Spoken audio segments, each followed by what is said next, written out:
And so that is why you go to counseling, because you want somebody to be your advocate. Obviously, you want to be honest with them about what's troubling them and what is going on, but you represent them. In forensic psychology, you represent the evidence, you represent the data. And you can be hired either by the prosecution or by the defense, but a forensic psychologist's job is within the limits of their expertise. They need to present to a jury or to a judge, to whoever is deciding the case, information that will help in the decision-making process. Not a biased opinion, but an opinion that will be helpful in making these very important decisions. Dr. Brahms, what kind of training did you have to be able to practice forensic and clinical psychology? Well, to be a psychologist, you go to 4 years of undergraduate. I was lucky; I only had to go to 3. I worked my way through school and through a lot of things. We only did 3 years, but I did get a BA. And then psychology graduate school is about 7 years. You have to have an internship. I went to Syracuse, New York, and worked in a hospital setting for my internship, and that's a year.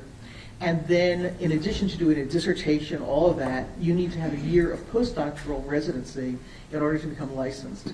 And I did that in Flint, Michigan, at an inner city hospital, working as a pediatric psychologist with children with neurodevelopmental disabilities and medical issues. Well, Dr. Brahms, what is pediatric psychology? Pediatric psychology is a subspecialty of clinical psychology and really a subspecialty of child psychology. Pediatric psychologists work where there are either developmental or medical complications to a child's life. Most pediatric psychologists, like when I worked in Michigan and also in Columbus, Ohio, we worked in the actual medical hospital, on the patient floor, in clinics, or perhaps in the emergency room at times. And we look at the interaction between development, illness, outcome, and we're really trying to help kids that are either in crisis or have long-term problems, such as recovering from burns or having autism or other neurodevelopmental issues. So we're in a medical setting more than in a clinical setting and dealing with those specialized issues.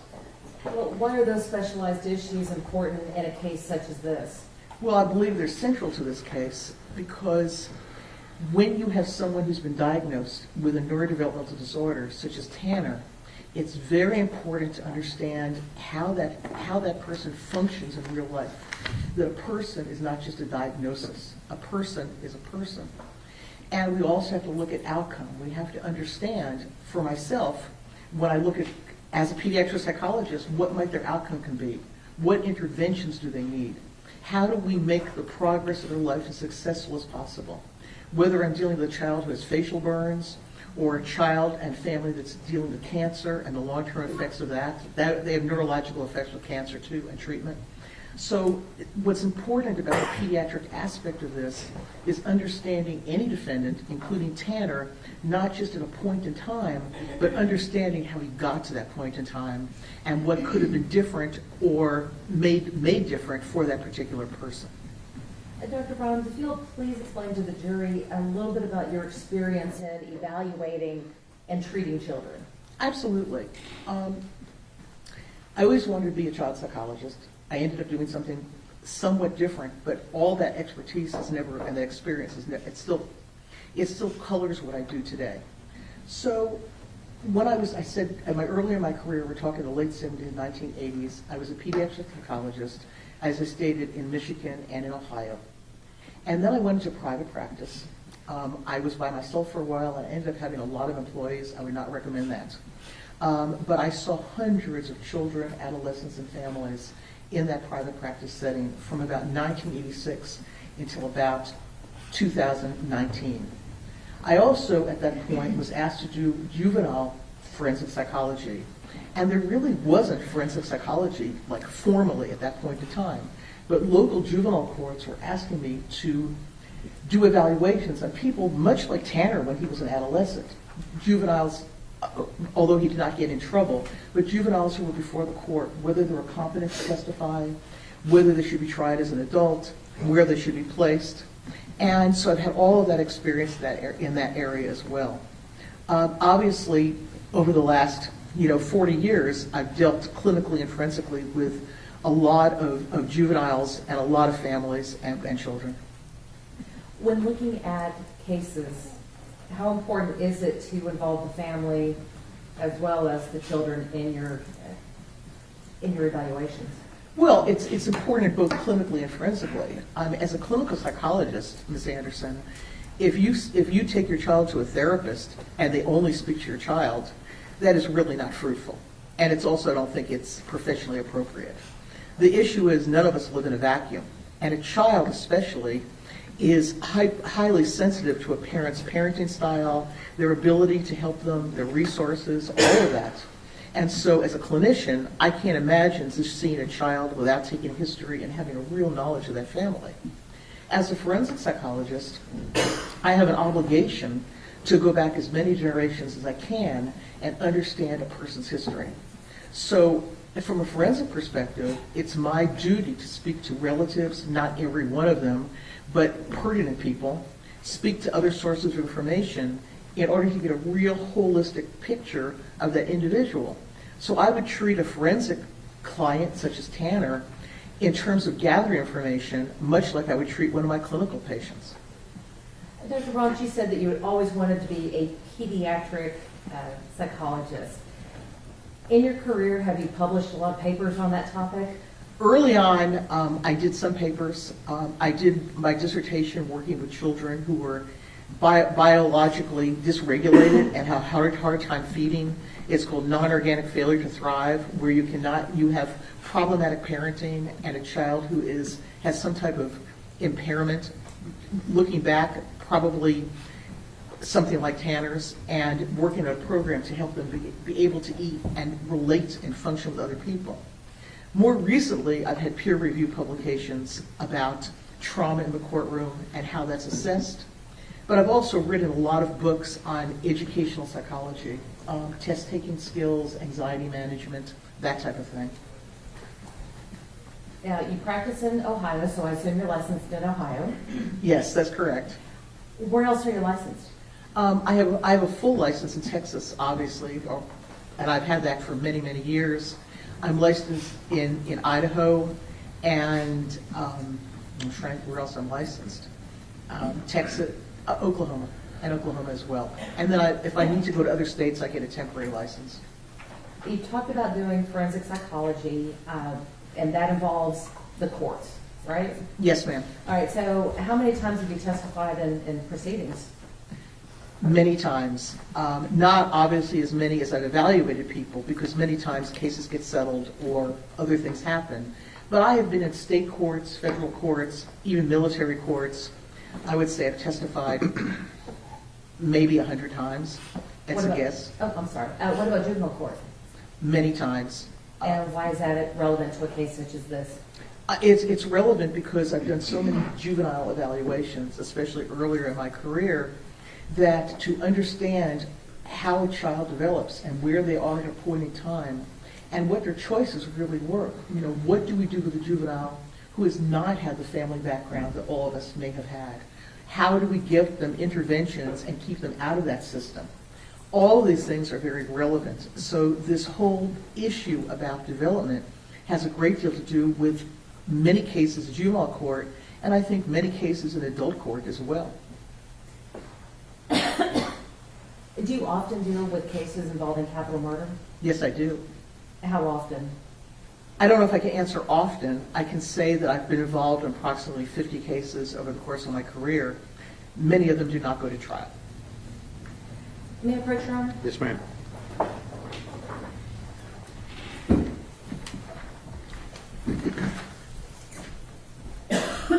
Dr. Brahms, I'm going to hand you what has been previously marked as defense exhibit number 47. Yes, ma'am. Do you recognize that? Yes, I do, ma'am. What do you recognize it to be? This is my resume, and it is 27 pages in length. Is this a true and accurate representation of your experiences? Having spoken to my office yesterday, I would say yes, it is. Okay. Your Honor, at this time, the defense offers defense exhibit number 47 for all purposes. I've seen it, Judge. No objection. Defense 47 is admitted.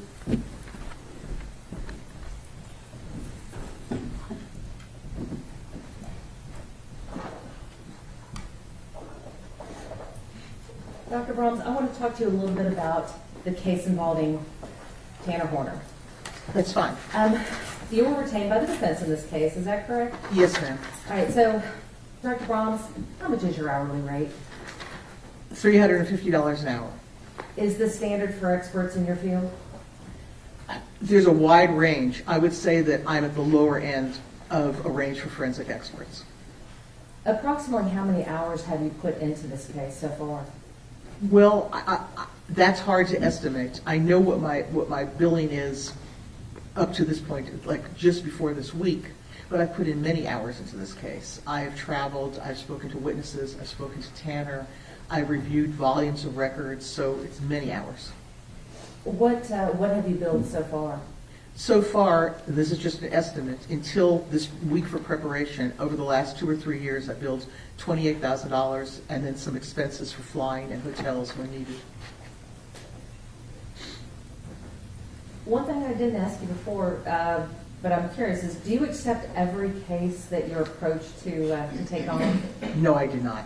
How do you determine which cases you'll accept and which ones you won't? Well, first, I mean, ethically, if someone asks me to do something that's really not in my wheelhouse, I would not try to ever go into court with it in an area that I'm just not familiar with. I also talk to the attorneys, and if I believe that the attorneys are asking for something like to be their mouthpiece, I have attorneys call me up and say, oh, just go to court, this is what I want you to say. We politely not only hang up, but do not use them again. So yeah, I would say, Ms. Anderson, that not just capital cases, but all cases. I do civil cases as well, like personal injury and workplace issues. I would say I turn down about 15% of the people that call me. Why did you accept this case? Well, first of all, when your team first spoke to me about it, you mentioned your concerns about development and your concerns about neurological issues such as neurodevelopmental disorders. And I knew that I had a lot of experience and interest in that area. I also know that your group does a very comprehensive job of getting other experts, that I would not just be on my own in doing this, but I would have solid information to back up my testimony. I had known you before. You seemed very determined to do the best job you could, and I felt very comfortable doing this. All right, so let's talk about the case itself. What were you asked to do in this case? In this case, I was solely asked to look at Tanner's developmental history and how that impacts his functioning over the course of time and prior to the offense. When you look at a case and agree to accept a case, what is your process? How do you begin your evaluation? Well, generally, I ask whoever it is, either defense or prosecution, I ask them for, or whatever attorney, for as much information as possible to get ready to see a defendant or other, what we call collateral sources. So I ask for everything. I don't want things in a summary. I do not want an attorney to summarize records for me, because I need, as the expert, to have availability to those records. Okay, some experts want to have a summary. I don't do that. Obviously, I don't need to read every page. If it's a medical record, for example, and they repeat the person's name and address over and over again, I don't need to spend hours billing for that. But I need to see information because I, as an expert, have an interest that might be different or a need for certain information than, let's say, an attorney. Okay? You mentioned a summary, and you don't rely upon summaries. Why is it important to have the actual record and not just a summary provided by an attorney? Well, first of all, attorneys are not psychologists. And the things with information that an attorney might summarize may not be the information that's relevant, those key factors that might be relevant in expanding my understanding of a particular defendant or person. So I need to be able to look at those records myself, and my job is to come up with hypotheses. As I sit at my desk and look at records, I don't just read. I keep thinking about, in this case, Tanner, in the situation. What are those records telling me? What other information might I need? How are those records written? What does that tell me about this case in full? So it's very important not to just see summaries. Now, obviously, if there's a surgeon and there's a surgical summary, that's the summary I get. But in terms of other information, I need to have a hands-on with the information provided, the whole file. In this particular case where you provided records, Yes, ma'am.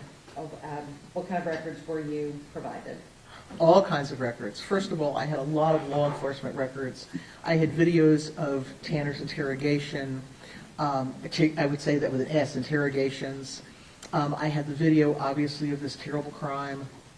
I was given his school records, medical records, his jail records. I had interviews, transcripts with other people that are involved in this case. I just had a voluminous amount of information. So it sounds like the records that you received were kind of a combination of the state's discovery and the defense's investigation? Yes, ma'am, I would say that's a good summary. Why is it important to have both, for both sides? Because my job is not to take sides. My job is to understand this case in full. And the other issue is that law enforcement records can give me, as a diagnostician, or at least a developmental expert, information about that particular person. So the way the crime is committed, but also how they act toward an interrogation, how they act toward police officers. All of this information is very central in understanding, in this case, Tanner as a whole. Did you rely solely upon the records themselves? Of course not. What else did you do? Well, I met with Tanner for approximately 12 hours over the course of this investigation. I also met with his mother. I met with his grandmother. I met with his brother. I met with some friends of his. I met with a paternal aunt. I met with one of his special education teachers. I also met with the mother of his child. So I've really had a comprehensive view in person of people's attitudes about Tanner and about their experience with him. Now, Dr. Brahms, you said you met with Tanner for about 12 hours. During these meetings, did you perform any testing? That wasn't my job, and no, there was so much testing performed that there was no reason to do that. Did you review the results of the testing that was performed by other experts in this case? Of course. Did you review the reports of other experts in this case? Yes, ma'am. I want to talk to you a little bit about the visits that you had with Tanner. You said you visited with him for about 12 hours. How many times did you meet with him? Well, I met with him, I was supposed to meet with him 3 times, and I had that blocked out. It turns out that I met with him once, and then I met with him on a longer day because we could not get an interview room while I was in town. So I met with him actually on 2 occasions. It was supposed to be 3, but it did not work out that way. So 2 occasions, but 3 sessions? Basically, yes. Okay. And where were you, where did you meet with Tanner? I met with Tanner at a private interview room near the pod where he's incarcerated. We had privacy. The door was shut. The chairs were comfortable. It was, for a jail setting, very conducive to having a private, interview with any defendant. We could hear each other, see each other. It was fine. Why is that important? Because when you are trying to interview a defendant through glass or through one of those telephones, you really cannot get into the intimacy and depths of their life. You cannot do that through a telephone or through a glass barrier. It is a relationship. When I meet with someone like Tanner, we have to be able to see and hear each other, to actually be in the physical presence of each other, because it is not just an interview for facts. It's my ability to develop a relationship with Tanner or another defendant, and in that relationship, understand how he functions. It's one more very, very important piece of evidence. Could the fact that there were other people, let me back up and rephrase this. How would the presence of other people in the room outside of the team, how could that affect the validity or the rapport building? I'm not sure I'm understanding. I mean, we spoke privately. There were guards outside, but they could not see in the room. Would having the guards inside the room impede your ability to conduct a thorough evaluation? I would not have conducted an evaluation under those circumstances. There would be no way that private information, not just from a legal perspective, but very sensitive information, no defendant would ever, especially in an incarceration setting, divulge issues of vulnerability or loss or weakness or anything. So I would have probably asked you to find a court order that a guard should not be in there, because I could not conduct an evaluation like that. How important is it, you mentioned the word rapport, so how important is it to build rapport with the person you're evaluating? Well, I think it's important to define the word rapport. My job in this is not to become friends with Tanner. My job is to set up an ambiance, an environment where Tanner or other defendants will feel comfortable talking, which means that I try to make it clear that they are accepted by me, that I have a lot of experience, that I'm not here to be criticized or judged, but I'm here to fully be a listening ear to understand. And that, yes, I may ask questions that are going to be painful, that are going to be embarrassing, but I'm hoping that there'll be a level of trust and actual likability between us that a client or a defendant would divulge such information. During these evaluations and these interviews that you do, how important is it to get that personal information from the client? It's crucial. I mean, if you went to a therapist and you did not feel comfortable with that therapist, you would not divulge your information that is highly personal. You would not feel comfortable with that person. There's a big difference, and I get asked this question a lot, between caring and likability and respect. Okay? I want this to be a respectful relationship. It's fine to tell some jokes sometime, and Tanner sometimes says things that are a little bit off the wall, and that was fine, but it has to be a level of trust. And that it's not a therapeutic relationship, I'm a forensic psychologist, but it has to be that he knows that I am listening and that I will ask questions that will allow him to tell the whole story about himself. Is that another reason why it's important to have your privacy and not have other people in the room with you while conducting these evaluations? Absolutely. Dr. Brahms, let's talk about child development, because that's why we're here, what you were retained to talk about. When we talk about, and when we use the phrase child development, what do we mean by that? What we're talking about is the trajectory of someone's life. We're talking about what happens, first of all, in the womb, in utero, which obviously is very significant in this case, but also historically. What are the people like that raised a particular person? What histories do they have? Obviously, in this case, both his mother and grandmother had problematic histories. Doesn't make them bad people, but they do. And then we look at stages of development. Every child, whether you live in Fort Worth or you live in, West Africa, goes through similar stages of child development, of where there's certain milestones and certain critical stages of life that children have to go through, hopefully successfully. And then we look at adult outcome and what skills and strengths they had or did not have as a child to have a successful adult outcome. So development is looking at the whole course of someone's life and trying to understand at every point why things were either successful or why they might have been problematic. You had mentioned in utero. Does that mean that development begins before birth? Well, it begins genetically as well, but yes, significant issues can occur when there are prenatal complications. Dr. Brahms, you talked about there being stages of child development. Let's talk about those stages, okay? That's fine. What is the first stage of child development? Well, the first thing a child has to do is they have to be able to attach to others. And in order to attach to others, you have to have a caregiver that is there for them on a consistent basis. It doesn't mean they have to be perfect parents. None of us are perfect people. But it means that they have to respond to that child's needs. It's reciprocity. It is the give and take between a parent and child. And in order to do that, you have to have a parent that is emotionally and psychologically available without their own problems to actually respond to what a child needs. And it's very simple. A mother needs to be able to touch the child's face, and then the child touches the mother's face. The mother smiles at the child smiles back at the mother. But to do that, you have to be consistent, and you have to have the ability and knowledge to do that to an infant. When those things do not happen, with a regular child, not somebody who has a neurodevelopmental disability, when that doesn't happen, the child becomes very agitated. They cry a lot. They scream. because the parent is not there to modulate their emotions.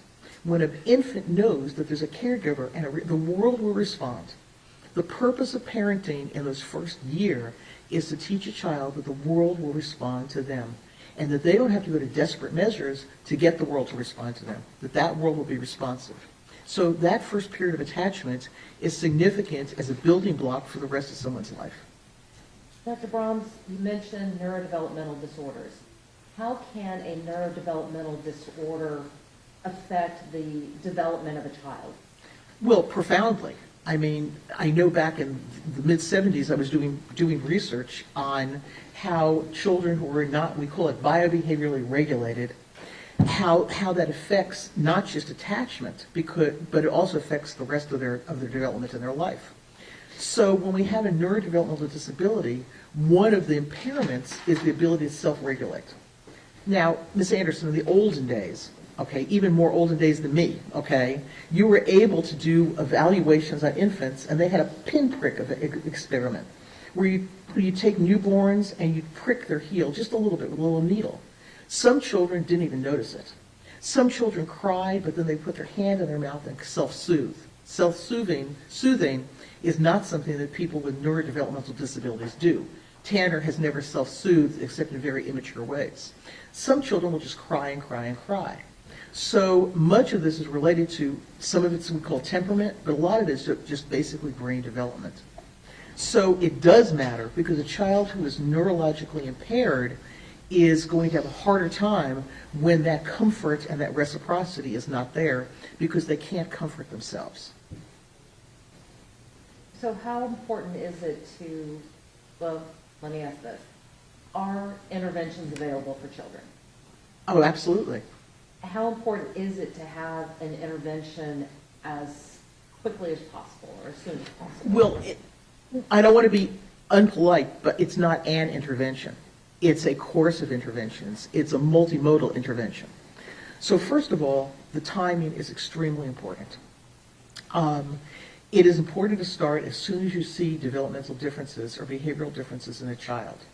In many states, most states, there are infant programs where people come into the house, professionals come into the house and educate the caregivers about how to set up the best possible environment for that child.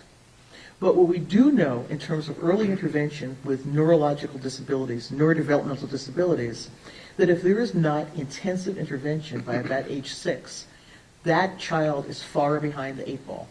That the types of skills, attention, self-regulation, socialization, attending to the environment, all of those issues need to be addressed well before a child starts to go into stages of development where those skills are absolutely mandatory. So if you do not have intervention early, and that would be occupational therapy, counseling for the parents or parent guidance, educational issues, there's a lot of interventions. If you don't have that early on, everything snowballs because that child doesn't have the basic, we used to call it learning to learn skills. The skills that you have to learn in this world, to acquire information, to control your behavior, all of those things, if you don't have that by a certain time, your adaptation and your coping skills are going to be ineffective. You mentioned the term multimodal. What does that mean? Well, it's a fancy word, but what multimodal means is that you have interventions not just in one area, but in many areas, because neurodevelopmental issues are pervasive. And what we mean by pervasive, it's not just a learning disability. You know, I have friends who actually became attorneys and doctors, and they had a learning disability, and they got reading help, or they got whatever they needed, and they went on with their lives. And some of them they listen to audiobooks now because they don't like to read that much, but they still become lawyers or doctors. That's a learning disability. What we're talking about, and I know this jury has heard this forever, but we're talking about deficits that are pervasive. They're in the frontal lobe. They're in the limbic system. They affect the way that somebody perceives and interacts with the world. So there's language deficits. There are occupational deficits in terms of learning to learn, learning how to pay attention in school. getting other skills, whether that's baseball or handwriting. And then, of course, a very important core is the parenting issue. Those parents, because the people who really intervene emotionally as well as functionally, like teaching children, are the parents. And they are probably as important or more important than any of the other interventions that are available. You mentioned occupational, you mentioned learning disabilities, you mentioned teachers. What other kinds of interventions are available for children with neurodevelopmental disorders? Well, there's psychiatric interventions. There's always the option of medication. And this is an important issue because, number one, a majority of children with neurodevelopmental issues have, in quotes, ADHD. They do not pay attention. They are impulsive. It's all of that. You know, we can use whatever diagnostic terms we want to use. I usually don't say ADHD because I think it's part of the whole neurodevelopmental issue, but they have those problems. And you can treat that with a wide variety of medications. The secondary problem comes is that children who live a life with this type of impairment develop secondary diagnoses like depression. That's certainly true for Tanner. So we have to look very carefully at controlling those, or at least remediating, addressing those secondary diagnoses. Because then when you have a neurodevelopmental disability or impairment on top of a secondary problem that's major, now the problem, it's not just additive, it's interactive. What do you mean by not just additive, but interactive? Because what happens with this group of neurodiverse people, especially those, here comes another clinical term that we call level 1, higher functioning people, people with a normal IQ like Tanner, is they tend to get overlooked. And what happens is they're oddities. They're oddities in their family, they're oddities in the world, and they develop secondary diagnoses like depression. And then the more depressed they get, the less they function well in other areas. And when they function less well, then they become more depressed. They turn to drugs sometimes. Substance abuse is common in this population, especially these higher level functioning people, because they are not out there. Everyone expects things from them that they can't do. And so they try to mimic what they can do, but they can't do it, and everything snowballs. And so these are serious issues, both in terms of medication and other interventions. Dr. Brahms, I want to take you back to the stages of development. You had mentioned attachment. Is that the phase also where children start learning how to explore the world around them? Yes. After a child hopefully becomes healthily attached to the world, there's a stage we call autonomy. And autonomy is, anybody who's had a toddler is going to understand autonomy. You don't need a lecture about this. Children, let's say 3 years old, 4 years old, young, toddlers, a little bit above, will go out to the world and explore. And who do they come back to? They come back to their mommy or daddy. And their mommy and daddy tells them how to explore the world safely. If you want to look at a flower, you go look at a flower in the garden, but you don't rip it up. And you get compliments from your mom. You went and smelled that flower, but you didn't take that flower out of the ground. That is really grown up on your part.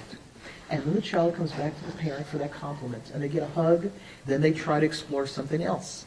So in that stage of autonomy, which is sort of toddlerhood, preschool, they start to learn how to deal with the world with their emotions being controlled and with their behavior being controlled, because there's a solid parental figure, a solid caregiving figure who is there to guide their behavior and give them that feedback and that reinforcement, that guidance, so when they go out to the world, their behavior is controlled, they can look at their environment, they can enjoy their environment, and they get attention.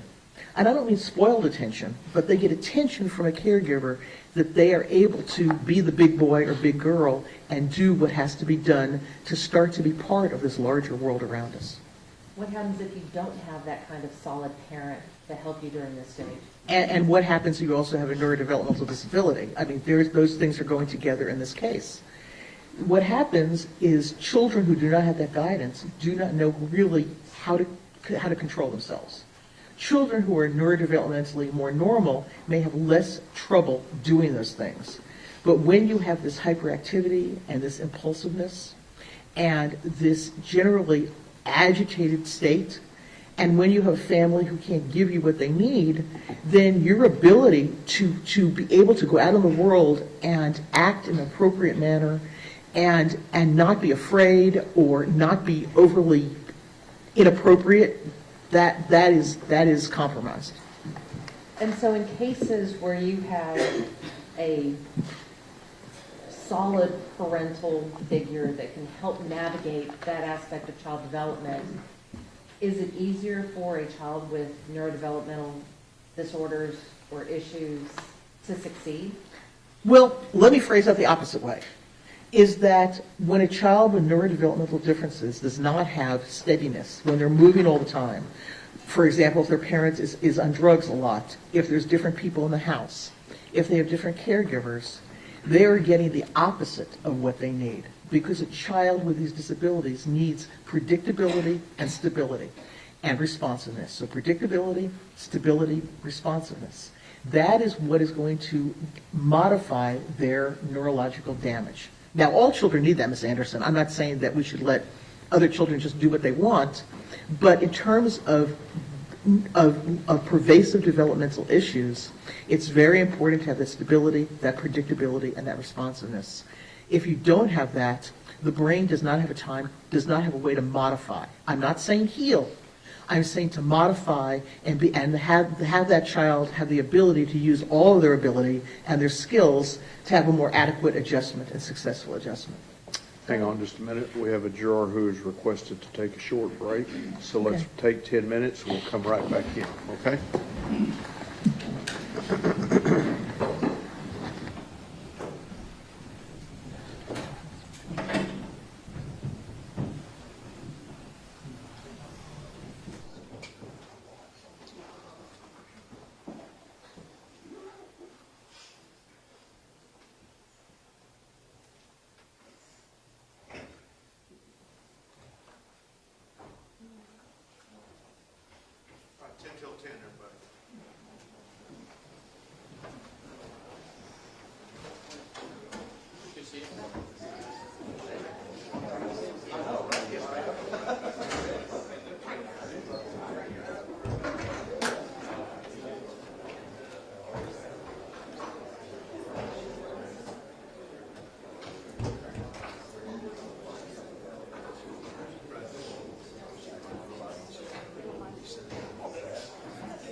doctorate in clinical psychology and in developmental psychology in 1981.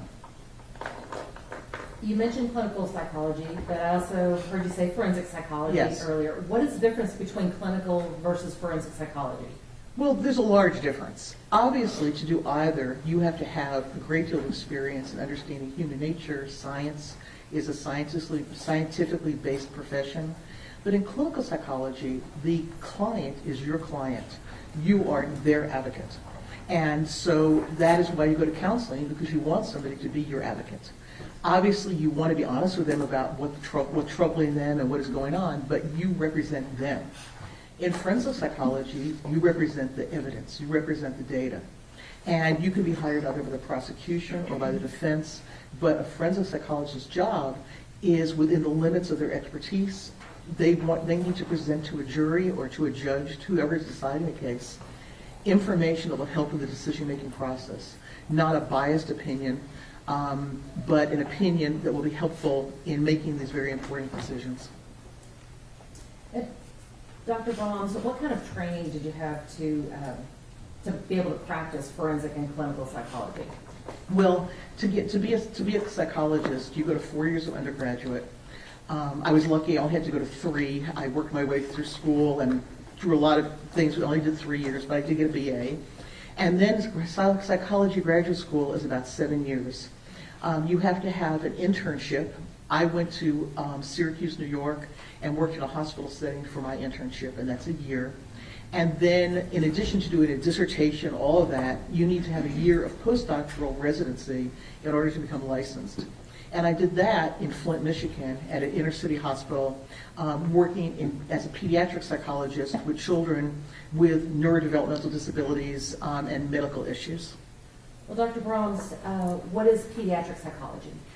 Pediatric psychology is a subspecialty of clinical psychology and really a subspecialty of child psychology. Pediatric psychologists work where there are either developmental or medical complications to a child's life. Most pediatric psychologists, like when I worked in Michigan and also in Columbus, Ohio, we work in the actual medical hospital, on the patient floor, in clinics, or perhaps in the emergency room at times. And we look at the interaction between development, illness, outcome, and we're really trying to help kids that are either in crisis or have long-term problems, such as recovering from burns or having autism or other neurodevelopmental issues. So we're in a medical setting more than in a clinical setting and dealing with those specialized issues. Well, why are those specialized issues important in a case such as this? Well, I believe they're central to this case because when you have someone who's been diagnosed with a neurodevelopmental disorder, such as Tanner, it's very important to understand how that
Everyone may be seated. Ms. Anderson, you may proceed. Dr. Ross, we were talking about the importance of predictability, stability, and responsiveness. In the household that Tanner grew up in, did he have predictability? No, we did not. Did he have stability? We're talking early on. No, it got a little bit better later, but no, in his early years, he did not have predictability or stability. What about responsiveness? Minimal. And how can the lack of predictability, stability, and responsiveness impact a child like Tanner with not just one neurodevelopmental disorder, but he also, been diagnosed with autism, been diagnosed with fetal alcohol spectrum disorder, and other issues? I mean, how does... We're talking about multiple negative effects.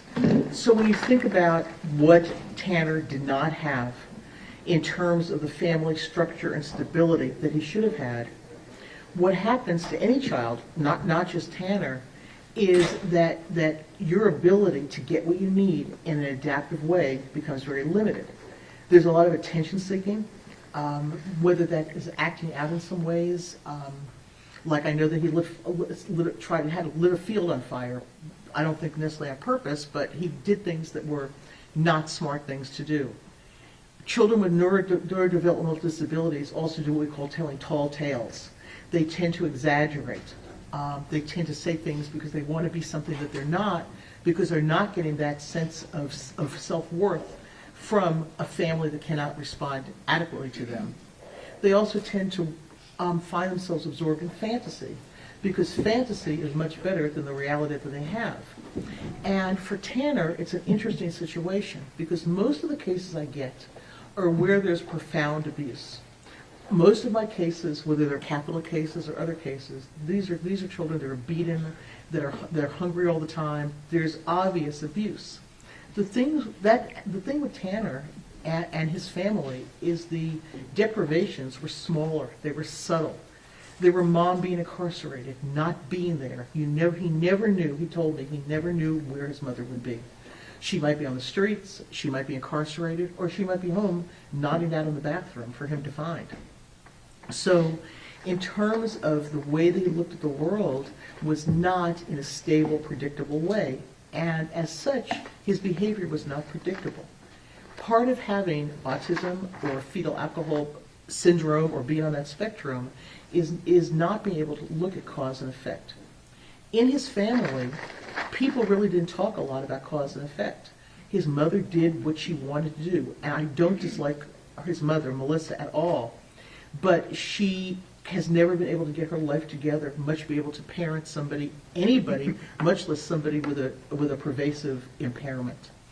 So when we look at this lack of predictability, it's hard enough for, in quotes, a regular child, but it's much harder when your brain cannot make sense of the world around you to begin with. So what makes this situation with Tanner so important to understand is that we're looking at subtleties. We're looking at brain impairment. We're not looking at gross abuse, but we're looking at abandonment, being babysat by a 10-year-old, not knowing where your mother is, having a father who doesn't care about you, being with a, in quote, stepfather who is a meth addict himself. There's all of these things that it'd be so easy for me to sit here and say, well, he was beaten every day and he was locked in a closet. That is not true. What happened in this case is that his brain was neglected. This is a case of brain neglect. It's not a case of abuse. But in that way, in all the 44 years that I've done this, that is abusive. It is a neglect of what gives somebody the opportunity to develop to be a fully functioning adult. Dr. Baums, let's talk some more about the stages of development. Certainly. After a child learns autonomy and begins to explore their world, what happens next? Well, the next stage that all children confront is mastery. When you start entering the elementary school age years, you have to learn how to master the environment. Some of that is reading and writing, because from an educational perspective, you learn more basics between first and third grade than you do for the rest of your life. You're learning how to read. You're learning what mathematical principles are. It's the basis. Very important years. But you're also mastering your abilities to be socialized. You're mastering the ability to be part of the larger world around you. That is basically what kindergarten and first grade is about. Yes, it's about ABCs, and it's about learning numbers, but it's about how do you learn to be in the larger social world, to hang up your coat, to put your boots in a locker, to sit there with floor time and be with your friends, to learn how to interact with people, to be quiet when you need to be quiet, to ask questions that are appropriate. I mean, we know how many little kindergartners say inappropriate things. We've all had kindergartners. They say things that it's because they're kindergartners. And we teach them in a loving way why that would be appropriate or not appropriate. Tanner, in reality, as an adult, doesn't have much of that. Sometimes when I talk to Tanner, I felt like he walked out of a textbook. That this is something that, if it wasn't a capital case, I would use when I teach law school. I mean, it's a typical case of children who have not been able to master their social abilities and master that part of the larger world. And all of us want to master things. Just as an example, I can't take a survey in a courtroom, but I would imagine that most of us have collected something at age 5, 6, or 7. I know that for me, we used to take our bikes and collect pop bottles and return them for like 2 cents. Some people, I didn't become rich, but it was interesting. Some people collect rocks. Some collect Matchbox cars. Because why do little kids collect? Because that is their world that they can master. These are my Matchbox cars, or these are my rocks, or these are my thrown away Coke bottles. Okay, these are my pieces of glass that I put on my shelf that I found in going around my neighborhood. So that sense of mastery makes you feel competent because I can do something. I am a little kid and I can do something. And you feel confident. You feel like you have skills. I'm able to do these things. When you talk to people about Tanner, and when you talk to Tanner himself, that sense of mastery was not there. He was the one who was continually bullied. He was the one who never could do anything right. He was the one that didn't have parents. Probably he had grandma on and off, but he didn't have a family that taught him to be competent and confident. And when you're not taught that, later in life, you act like the age that you never got that at. So there's times when I talk to Tanner, I literally can believe I'm talking to a 6-year-old in terms of inappropriate comments, not sexual ones, just inappropriate comments, laughing when he shouldn't, blurting things out, all of those things. It's almost as if I'm talking to a big man who is 6 years old. Dr. Brahms, you mentioned socialization. What do we mean by socialization? Well, we all learn about values and morals from our teachers, from our parents, sometimes from like Sesame Street, from various different places. So the way that you learn about the values of society is 2 ways. One is by direct guidance, like it's important to go to church, okay? That's an important part because you were brought here by God and we need to respect God. That's verbally stated. But then there's what we call vicarious learning. You learn by example. So you learn when your grandmother goes to church and says, that was a great sermon, I feel so much better. And you're listening, you're saying, you know what? This has some value, and my family's values are that we need to respect something higher than us, okay? Whatever religion you want to be. They were good Christians, so whatever you choose to be. But you learn by guidance and you learn by watching. And that is part of development. Now for Tanner, I believe that underneath all of the problems here and this terrible crime, he did learn some things from his grandmother and even from Melissa. Melissa feels terrible about what she did, and she's able to express that. And she was able to express love to him even in her worst, darkest hours. And I've seen her worst, darkest hours, and they're bad. She understands the importance of family. Jackie did everything possible to have a family with really limited resources. Not a lot of education, not a lot of money for sure.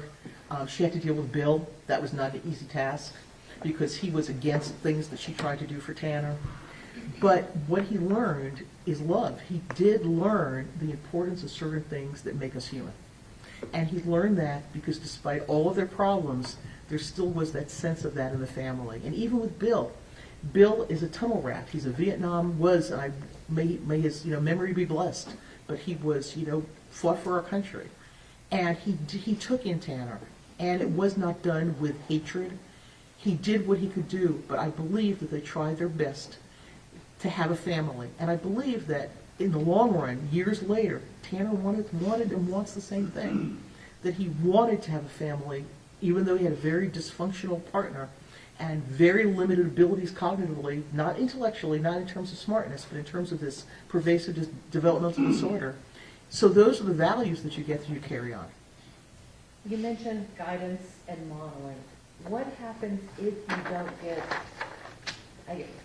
proper role models, proper guidance, proper modeling? You get it from somewhere. In middle school, you get a lot from your friends. I mean, we all know that middle school is hell, okay? I mean, I don't think I need to tell anybody that, but those years are very, very difficult in terms of developing who you are and understanding who you are. And then we'll talk about that probably sometime about identity. But you get it from other places. Now for Tanner, he started learning things through channels that were not appropriate. He got into heavy metal music.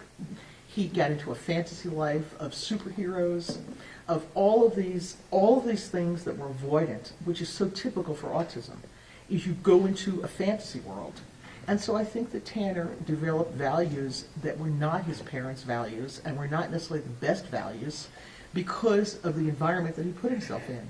Because he was socially limited, he wasn't going to be a typical person's best friend. They didn't want him as a best friend. And he needed to find some way to understand the world, and I don't believe he did that in the most pro-social, adequate way. But that is part of his impairment. Dr. Baums, you had talked about Tanner's mother and his grandmother. Did you hear the testimony of his grandmother? Yes, I did. Did you interview her on your own? Of course, yes, I did. When she was here to testify, was she able to tell the whole story about how Tanner was raised and about her life? No, she did not. Why do you think that is? I think because his grandmother has a great deal of regret and shame.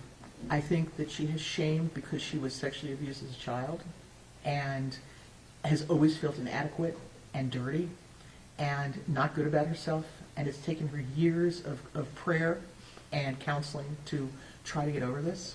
She feels terrible that her daughter became a drug addict, a real drug addict, and that she could not do anything to stop that. And she feels inadequate because she did not give Tanner and could not give him what he needed. She did not want to talk about what she went through with her daughter. It's incredibly embarrassing to sit here in front of a court and state that I was a failure as a mother, that my daughter really is markedly dysfunctional. It's hard, it's shameful.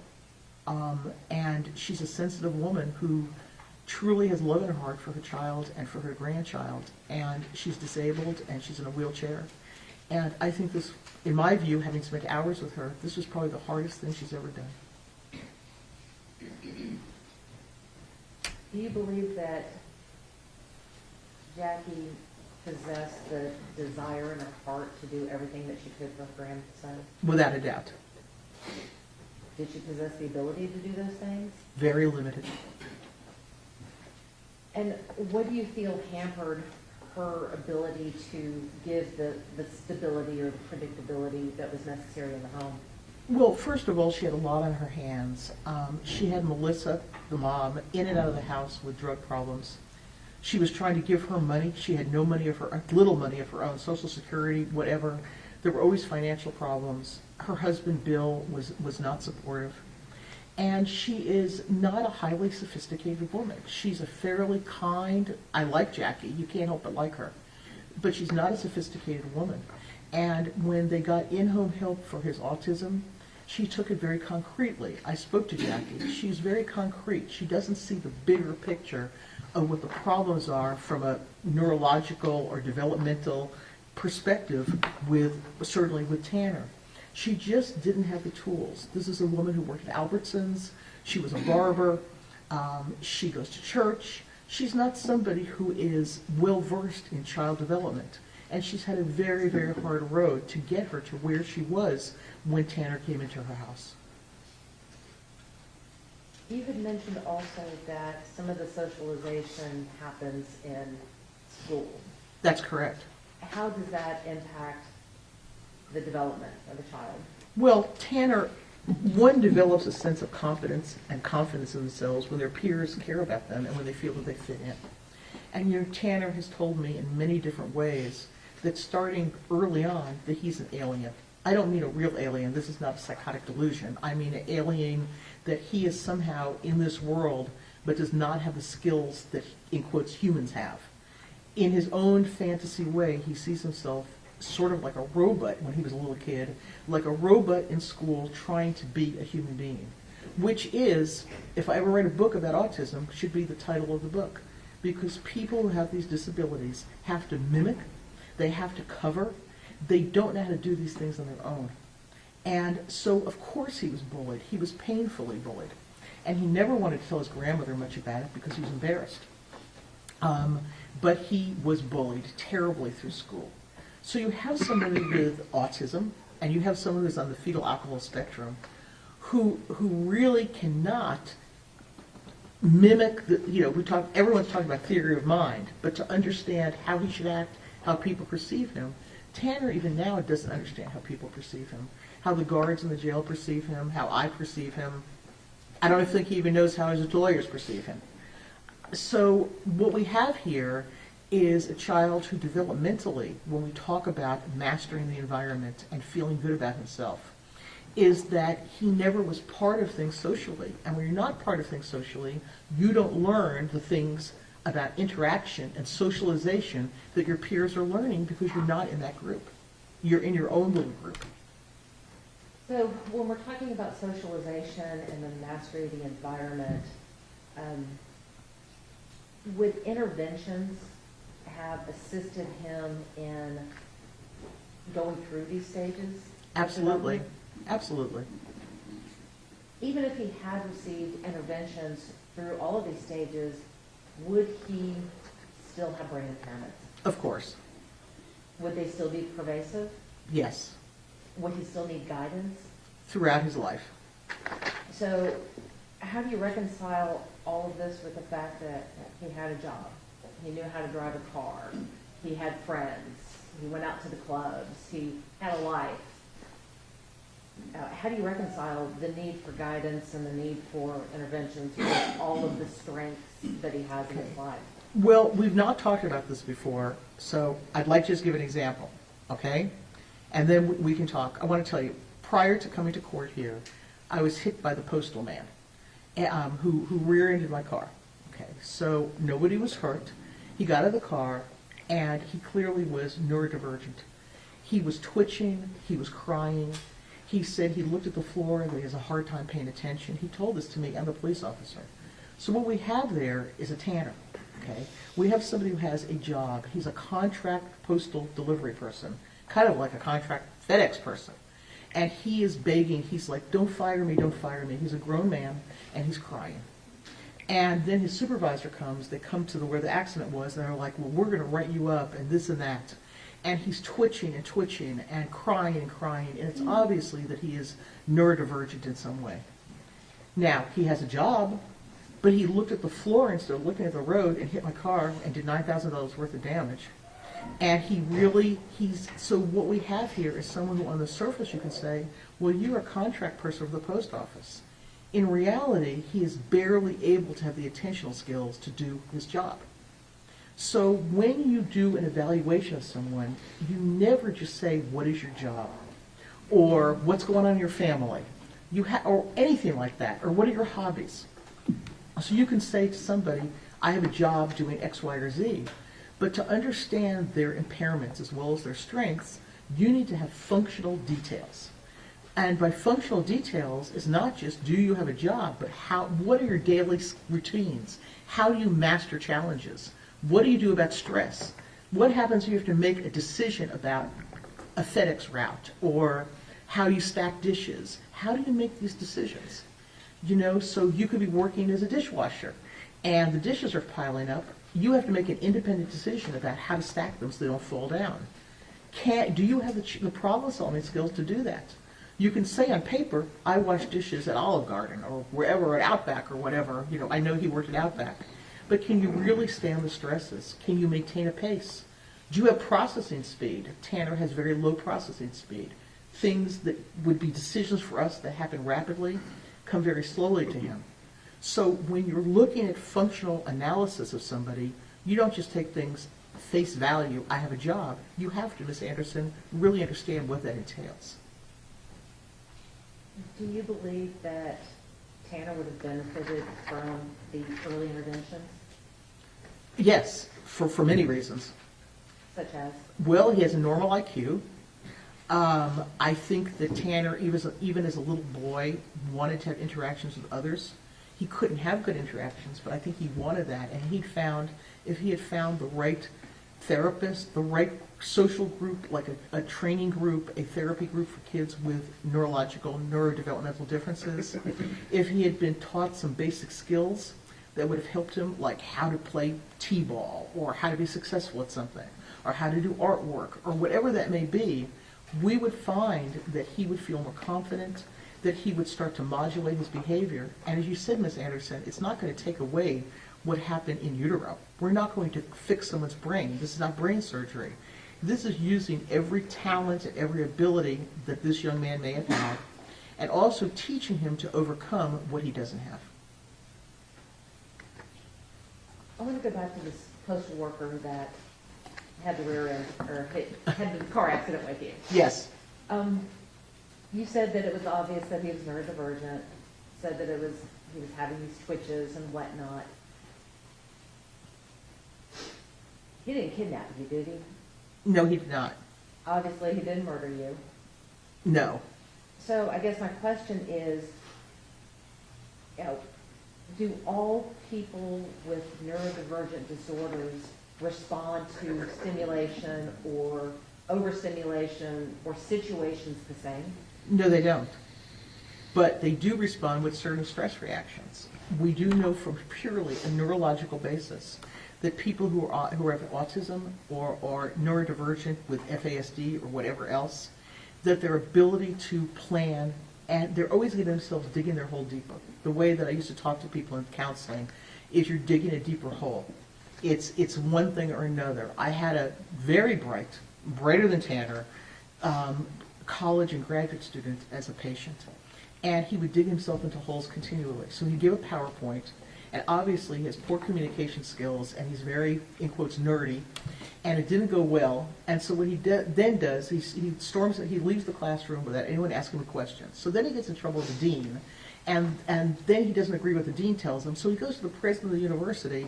This thing is just digging a bigger hole. He should have just not been so hyper-focused on his behavior and what happened and his stress level, and found other ways to cope.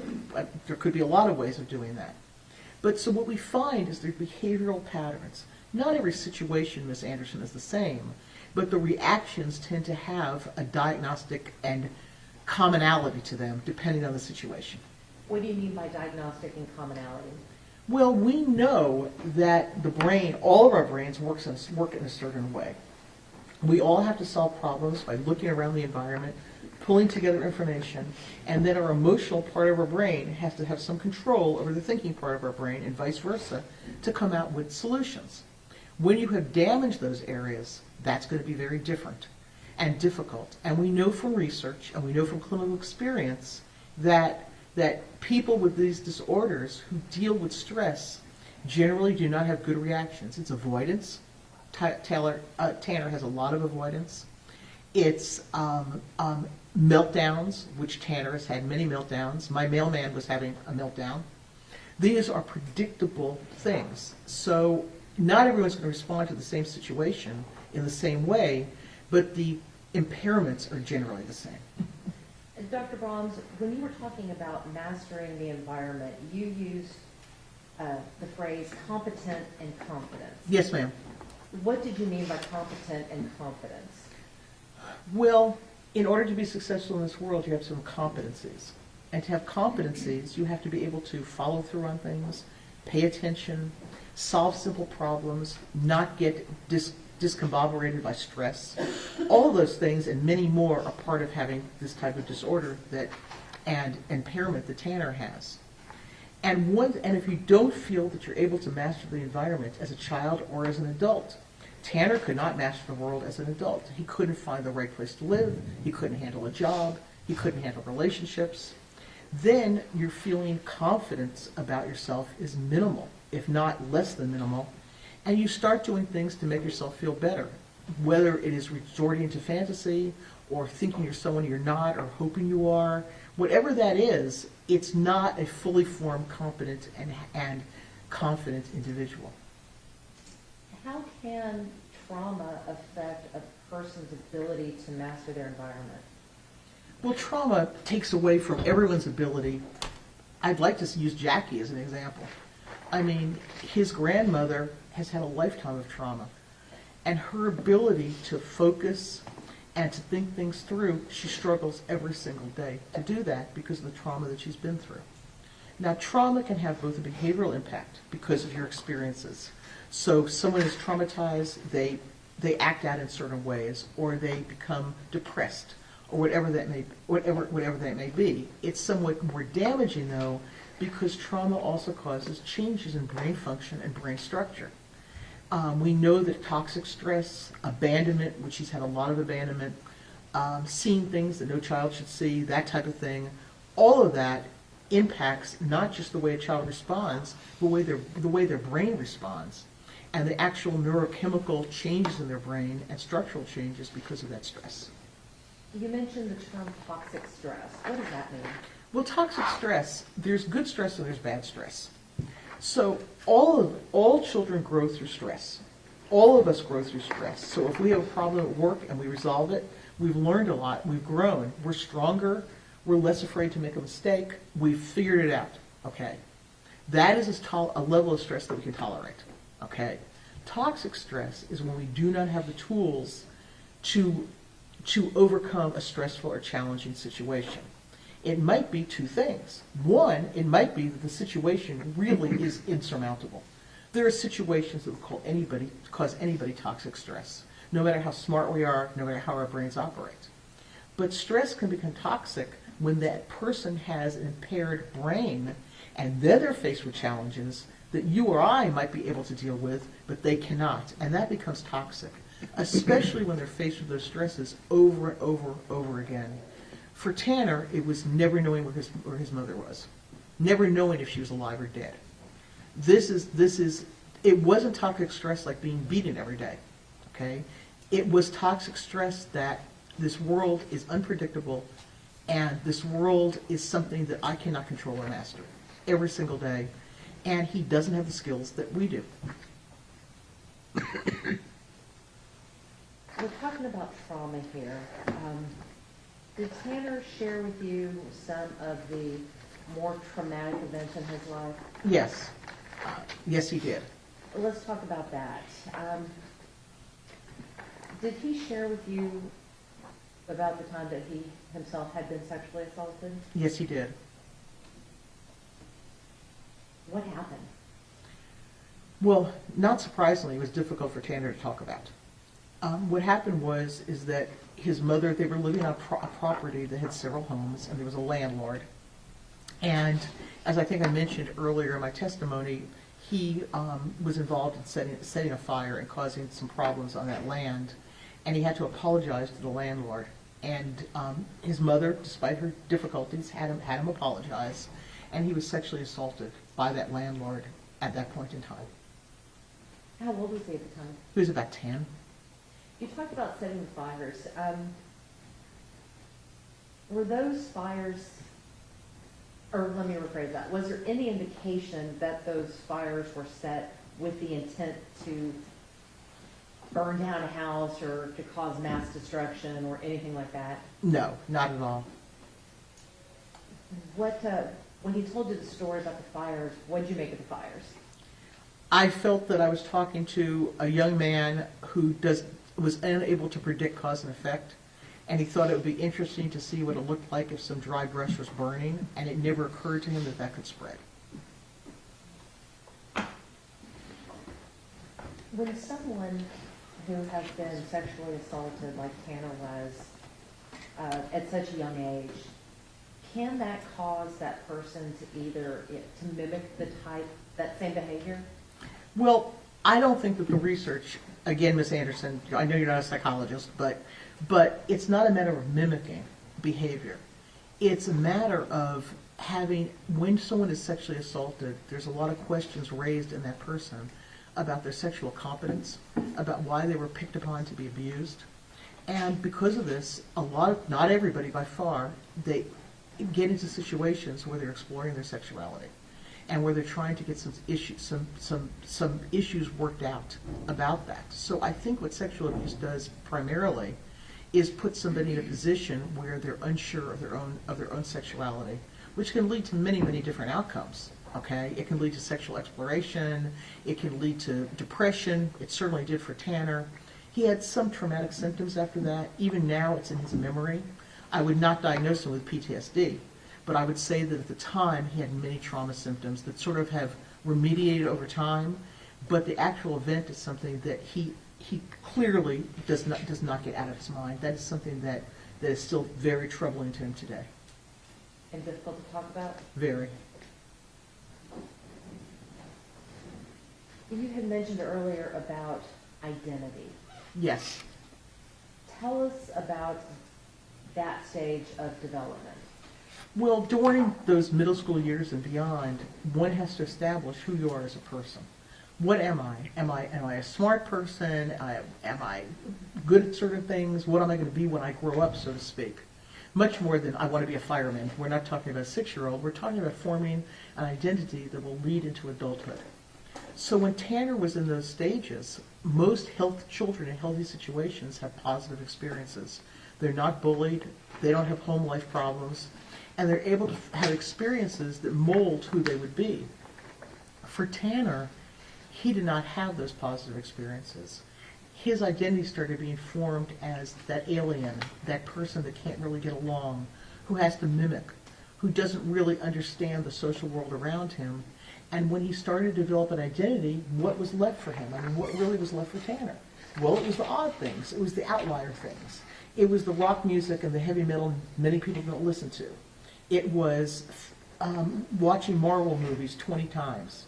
It was Dragon Ball Z. A cartoon that I still can't understand, by the way.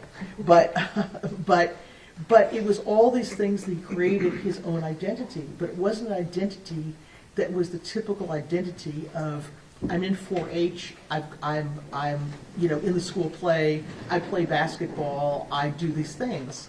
At that point, he was a church-going kid, and he could not sustain that. Now, I know later on he's become much more serious about the values his grandmother taught him about religion.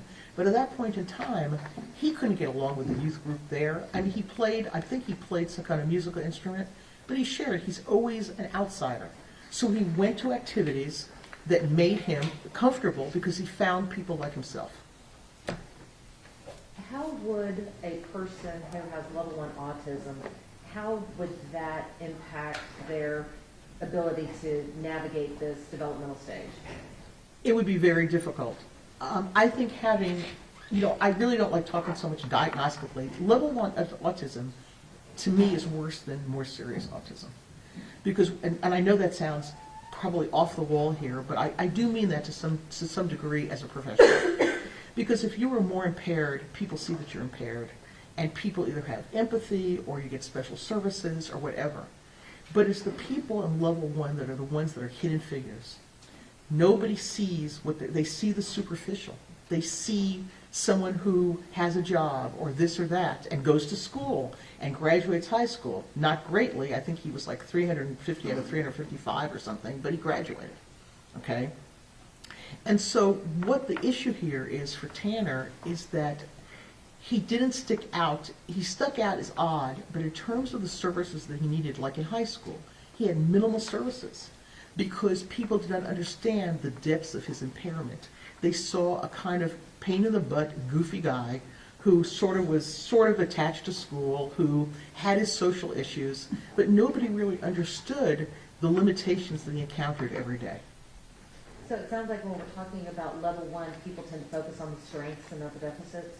Or they just don't see the deficits, or they see these youngsters, teenagers, adults too, as just odd or sort of bothersome or not really doing the job they should do.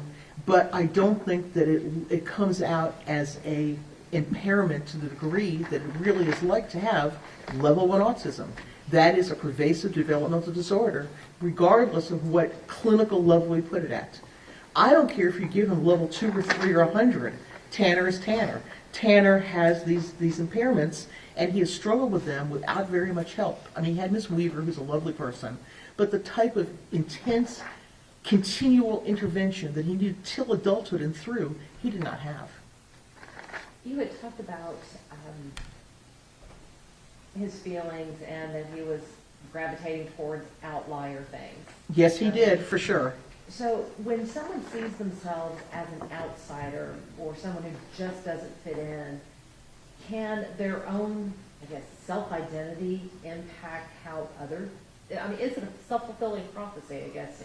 It is. It's a self-fulfilling prophecy. I mean, Tanner was, I'm going to say this, less capable than his peers that he chose. He chose outliers. He had 2 friends that I talked to who were punk rock, used drugs. They finally had a life, and they have a couple children, and they're very nice people. To this day, they look at Tanner as as they put it, their disabled little brother. They know that he doesn't have the judgment, that he doesn't have the social skills. So what we have here is Tanner went to a group of people, especially his bandmates, who were into all of this fantasy and all of this stuff. And even then, he told me he was kicked out of 10 bands. He does not know why he was kicked out. He has no idea how inappropriately he was from a social perspective. He told me some of the things he did. And they weren't dangerous. They were rude. They were comments he should not have made. There were things he did that were remarkably immature. And even those guys who were in that outlier group thought he was more of an outlier. So how would having someone in the home to help form this identity affect their ability to form that identity? Say that again more clearly, if you don't mind. I don't know if I can. Okay. I'll try again, though. How important is it for a child to have someone to encourage them in the home, Dee? Well, when you talk about adulthood and you talk about going into adulthood, you need to have the resources to become an adult. And I think that's kind of what you're getting at, in a way. Yes, I think you're talking about what do you need to become an adult.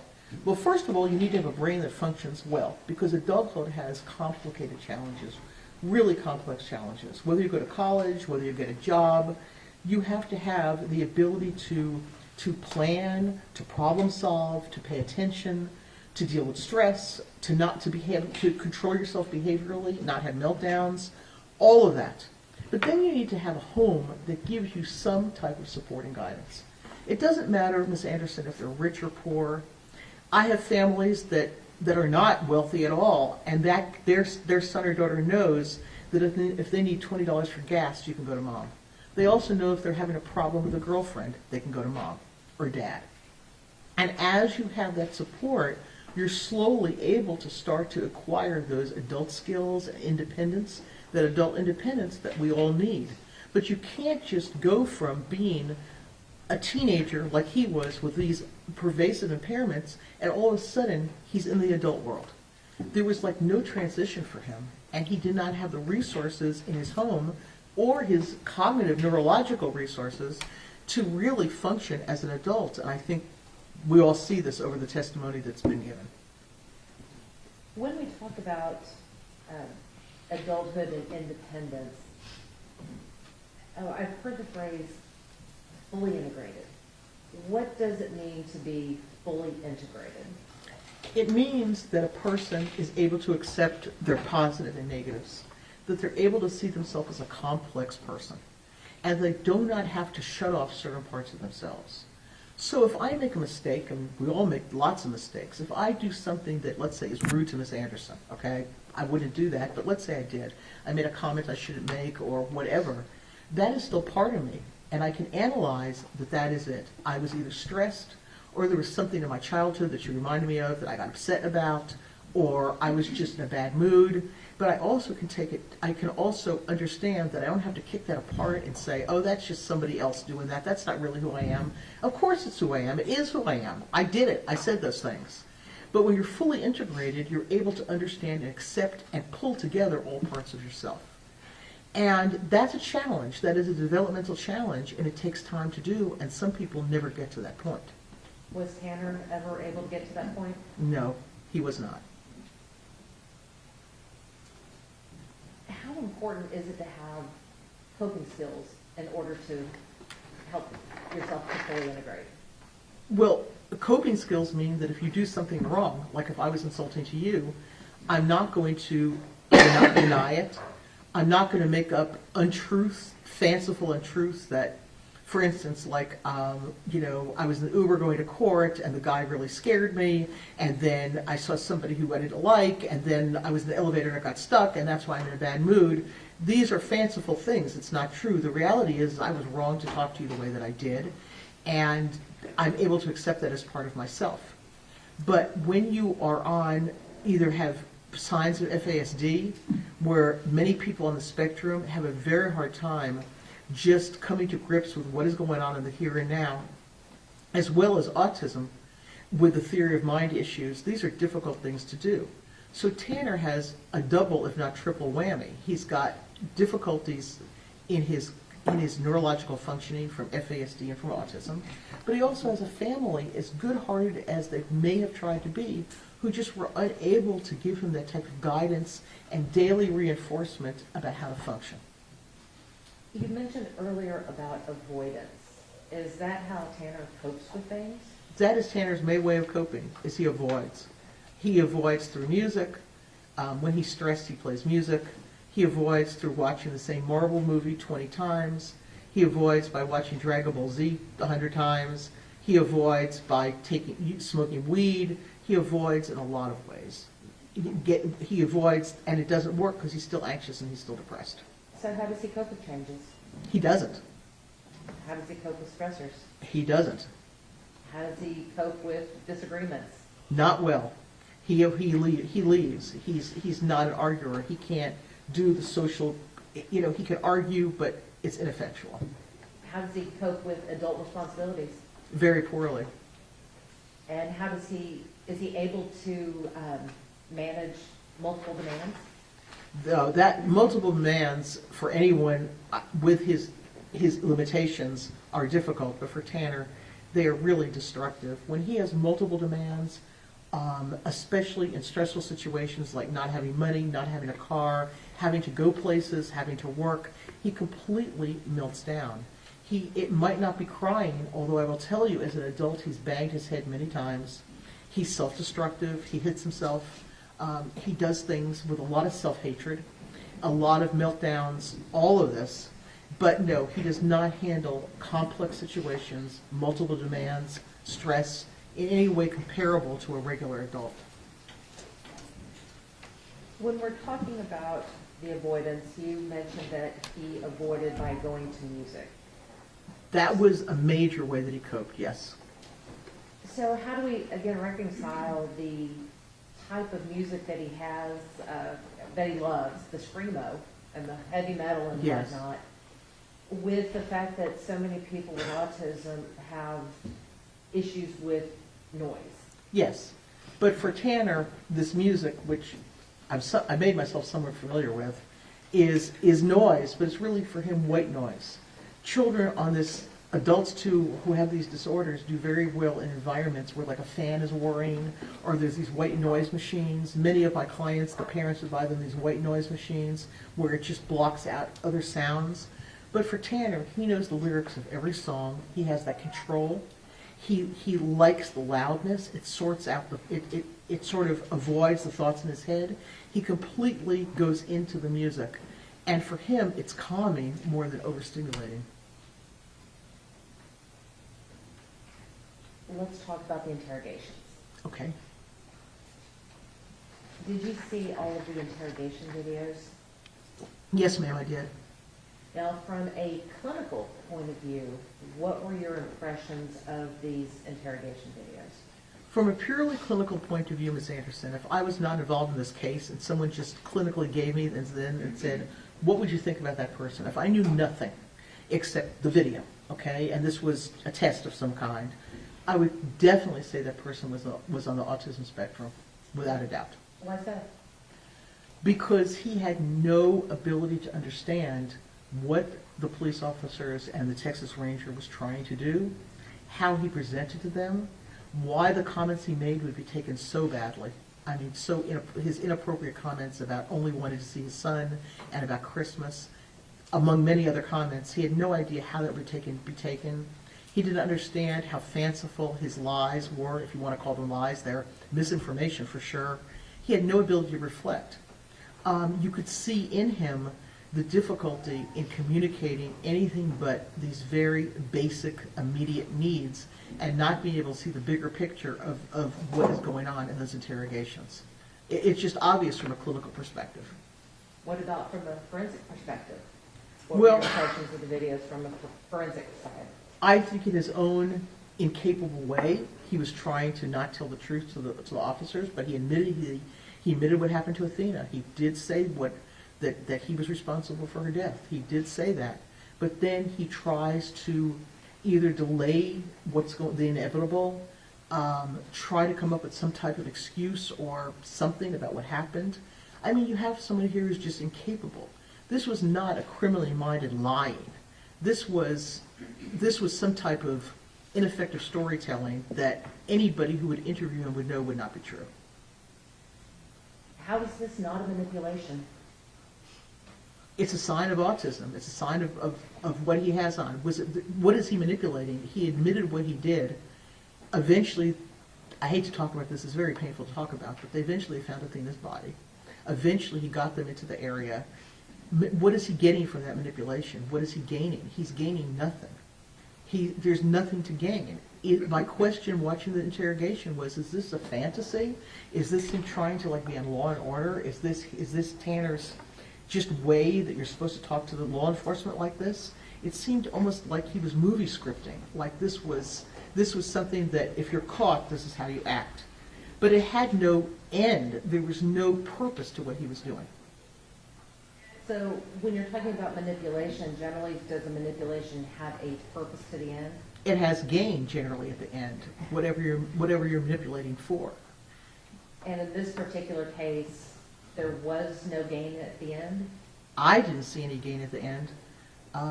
What I saw was someone struggling to make sense about what happened and struggling to understand, which he did not, what is going to happen to him. To him, at that point, it was just let me go home and see my son. I don't think that he understood the gravity of what was going on or how the police and law enforcement, those Texas Rangers, would perceive him. During your evaluation, did you discuss these interrogations with Tanner? To some degree, yes. And what was his reaction when you started challenging him on these interrogations? He went back to the fact that nobody understood how much it was Christmas and he wanted to see his child. He told me that he did not really remember everything that happened. He told me basically he did not understand the gravity of the situation. In these videos, we see Tanner take on the persona of Zero. I know. Does taking on this persona make any sense to you? It makes diagnostic sense, absolutely. Why is that? Because you see this in a lot of people like Tanner, that's the lack of integration, the lack of integration. He cannot say, I did this. He said it happened, okay? He said Zero was involved in this. Zero, okay? Is there really a Zero? I don't think that there's a Zero that walks around with him all the time. Is it something that he has a Zero in his life that he turns to when things get bad, that he talks to, that's sort of a part of him that's not integrated? Yes. And I think in this very stressful situation, when you have to talk about something that is so horrendous, I believe that this was his autistic way of being able to talk to law enforcement, that Tanner Horner himself is not integrated. Tanner could not do this. He had to put some of this aside. I don't think that this is a fantasy. I think this is the same thing as when your 4-year-old breaks something and you ask them if they broke it, they have an imaginary friend or say somebody else did that. This little guy did this. This is the developmental fixation that we have with Tanner. So, I don't think there's no such thing anymore as multiple personality. I don't think he has dissociative disorder. I don't think that he really has another person.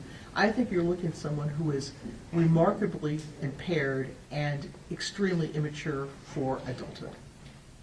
So in taking on the persona of Zero,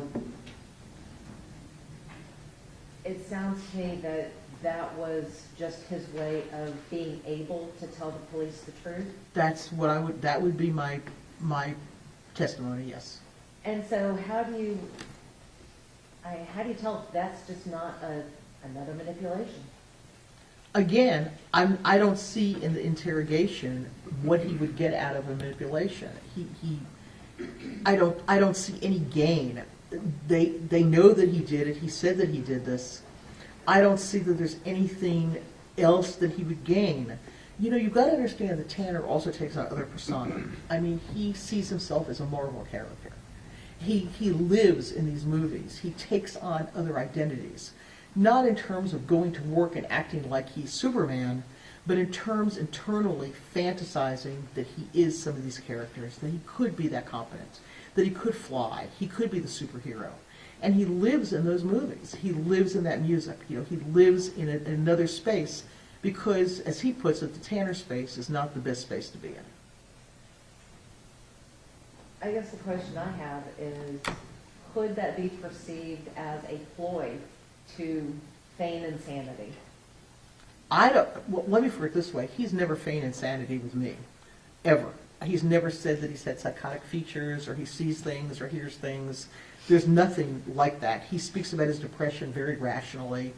I don't see that. I did not see any feigning during the interview. I did not see him telling the officers, I have a severe mental illness, I'm mentally ill, I think that you're the devil. There's nothing like that.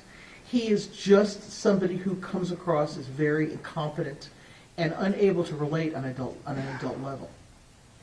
Dr. Brahms, I want to shift gears a little bit, and Okay. I want to talk about antisocial personality disorder, Okay? also known as ASPD. Yes. What is ASPD? Well, obviously it's antisocial personality disorder, okay? And I don't want anyone to get it mixed up with AS, which is autism. Okay, antisocial personality disorder is a long-term, ingrained way, a maladaptive way of perceiving and interacting with the world, like all other personality disorders. Antisocial personality disorder means that the core of your character, the way you perceive the world, the way you interact with the world, is antisocial in nature. That your primary responses to situations would be to act in ways that are criminal or in some ways against the values of our society.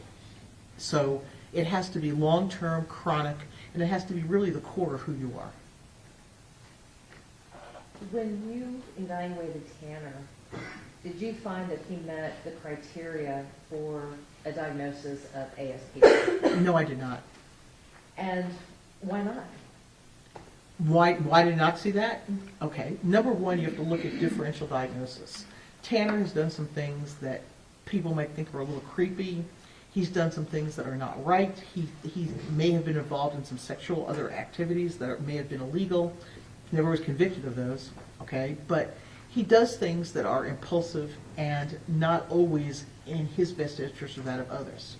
However, when he thinks about the world around him, I never saw anything that he thought about things in a criminal sense. I have dealt with criminals for over 40 years, and their attitude is always criminal. They talk about their past experiences with bravado. They talk about being so tough and, I can sell drugs on any street corner. I can do this, I'm the toughest criminal. I don't see anything like that with Tanner. I don't think that the things that he emulates are superheroes, not criminals. The movies he watches are not, criminal movies. They are fantasy movies. I don't see anything in him chronically, and I spoke to Jackie and his mother and people who knew him, his teachers. Nobody ever felt that there was a criminal attitude about Tanner.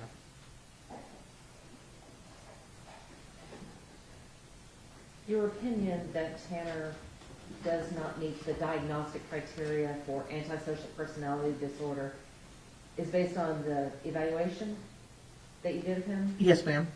based on the interviews of, sounds about at least 6 or 7 Yes. collateral witnesses, Yes, ma'am.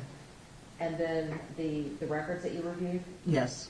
and the hours that you spent with Tanner, Correct. and nothing in any of that would lead you to believe that he meets the diagnostic criteria for antisocial personality disorder. That's correct. Can the symptoms of his autism spectrum disorder, how do you determine what is autism and what is antisocial? Well, you have to understand what it means to be autistic and understand patterns of behavior. You know, when I said Tanner's textbook for a lot of this, he really is. So you have to look at, the fancy word is etiology. You have to look at the foundation for where certain behaviors came from. So when you look at Tanner doing certain things, you have to understand that it's from the perspective of someone that has a neurodevelopmental disorder. And you have to understand how he thinks about the world. Did he think about doing something to be a criminal act? Or is just this a behavior that he doesn't really understand how other people will perceive this as maybe inappropriate or maladaptive? So when you always have to make a differential diagnosis. So for instance, this is maybe a silly example, but years ago I was giving a lecture to some teachers, and we were talking about diagnosis. And one lady raised her hand and she says, you know, I think my husband's crazy, this is what he does. And so this is what he does. Every Saturday he gets up and he mows the lawn wearing this pair of Aggie shorts, and he smokes a cigar. And he goes around and he's got no shirt on and he mows the lawn. So she goes, is there something wrong with him? So you make a differential diagnosis. Number one is that this might be just his way to relax. Number two, he just might have some oddities to his personality. Number three, you should be really happy he's doing the lawn. I mean, these are the differential diagnosis. Now, I could come on and say that it's inappropriate. He's wearing a shirt and no shirt and these stupid Aggie shorts, and he's showing off because he's a narcissist and he's a pervert and this, that, and the other. But then I ask her about him. He's a wonderful father. He's very silly. He makes stupid dad jokes. He is a stupid dad joke person. So she was just raising her hand in a teacher's workshop, but that is a differential diagnosis. You have to understand the person as a whole before you look at the behaviors and decide what the foundation of those behaviors are. So it sounds to me what you're saying is that you don't take things at face value, you have to dig a little deeper. Absolutely, and you would expect that if you went to a therapist. You would expect that for your family, much less for a court. It's very important to dig deeper and just not look at a symptom or a behavior as a behavior. You have to understand where that came from. Can someone have an antisocial trait and not be diagnosed with antisocial personality disorder? Well, all of us have antisocial traits. All of us have done some antisocial things. There's not a person among us who has not anything could be considered antisocial. You know, what does that really mean? Have you ever filled your cup up at McDonald's twice and you're really supposed to get one refill? Many people have. Okay. We've all done things. Have you ever run a stop sign? I have. Okay. Have you ever done things that are probably wrong? Yes. Everybody has done things that you know are against the law. Okay. And little things or bigger things. The question is, we all can have some traits and some behaviors, but that doesn't mean that we are diagnostically antisocial. It may mean that when we're risk takers than others, I mean, somebody on the jury might never fill up their Diet Coke again. I have. I mean, okay, I have because I had to be in court and I'm in a rush and I just put some more Coke in there. Is that stealing? I guess. Although one of my clients worked for McDonald's and said all their profit comes from pop. So I felt less bad. But the reality is that an antisocial attitude, Ms. Anderson? Probably a little bit. But does it give you a personality disorder? No. Well, can someone commit a crime as horrible as the one that Tanner has committed and has pled guilty to? Can someone do something that horrific and still not be antisocial? Yes. The last thing that I want to talk to you about is his impairments. Dr. Brahms, did Tanner's impairments cause him to commit the act to which he pled guilty? No, but they set the stage for his life. Are his impairments and his deficits any sort of excuse for what happened? No, and I need to say that none of my testimony in any way should be implied as an excuse for what happened. This is only an explanation of who this defendant is so that whoever decides his fate understands him as completely as possible, but this is absolutely not an excuse. What about a justification? Do his impairments justify the kidnapping, assaulting, and murder of a 7-year-old child? This has nothing to do with justification. It has to do with understanding the person who's before the court and being able to weigh their strengths, their weaknesses, and their ability to be compared on a level that maybe you or I would be. And lastly, Dr. Brahms, you spent time with Tanner in the jail, That's correct, ma'am. saw him interacting with guards, Yes. saw him interacting with other people in the jail. A couple, but mainly correctional officials. Based upon your review of the records and your observations of Tanner, how well has he adjusted to life in prison? I would say he's adjusted very well. May I have a moment, Your Honor? Yes, ma'am.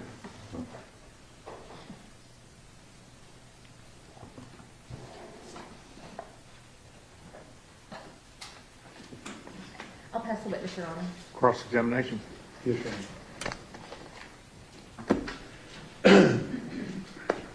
Ma'am, how many psychologists does Tanner Horner have in this case? I cannot hear you. I'm sorry, you're drinking water. I couldn't understand you. How many psychologists does Tanner Horner have in this case? As experts, Yes. I've never counted. I can try. Well, he has Dr. Ryan, who you talked to, right? Is she a psychiatrist, psychologist? What is she? She's a psychiatrist. Okay. And you got Dr. Spence and Dr. Emhoff. Yes, one's I think is more of an autism. They're both autism specialists. Right. And then you have some other people. You have Dr. Davies, who you talked about, had the fetal alcohol thing, right? Right. I know Dr. Davies. Yes. And so would you agree with me, there's been a whole lot of people interview him consistently over the last several years. That's correct, sir. Interviewed him and asked him the same basic questions you're asking him about his family history, how he grew up, traumas, all of those things have all been asked multiple times. In different ways, yes, and for different purposes, but yes. Right. And so in this particular case, let me ask you, did you review all of their reports in this particular case? Yes, I did. Okay. And let me ask you, where's your report? I do not have a report Well, why not? because my testimony was going to be based upon all of the other people's reports, and that is what was agreed to by the defense, that I would wait until all the reports were submitted and testify from the information I have, not just from the reports, but from obviously many other sources. Okay. So I guess what I'm trying to figure out, you didn't do any testing. No, he's been tested and tested. There was no need for me to do testing. Okay. So part of what you're doing today is just simply repeating what other people have already said in this case. Absolutely not. Well, you're repeating things that you got from Dr. Ryan. I didn't know that I was repeating directly from her report at all. I'm talking about Tanner's development. She's talking more about diagnostic issues, but I don't believe that I quoted her report in my testimony. But you don't have a report that we can look at with regard to your findings and tell us that before we came in here today and you testified. That seems to be correct, yes.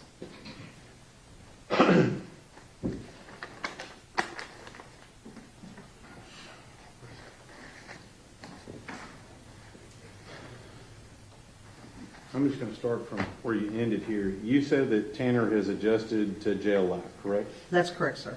And that's because he's been in SEG the entire time, correct?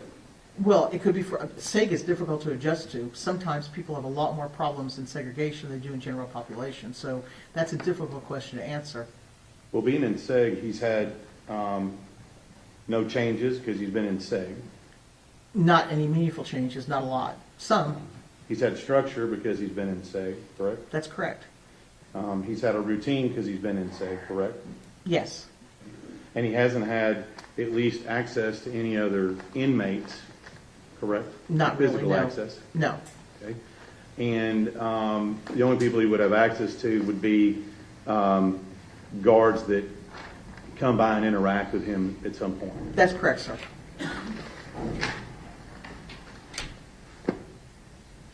Now, I'm trying to figure this out here a little bit here.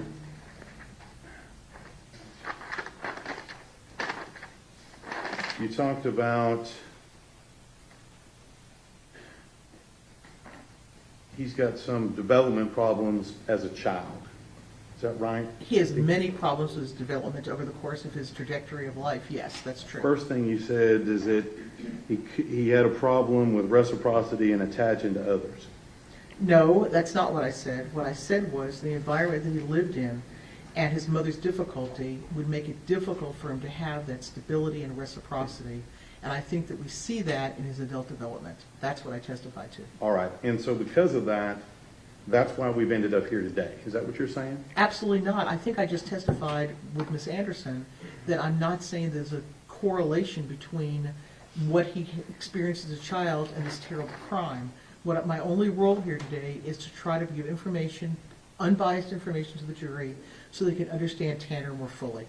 I've not talked anything about the causality of this terrible crime. All right. So all the stuff that you talked about with regard to his development up and through his childhood, you're saying that didn't have anything to do with his crime?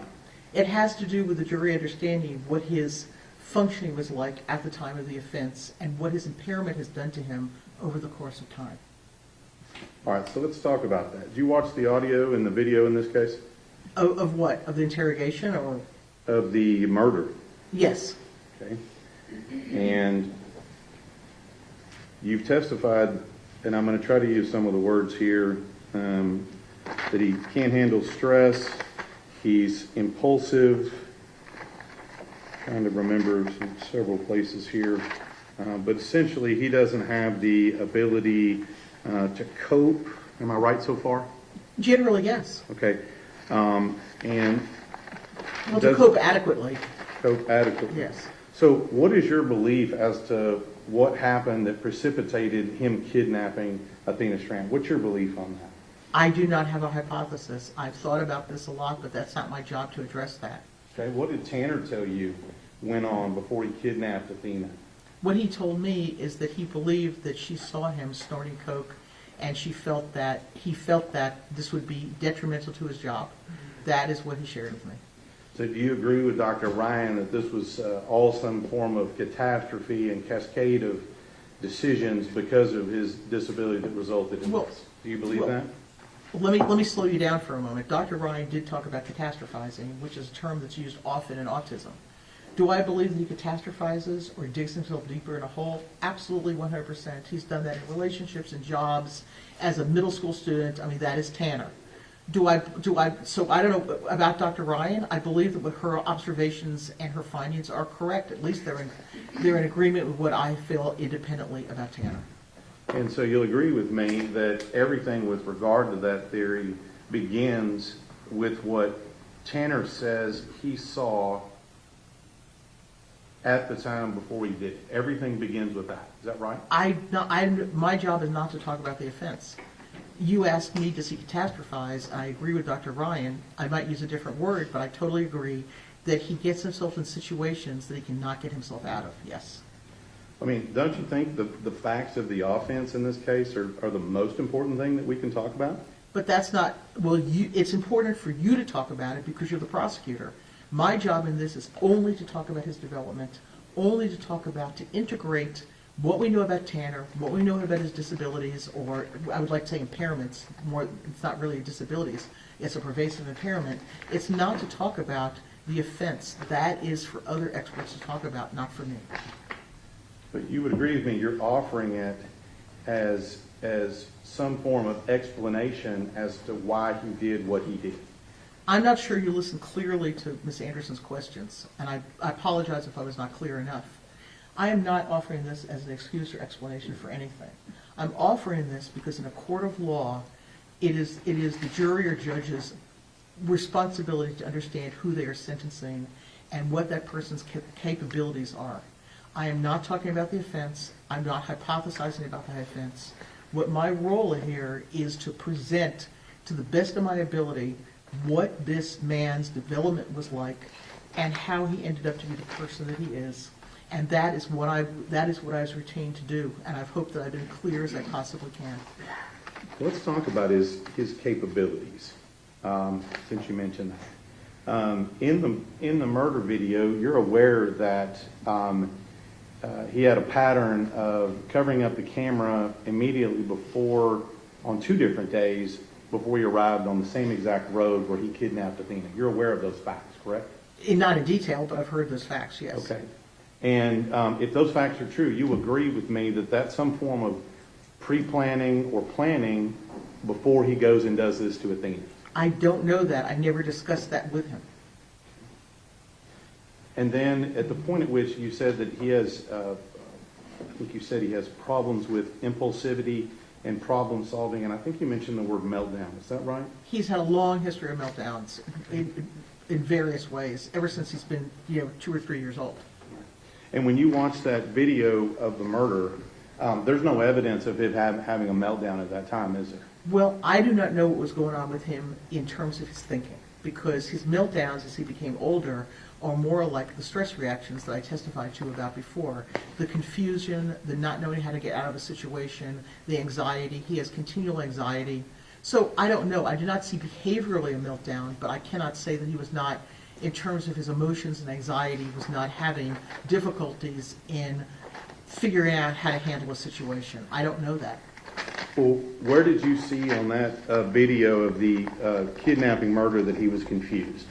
Again, let me say that I did not see that he was confused. I do not know what was going on with him, but I do know that this massive reactions to stress, that his inability to get himself out of situations, that his ability to plan and to think about the best way out of things, this has gone on throughout his entire life. I mean, he ran out of Outback Steakhouse because the dishes were piled too high. That is how Tanner copes. He just cannot figure out a way to interact with people, problem solve. That's what he does. But, I do not know what happened in that truck, nor it was my role to talk to Tanner about what happened. Whatever he volunteered, I took into consideration, but that's not my role in this hearing. You used the example at Outback, and you said the dishes were too high. You know that's not the complete truth, right? No, it's part of the truth, yes. Okay. So what's the whole truth? He did not show up at work at some point. I know that.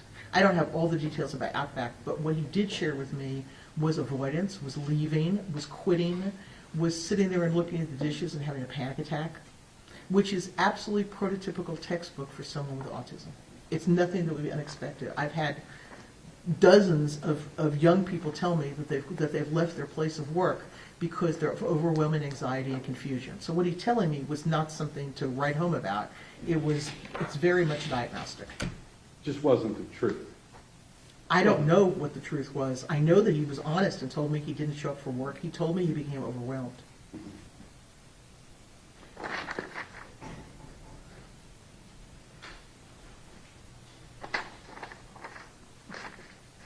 You said he has problems with problem solving and low process speed. Did I read that correctly? Slow processing speed, yes. Okay. When he's committing this offense, is he having problem solving issues and low processing speed? My guess would be that if you look at this, and again, I did not talk to him about the offense, is that I think making decisions is difficult for him, and it would not surprise me if he did not have a well thought out plan about this, but I do not know that. I know he does not have a well thought out plan about many things, and I know his ability to process information effectively, both by testing, is very clear on the testing, and also by other people's evaluations, is limited. That's all I can answer. You talked about Zero like being an imaginary friend, and you said that when it came to the interrogations, that was his way of talking to law enforcement. Was I right about that? It was his way of trying to share what happened without, the word wouldn't be taking responsibility, but it would be very difficult for him to talk about those things, and this is how he's learned to cope. This is something over the course of time. This is not new to this evaluation. To that interrogation. But in that interrogation, whatever imaginary friend he created didn't actually tell the truth, did he? No, I'm very well aware of that. Is that what he does is I used an imaginary friend example of a 4-year-old, but what we're really talking about here is a not integrated person who copes in a way to try to distance himself. Instead of being an integrated part of him, he distanced himself with a 0. It's very easy to focus on 0, but we have to focus on the totality of Tanner. Well, you understand that when he was playing his imaginary friend, like you said, he was making up a consistent pattern of lies during the entire time, wasn't he? There were a lot of untruths, that's true. And he was also able and consistently to make up a pattern of information, where things were, details, directions, and things like that, correct? Well, many of them were not correct, but yes, he finally gave details that led to finding Athena. But still stuck with his lie about backing into her and everything else. Whatever that was, yes, he told a story that clearly was not true. And he still lied about that in January of 26 when he got interviewed by Dr. Fritz. I remember He came that. back to that too. Yes, I don't remember the month, but yeah, it was earlier this year. So is his imaginary friend back when he's talking to Dr. Fritz? His coping mechanisms are the same. His So- coping mechanisms of whatever his inability to tell the entire story is there. I didn't know that Dr. Fritz was going to ask him about the defense. I certainly was not. So he copes by lying. At times, he certainly does. And he copes by avoiding responsibility by deflecting it off on anybody but Tanner. Many times, yes.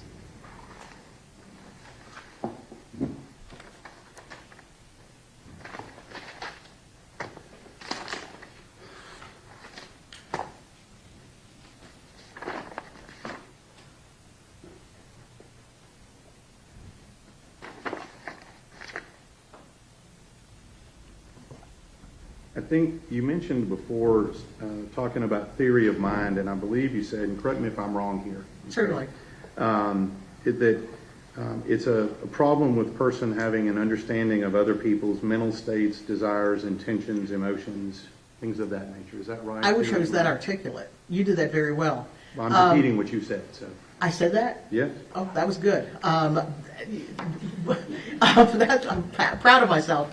Yeah, it's a difficulty in perceiving how other people perceive you, and a difficulty in understanding like your own emotions. So it's this whole thing about how you perceive others and how they perceive you. Right.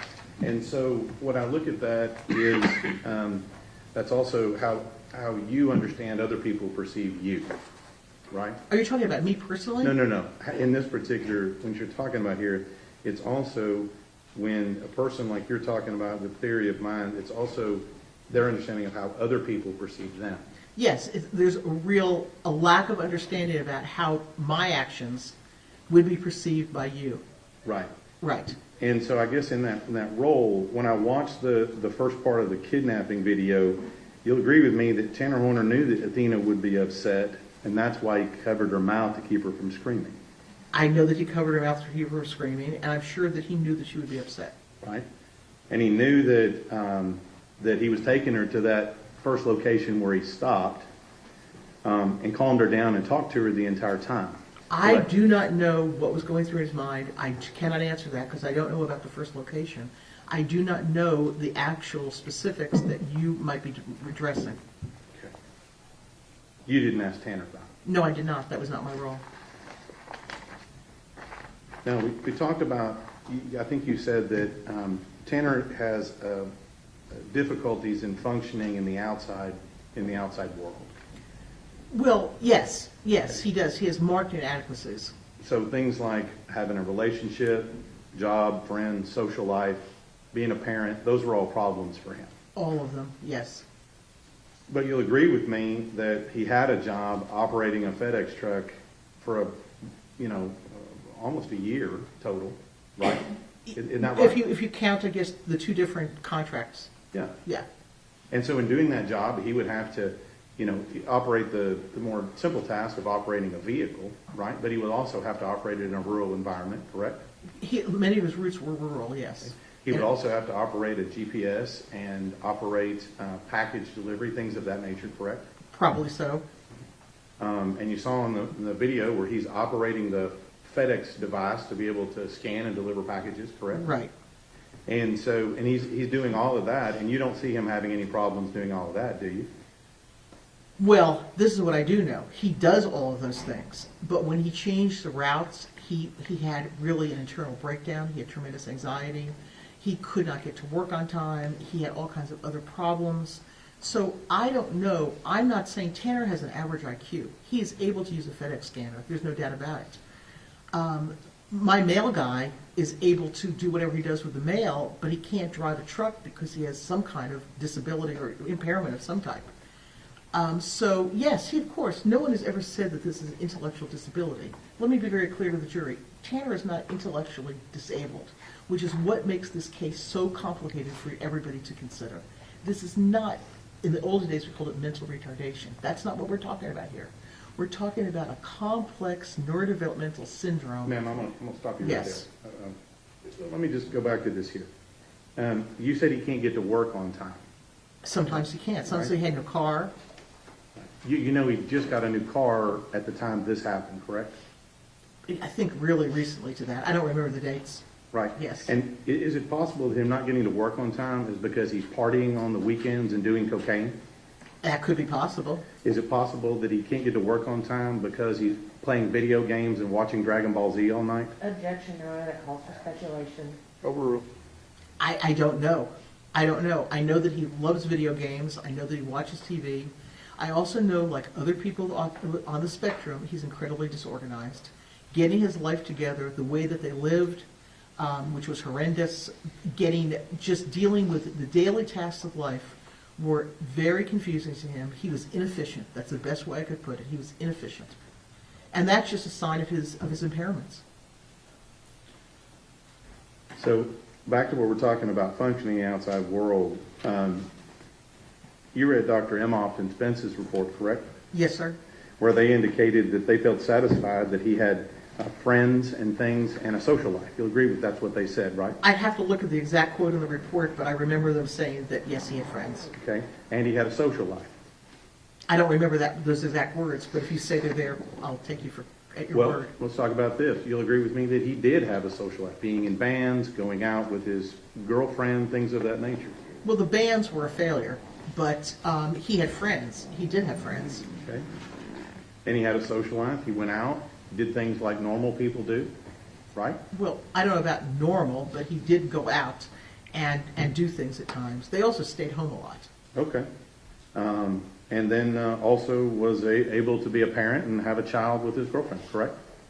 With as much outside help as possible from the mother's mother, who happened to be a nurse, and with as much help as possible from his grandmother.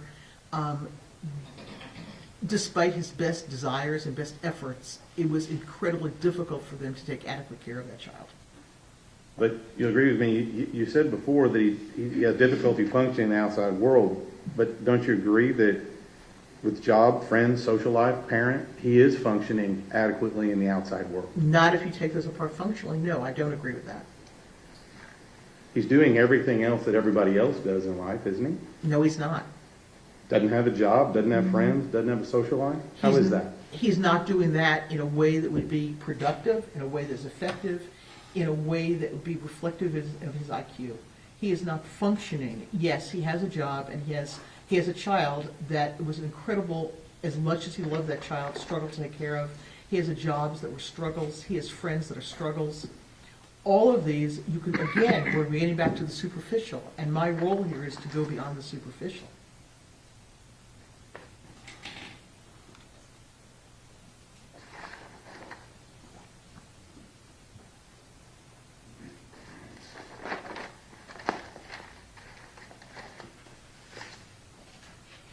So you talked about a little bit about his development, that he needed interventions and things of that nature. Is That's that right? correct, sir. Okay. And again, and with regard to interventions, are you saying that if we had had those interventions, we wouldn't be here today?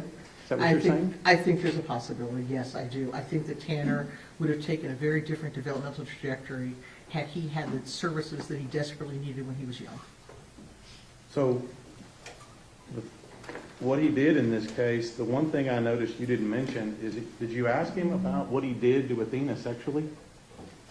He brought it up very generally, and I did not want to go into the offense, so he told me minimal. Okay. So if he's catastrophizing, as Dr. Ryan said, and you seem to agree with that, that is his propensity, but he stops off in the middle and gratifies himself sexually in the middle? I don't know if he gratified himself sexually. I really do not know. He mentioned one thing about it, and I did not go on with that because that was not my role to do. What did he mention about it? He said that he could not get an erection. That would imply that he was trying to. Yes, Did you read the DNA results? I know the DNA result, that his DNA was found on her. I know that. Yeah. You know where it was found on? Objection, Your Honor, it's mischaracterization of the evidence within the record. I don't. Wait, rephrase your question. Judge, she said she knew it was found on her. I just want to know if she knows where it was found on her. Go ahead. Where it was found? Where was it found on her? I don't have the specifics. No, I can't answer that question. I don't know.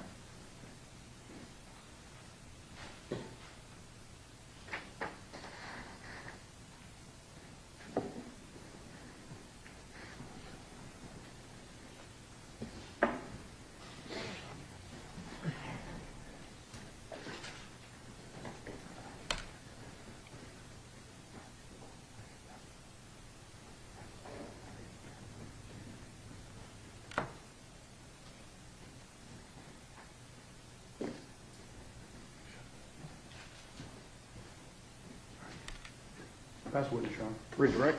Yes, Your Honor.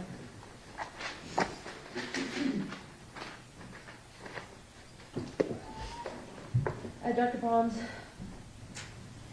the state asked you about the video of the offense and specifically about putting a sticky note up on camera. Correct. Once that sticky note is up on that camera, can you see what happens? Some of it. I can see him. But after he puts the cover on the camera, No. can't see what's going on in there. So the state is asking you to make a lot of assumptions on what is going on at that time. That's correct. Are you able to state whether or not Tanner was having a meltdown when you can't physically see him? No, I hope that I was clear. I'm not testifying or hypothesizing or assuming what happened in that truck. So if anybody were to get up on the stand and say, I don't see evidence of a meltdown, I do see evidence of a meltdown, I do see this, I don't see that, are all of those just based on assumptions, They're all based on assumptions. but no evidence? That's correct.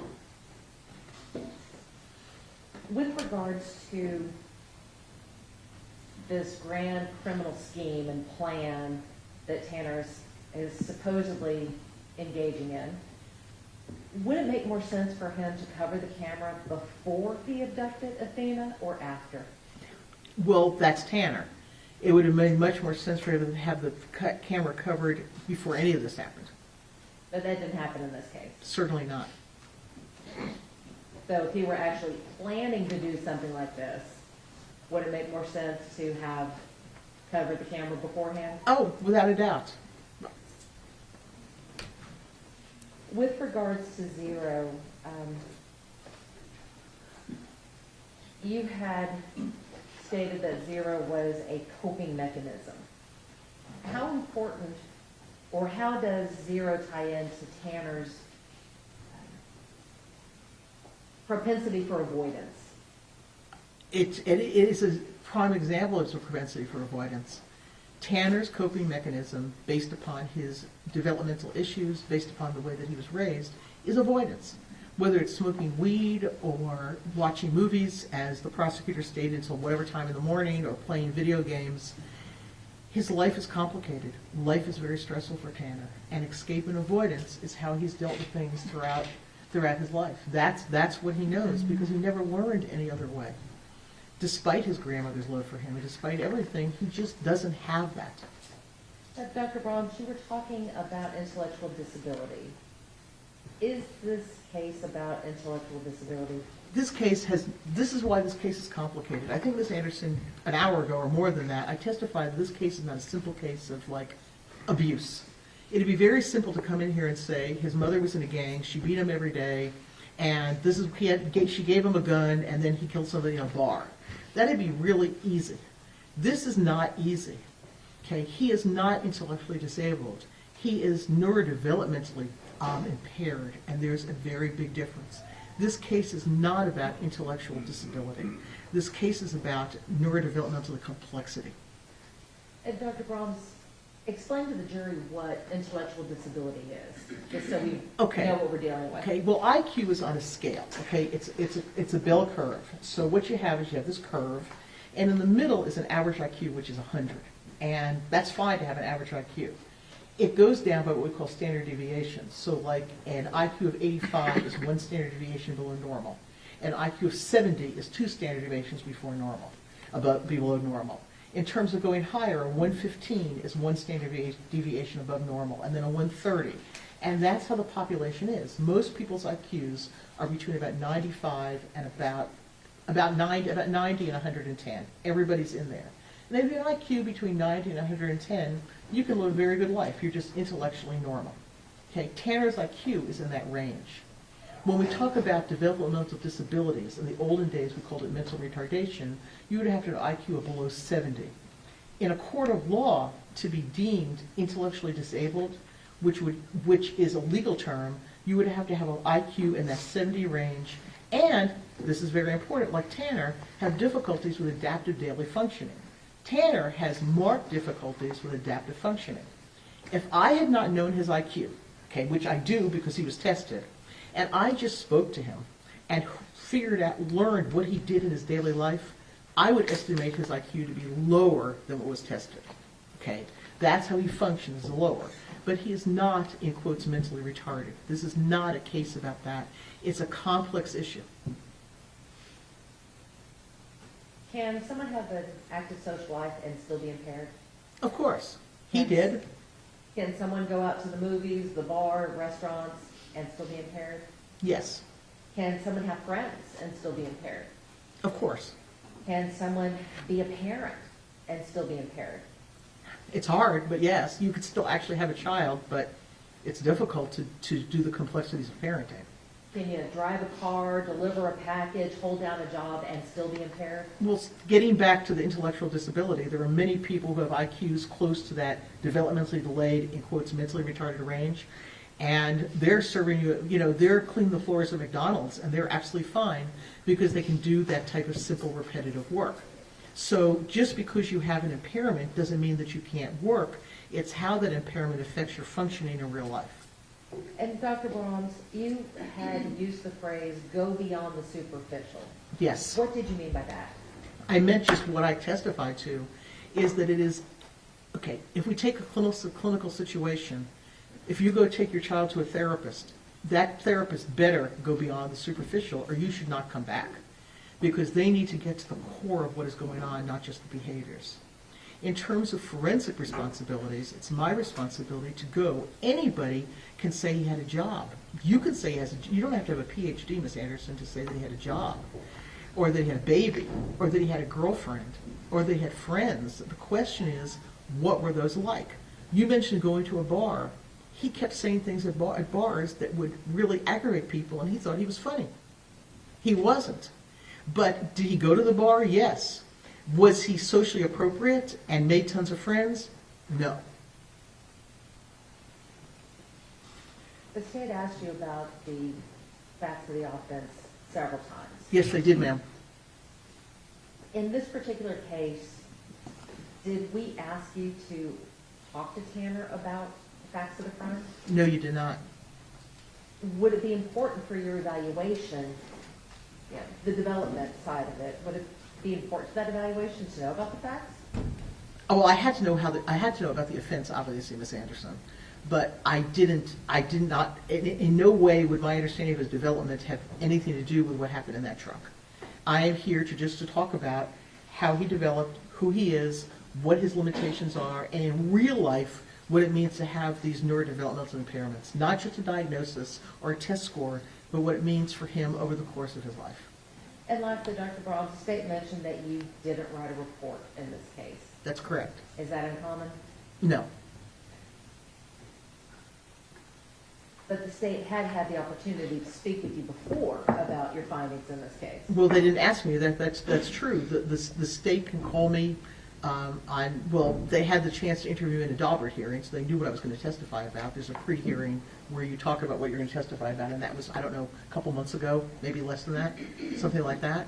And they also have a right to contact me at other times, and you might want to have the defense attorney on the phone or on the Zoom with you, but it's their right to talk to me, and I would have talked to them.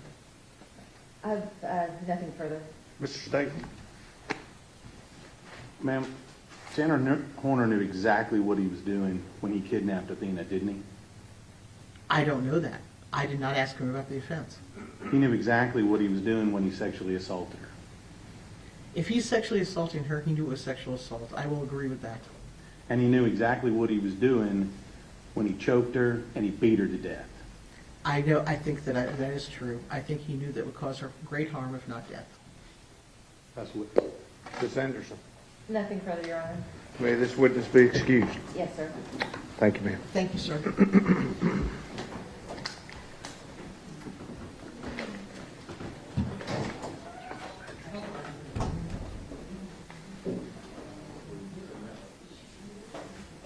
Your Honor, ladies and gentlemen, the jury, the defense rests.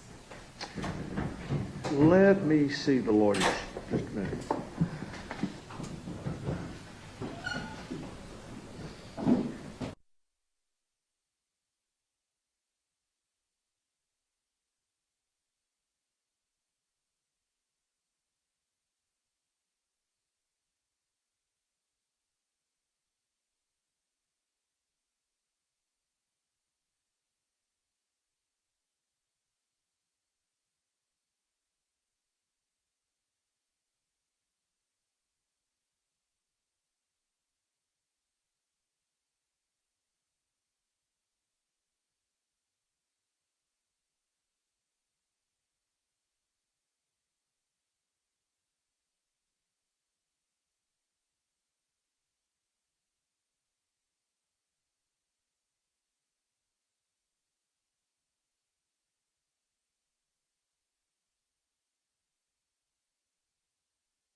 All right, everyone may be seated. We are ready to proceed, ladies and gentlemen. This witness has been previously sworn to testify truthfully. Ms. Dool, Mr. State. Yes, Your Honor, thank you. Tim, would you introduce yourself to the jury and state where you're currently employed? Yes, sir. Good morning, ladies and gentlemen of the jury. My name is Timothy Fitzpatrick. I'm employed with the Texas Department of Criminal Justice. And what is your position title at the Texas Department of Criminal Justice? I am the Director of Classification.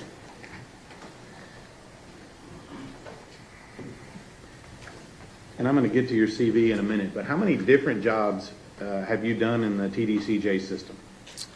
I have done numerous jobs. I started off as a correctional officer when I was 18 years old.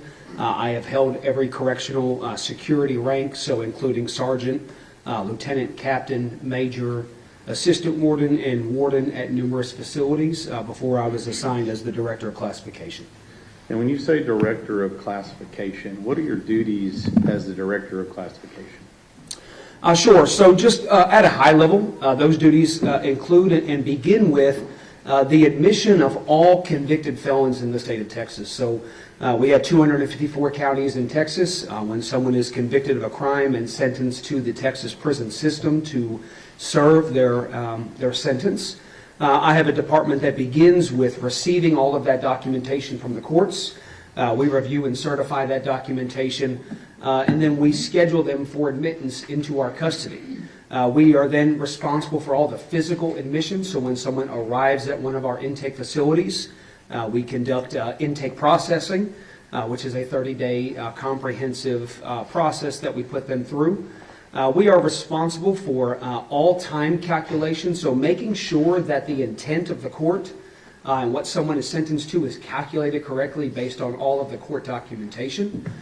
We assign every inmate that is received to one of our 104 prisons in the state of Texas. So they are spread throughout the entire state, and we have to make decisions on where to best assign those individuals once they get to our custody. Once they're at the facility that they're assigned to, we make decisions on housing, job placement, and things of that nature. We also process all releases at the very end. So essentially the way I like to describe it is it's incarceration from A to Z. It starts at the very beginning before they even get to us while they're in the county, and it ends the day they go out the door. So we are involved from start to finish. All right. And in this particular position, does that also include the Polinsky unit or death row in Livingston, Texas? Yes, sir, it does. All right. And how long have you been doing this particular Director of Classification job? I've been the Director of Classification for about 4.5 years. And in this particular capacity, how many people do you manage in this position? My division particularly has a little over 2,000 employees for the state. And when we talk about, I'm going to use the term staff, is staff, is that term defined, is that just prison guards in the TGCJ system, or who is that? No, sir. We have a wide array of public servants who work within our prison system, so it's not just the correctional officers. All right.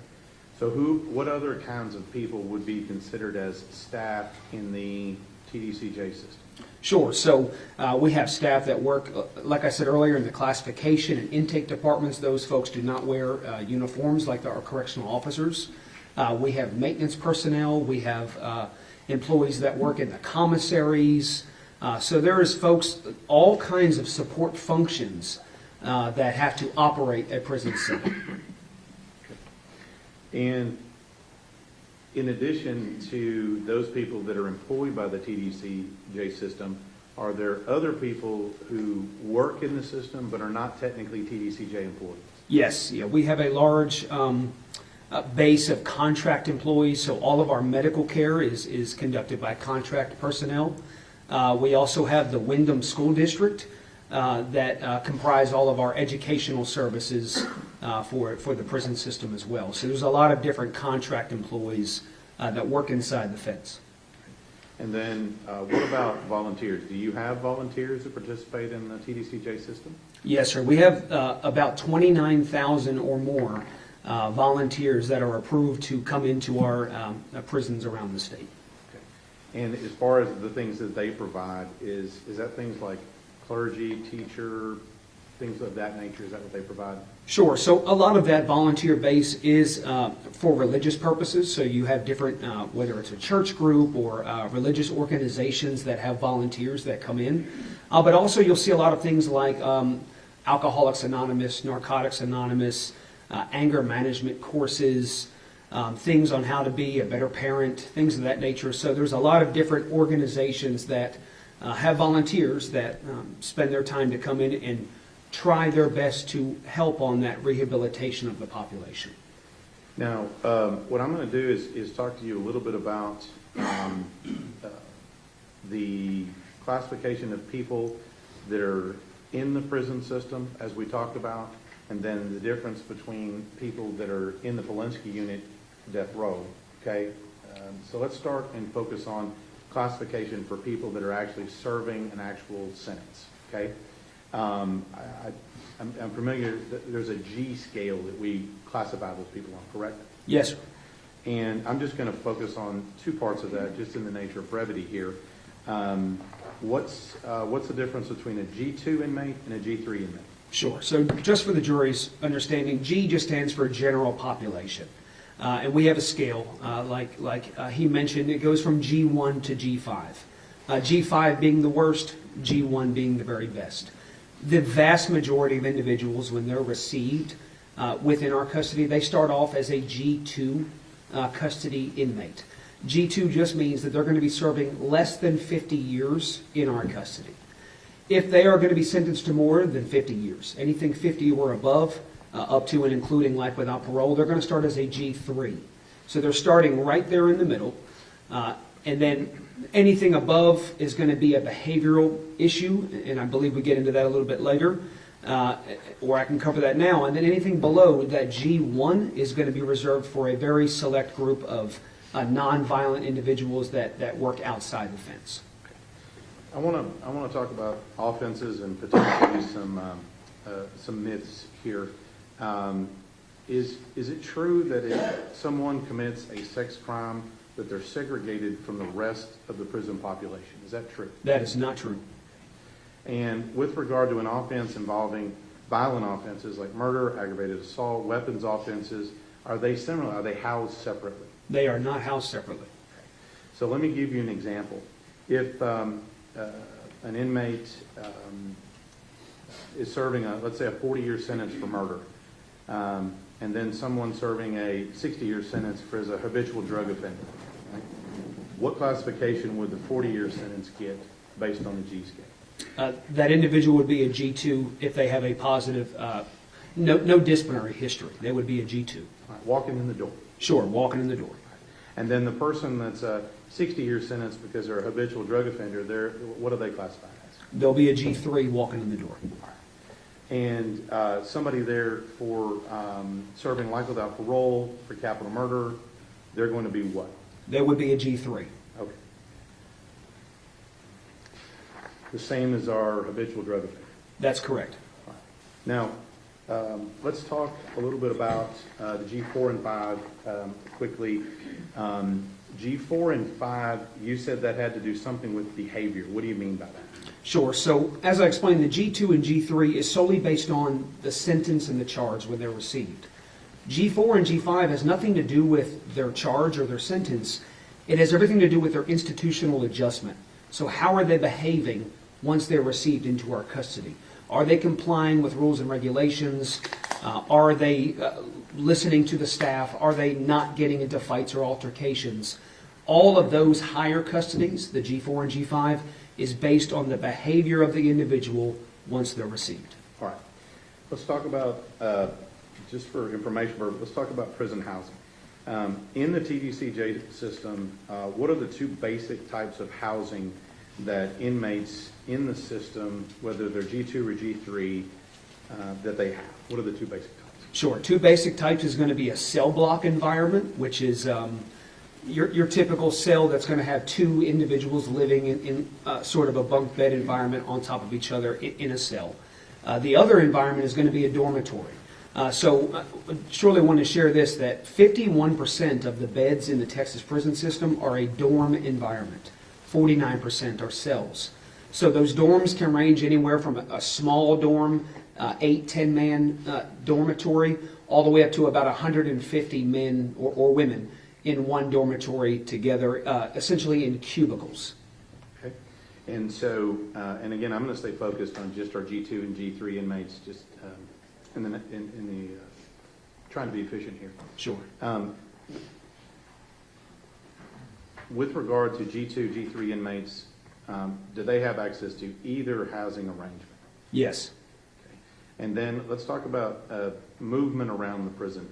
What I mean is when G2 and G3 inmates are moving about the prison, are they secured in any way, handcuffs, shackles, things of that nature? No, sir. They walk to wherever they're going to be going. Okay. Even if they're serving life for capital murder? That's correct. Is this the same when they go outside? Yes, there are instances where we have job assignments where individuals could work outside of the fence under armed supervision, but they are not restrained with hand restraints or leg restraints. Let me back up. When a G2 or G3 inmate that's not going outside the fence, I'm assuming they go outside at some point. Recreation and things like that? Recreation. Sure, yes. And during that time, is our G2, D3 inmates, are they chained or shackled or limited when they go outside? No, sir. Let's talk about meals. How does it work for those in either the dorm or the cell block environment? How does it work for them to go to meals? When it's time for a meal, the living area where they are at are notified for the meal time. They then walk 25 at a time down to the dining hall. Some dining halls hold around 100 individuals. Some hold up to 400 individuals in one dining hall together. So they go in groups of 25, but then once they arrive at the dining hall, it could be a much larger group that's eating together. And so this is the same whether you're serving 2 years for DWI or or life without parole for a capital murder. That's correct. They would be in there together. Is that the same for church and medical? Does that work the same for both religious services and medical? Yes, it does. Same way. All right. You said something about jobs. Let me ask you, are there inside the fence jobs available for inmates? Yes, the best way I like to describe this is think of prison like a small city. And so inside of a city, you need every type of job, right? Folks that are going to be preparing and serving food, folks that are going to be fixing, doing plumbing work or other maintenance type jobs. So there is a vast array of jobs for the prison, for every single prison. And it is our goal to ensure that everyone is being as productive as possible while they're incarcerated. And so we do assign jobs to the fullest extent based on their medical considerations. Yeah. And so is that, whether or not they have a job or not, is that limited by the type of offense they committed if they're a G2 or G3 inmate? There is very minimal limitations. Is it limited by the type of offense as far as violent or nonviolent? No, it's not. Is it limited by the type of offense, whether it's drugs or theft? It is not limited based on that. I'm going to talk a little bit about transport. Inmates that are serving time, including our capital murder inmates that are serving life without parole, are they sometimes transferred between locations? Yes, we as TDCJ has to make decisions on those placements around those 104 prisons, as I mentioned earlier. We move anywhere from 1,500 to 2,000 inmates a day on buses or vans all around the state of Texas, so they are moved frequently. And again, kind of the similar question with regard to jobs. Is that movement, who you're moved with, limited by virtue of your offense? No, sir. It's only based on the custody. So when an individual, any individual G2 or G3 custody could be on a bus, and that's with up to 40 other inmates traveling together on the road. We talked a little bit about medical treatment. Who provides all the medical care for the Texas inmates? So we have two university partners. So the University of Texas Medical Branch provides the vast amount of medical services and mental health services for the entire eastern and southern part of the state of Texas. and then the northwestern part is provided by Texas Tech University. Talk about housing, jobs. Let's talk a little bit about commonly, how does visitation work with people serving a sentence in the Texas prison system? So we have two different main forms of visitation. We call them contact visitation and non-contact visitation. And somebody serving in a G2 or G3 status, like we would talk about, are they available to have contact visitation? Yes, they are. And what does that look like for those of us who are fortunately not presently in the prison system? Sure. So many of them are around a room this size. And within the room, you would have multiple small tables. It could be round or square tables. And the family members, whoever that might be that's coming to visit, including children, would come in and sit at those tables around the whole room. And then the inmate would come into the room and they would sit. I mean, it's contact, so they're allowed to hug. They're allowed to hold hands. They're at the table with the person that's coming to visit them in the room with the other visits that are happening simultaneously. Okay. And any limits on which G2 or G3 inmates are allowed to have this type of contact visitation in these rooms that you're describing? There are no limits as long as the visitors are on their visitation list and meet the policy. Now, what process is in place to kind of warn these civilians that are coming in there as to who's sitting at the table next to them? What process in place to let them know who's sitting around them? That there is no process for that. So the children and other people in the room, they're not made aware of who else is visiting them and what they did? That is going to be protected information, essentially, so security type information, so we would not be able to tell other families the charge or the sentence of the individual sitting potentially right next to them at the other table. And typically, how many guards are there in the room? 1 to 2 correctional officers in the room. Let's talk about other services available to people in G2, G3 status.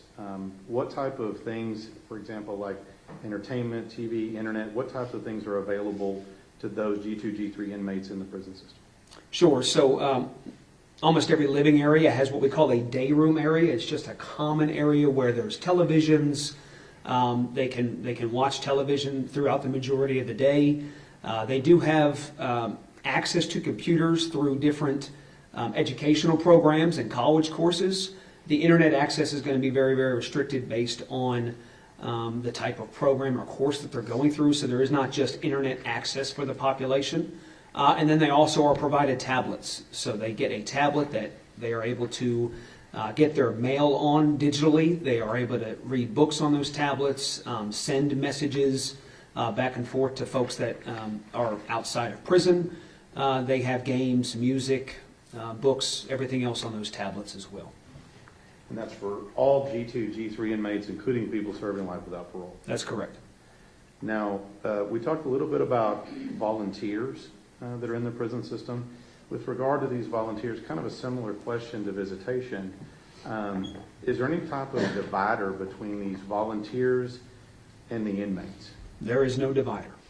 And so, for example, if we're having a religious service, is there any process to make the volunteers aware of the people that are in the same room with them?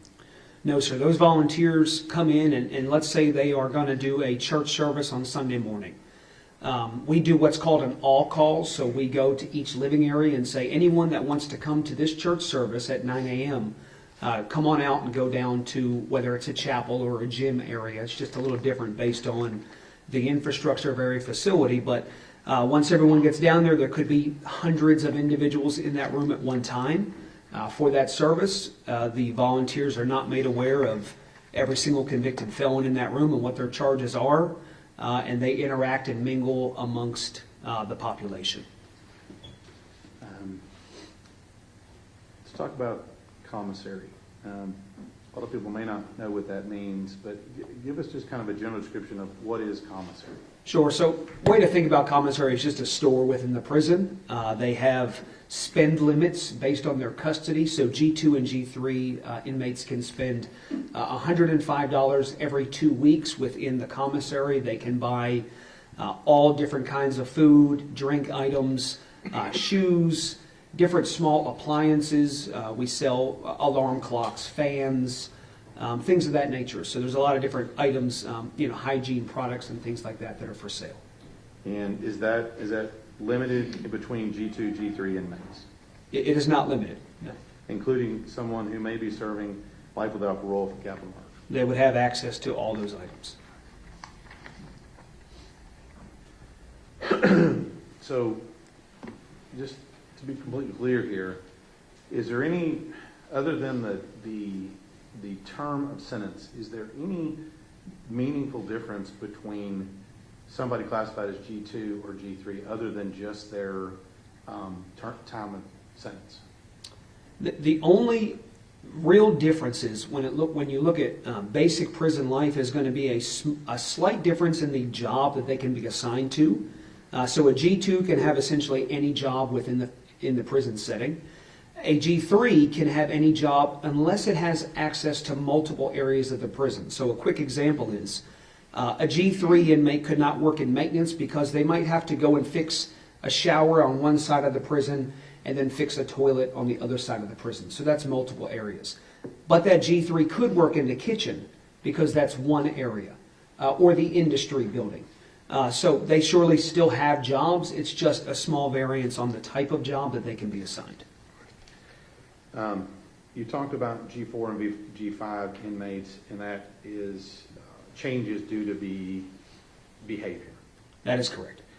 And when somebody has that type of disciplinary issue, would that cause potentially their classification to change? Yes, that is possible. And for example, let me just give you an example. If a G3 inmate, let's say, commits a minor assault, one that doesn't require extensive medical care, is that something that they would have potentially a classification change? Sure. So if someone commits an assault of that nature, a disciplinary infraction would be written.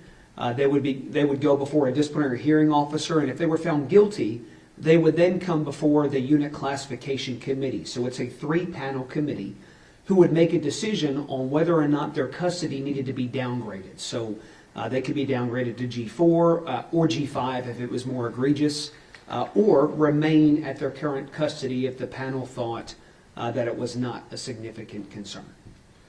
So there's a possibility that one could assault a guard or inmate or staff, but not even lose their classification.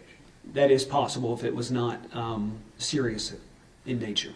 Let's say they do lose their classification. What's the process for that to be reviewed and change at a later date? Sure. So if today somebody is downgraded to a higher custody, they have an automatic review date at the 6-month date of their downgrade. So 6 months later, they would come back before that committee again. We would reevaluate how they've behaved through those 6 months and then make a new determination on if they're going to be promoted or remain where they're at. And so once that's complete and they get their review, is the inmate then allowed back to the same access they had before?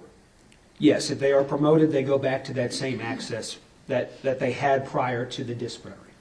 And is it possible that somebody could commit multiple disciplinary infractions, including assault, over a long period of time and simply just move back and forth every 6 months between their classifications? Yes, sir. It happens often. It's very fluid. So a classification is a very fluid process, and we do see that often where individuals violate rules and regulations, get downgraded, get promoted again, get given another chance, and then continue down that path of negative institutional adjustment. So we do see that often. I'm going to talk to you just briefly about, I think it's called restrictive housing. Sure. These would be people that are, I would assume, are G5 inmates, is that right? No, sir. Restrictive housing is actually above G5, so it's a more secure housing environment that is above the general population.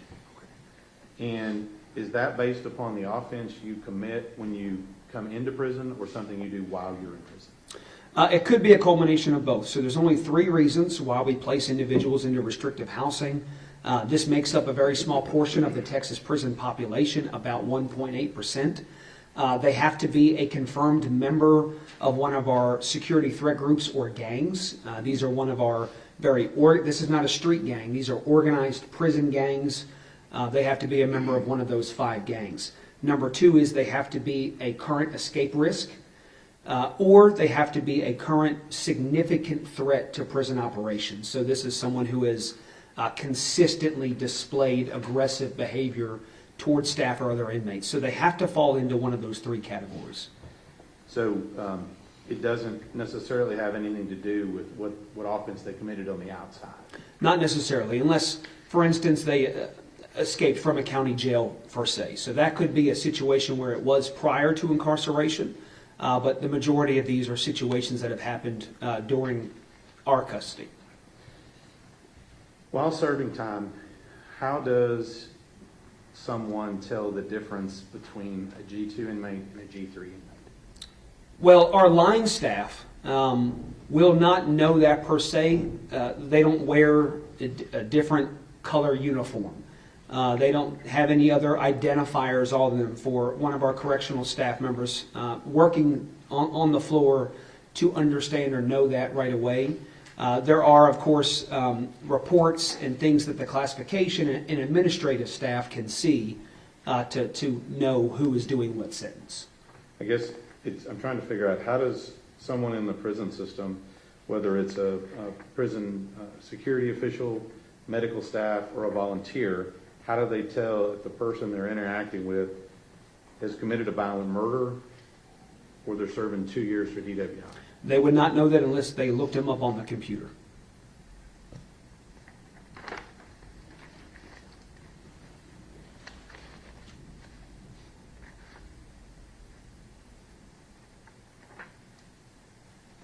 Let's talk a little bit about behavior management. You talked about how people have reviews in a committee and things. In your experience, what's the best motivator for people to act right in prison? In my experience, the very best motivator is going to be the possibility of parole. All right. So the hope of getting out. That's right. Hope is a critical piece that we try to tap into through management and rehabilitation. But yes, someone's ability, knowing that they have a parole review coming up sometime in the future, is a keen driving factor behind positive behavior. Just in general, is prison a stressful environment? I think that could be a very good way to put it. It is inherently negative, right? You have an environment where you have thousands of people who don't want to be there. And so, yes, it can be stressful. It can be a negative environment, and that's something that we have to manage daily. Now, I'm just going to talk about a little bit how the prison system interacts with the inmates. Do inmates have any direct control over where they live and who they live with? No, they do not. Do they have control over the type of housing that they may have? You said it was dorm or cell block. Do they have any control over that? They do not. And then with regard to inmates serving a sentence, what is the possibility that their living arrangements may change? It's very possible. Earlier I spoke about the fluidity of classification, but it goes deeper than that. So each of our prisons have different missions, right? Whether it's a security reason, a medical reason, a treatment reason, there are a large amount of reasons why someone could be moved internally within a prison or to another prison altogether. So that is something at the state classification level that we monitor on a daily basis and then make those decisions on those 1,500 plus moves a day around the state. So with regard to prison life, is it possible that an inmate's location within the actual unit they're in, is it possible that that may change? Yes, sir. Is it possible that who they are housed with in a dorm, is it possible that that changes? Yes, sir. I think I already asked you this, but I want to make sure. Is it possible that they may be in Beaumont one day and in Wichita Falls the next? Yes, sir, that is possible. And that's just based upon what the prison system decides is in the best interest of population and efficiency. That's correct. Yeah. And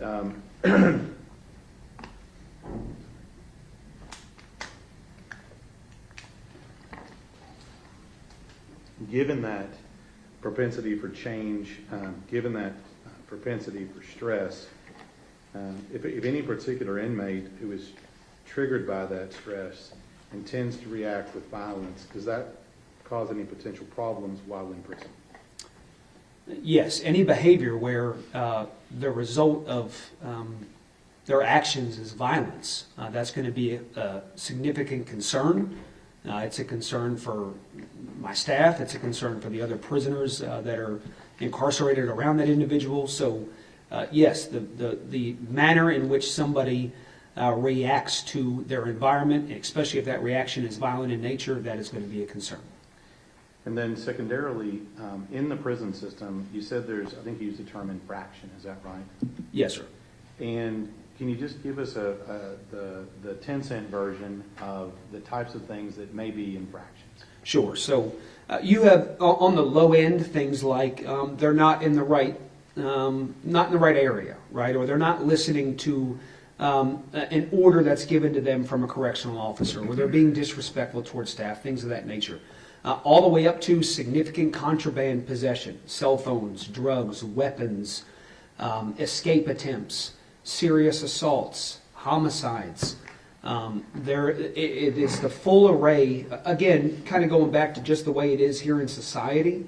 All those infractions that I listed, it's the same thing within prison, with, of course, more structure and expectations on the way they behave and manage their behavior within prison. And like you said, talk about drugs, not to speak ill of the prison system, but there's still drugs in our Texas prison system, correct? That is a fact of life, yes, sir. And, for example, I asked you before, if an inmate is caught committing one of those infractions by a guard, and their default, because of whoever they are, is to resort to violence, does that cause any problems? Yes, it does. And to your question, go ahead. Is that the same thing you described for somebody who reacts to stress and change? Is that the same type of problem? Yes. Yes. Now, kind of dispelled a couple of myths here. Is it true that there is a typical predator versus prey person or inmate in the prison system? Is that true? There is no mold for me or anyone in the correctional setting to say this person will or will not be a predator or prey. No. You just can't tell. It is case by case. Yes, sir. Now let's talk a little bit about, I talked about the Polinsky unit. Sure. And where is it located? I was a captain over death row at that facility. It is in Livingston, Texas. And so let's talk about a little bit of differences here. With regard to housing at the Polinsky unit in Livingston, is it the two different types of housing that we have in the normal prison system, or is it one type of housing? It is different and is one type. Okay. And then with regard, I'm going to ask you some of the similar questions here. Sure. With regard to the movement of inmates within that unit, how does that differ from the regular, say you're a G2 or G3 inmate at serving time? So, like I explained earlier, for that movement going to and from the dining hall and things of that nature, there is nothing like that within the death row environment. So, any time before someone is going to be taken out of their cell within death row, they're completely searched, strip searched. They are then they redress, restraints are applied, the door is open, and they're escorted out of their cell with two correctional officers at all time, taking them where they need to go, and they remain restrained the entire escort. And I'm going to kind of go through this quickly here. Is that the same for transport, medical, things of that nature, does that remain the same for that? Yes, transport's completely different. They will never be on a bus. Anyone assigned to death row is going to be in a van, a secure van by themselves with vehicles in front of and possibly behind, following and chasing that vehicle. Much higher level of security oversight for types of transports. For your question about medical, someone in G2 and G3, they get essentially what you and I would know as in a doctor's appointment, right? They get a little slip with their time. They show that slip to the correctional staff and they walk down to the unit medical department. You contrast that with death row. Those individuals, again, are restrained and escorted to that medical appointment. There's no one else around. The hallways are cleared. And that staff remains with that individual the entirety of the medical or mental health appointment. So they are not going down there alone. We talked about structure, routine, and change. Talk to us about the difference between structure, routine, and change between normal prison unit and the Polinsky unit in Livingston. Sure. So death row, by nature, is far more structured. It is they remain at that facility for the entirety of their incarceration up until that sentence is carried out. The structure of their movement is much different, as I just explained. So it is very different compared to the general population movement. The living area, they are in the cell by themselves. There's not a cellmate that's assigned to their cell. So everything about it is far more structured and a lot higher level of management and oversight. Pass the witness, Sean. Let's break for lunch, okay, and we'll start up at 1:30. All right, see you then.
have a seat. Good afternoon, Mr. State, you wish to reopen the Briefly, Your Honor, may I approach? Yes, sir. Mr. Fitzpatrick has shown you this from Mark's Exhibit 310. Can you tell us what that is? This is my CV, sir. All right. Is that a true and correct copy of your CV? Yes, it is. Okay, and does that reflect the things you talked about earlier with regard to your work in the prison system? Yes, sir, it does. So at this time, we'd offer State 310. Stakes 310 is admitted. Now, cross-examination. Yes, Your Honor. Good afternoon, Mr. Fitzpatrick. Good afternoon. Good to see you again. Now, Mr. Stanton asked you some questions that made it sound like you're just terrible at your job. The prisoners are running amok. You have no way to know who's violent.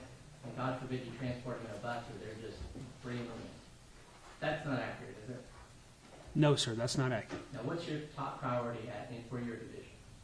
Our top priority as an agency is public safety. That is our number one core function, is providing the safe incarceration of individuals in Texas and protecting our citizens. And that also includes the safety of the staff, the visitors, and the inmates. That is correct. Now, let me clear up a couple of things. You went through it pretty quickly on the Wyndham School District contracts for educational. Nobody's going to a school, right? That's them educating the prisoners, the inmates. That is correct. They come into our facilities, Yes. and they have a campus essentially inside of the prison walls, and that's where they conduct their educational services. They also do vocational services, so they might be able to learn how to be a diesel mechanic or things of that nature. Sure. And talking about inside the prison walls, a G3, which is anyone with over 50 years, would include someone with life without parole. That means they're restricted to living within 4 concrete walls, right? They are within the walls, yeah. It could be concrete, it could be fencing, but yes. And they're not allowed to live out at a work camp or anything like that. That is correct. And when you talked about working outside, you meant outside the building, not outside a prison facility. They could do both. A G3 could? Yes, they could work outside the secure perimeter in what we call a field squad. Sure. They would be under direct armed supervision. Now, you talked about there being 104 prisons. How many can house a G3? 34 of those prisons within the state they're designated to house G3 custody. And you talked about your division is in charge of transport too. That's correct. And you do safely transport prisoners all the time, intake to different facilities, that sort of thing. Yes, sir. That's one of our missions, yes.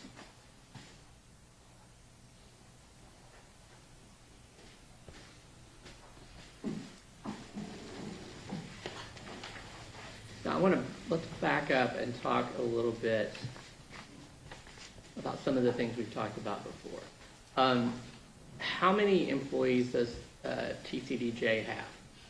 We have around 34,000 employees throughout the state. And how many inmates do we have approximately right now? This morning, the count was 142,464 incarcerated.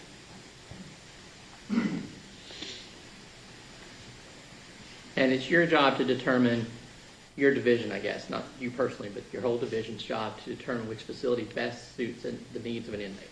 That's correct. That is one of our goals. And that's an ongoing process throughout their incarceration. That's correct. So when we're talking about reviews every 6 months, that's not because you're looking to be easy on people or turn them loose. That's because you're wanting to be current. That's correct. That 6-month time frame was more specifically geared towards when someone gets a disciplinary infraction. Sure. But there are many reasons why someone could receive a classification review. It could just be because they've been accepted into a new program or things of that nature. So it is very fluid, and it does change often. Now, let's talk a little bit about that. Your that determination involves more than just security, right? Correct. And what are some of the other things you're looking at? Some of the biggest driving factors behind classification and placement is going to be their medical needs. Mm-hmm. So, for instance, if someone needs dialysis, well, that 104 prisons becomes much smaller on the options that I have on where to send and place somebody. Their mental health needs, their treatment needs, programming needs. So classification is surely a dynamic process of systems that encompasses a lot of different correctional professionals, medical professionals, all giving input and using tools to best assign someone where they fit.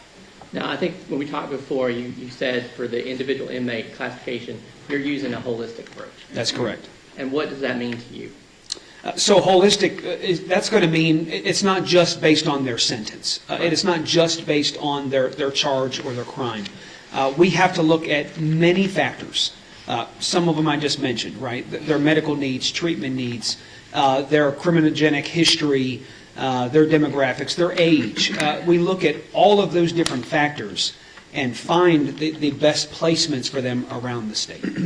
And for example, you mentioned before about how they've behaved in other facilities. An example of Tanner Horner, he's been in 2 different jails. That's something you would want to know and what happened there, right? Sure. At the beginning, I talked about the intake process. Yes. And so when a county sentences someone or a court sentences someone to prison, the county has to provide what's called a penitentiary packet, or PEN packet for short.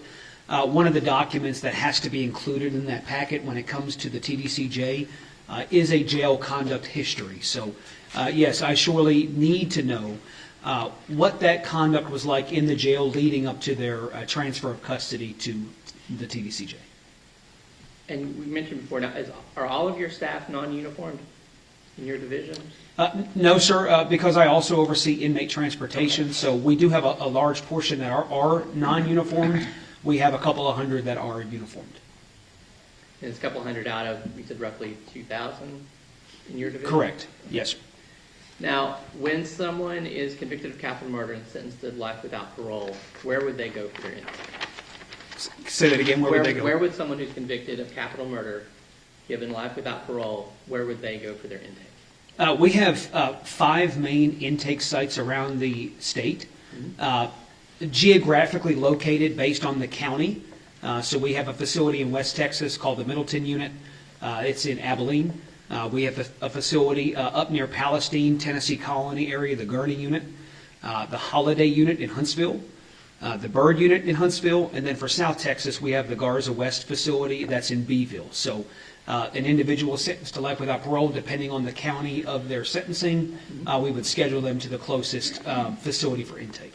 And that's not all of the facilities you have for doing intake, correct? No, we have other facilities that do state jail and probationary type intakes, but those are the main institutional division intake sites. And so those 5 will have the training necessary and expertise necessary to do that classification on someone who's convicted of capital murder and sentenced to life without parole. That's correct.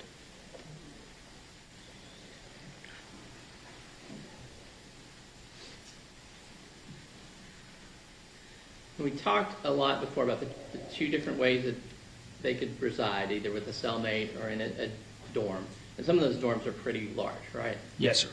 And that persons who are G3 would have access, there may be volunteers, there may be staff members, things like that, that they could have contact with, correct? Yes, sir. And obviously it's your belief that they can have that contact and you can still maintain safety for the public, for the staff, for those visitors, for the other inmates. That is correct. That is the goal of the correctional staff on those facilities, is to provide those opportunities for folks that are trying to better themselves and trying to have a positive adjustment while in prison.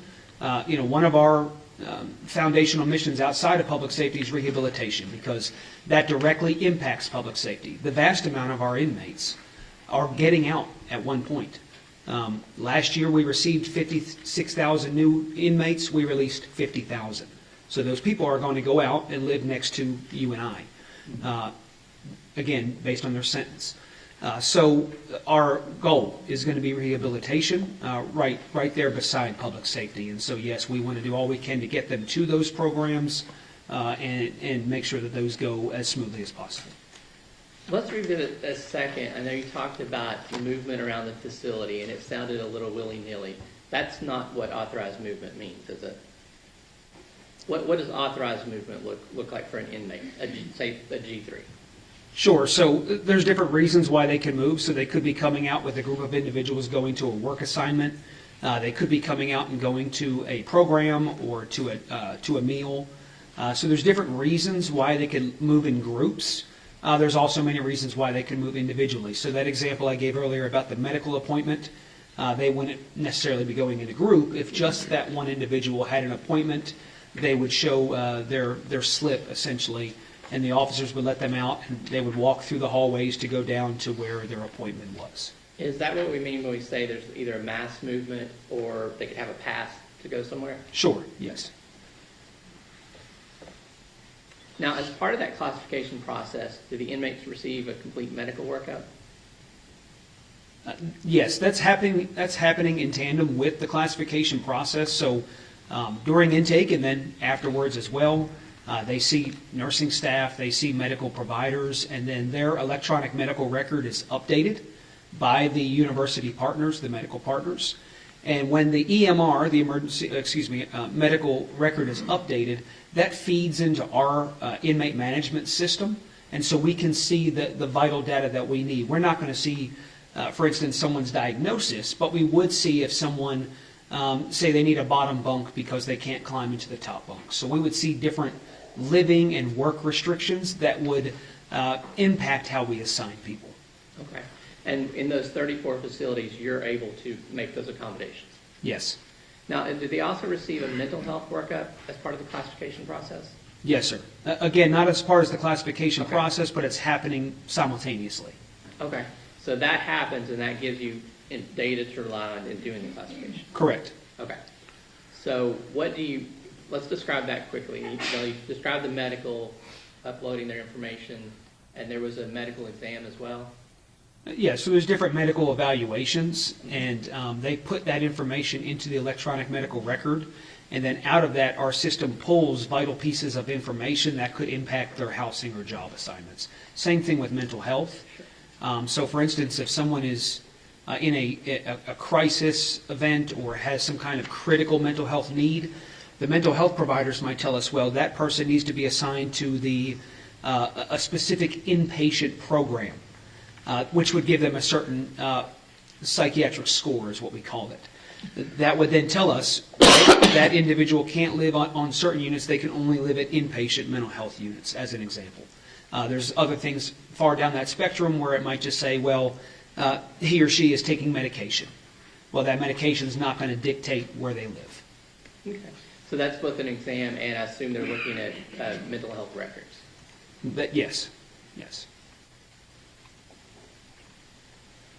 Now, is G3 the minimum classification for someone who's convicted of capital murder and serving life without parole? Yes, that is the minimum. So they would never be in G2? That is correct. What is institutional adjustment? The way I like to best describe that is when they arrive to the institution, how well do they manage that change? How well are they interacting with other inmates, with the staff, with volunteers, anyone else around them? Are they complying with rules and regulations? And ultimately, are they making the most of their time, or are they going down more of a negative path and violating rules and regulations and getting themselves into trouble? So it's how they are adjusting to prison life. But once again, are you looking at how the institutional adjustment on the county level too? Is that something you take into consideration? We do evaluate that during intake, yes.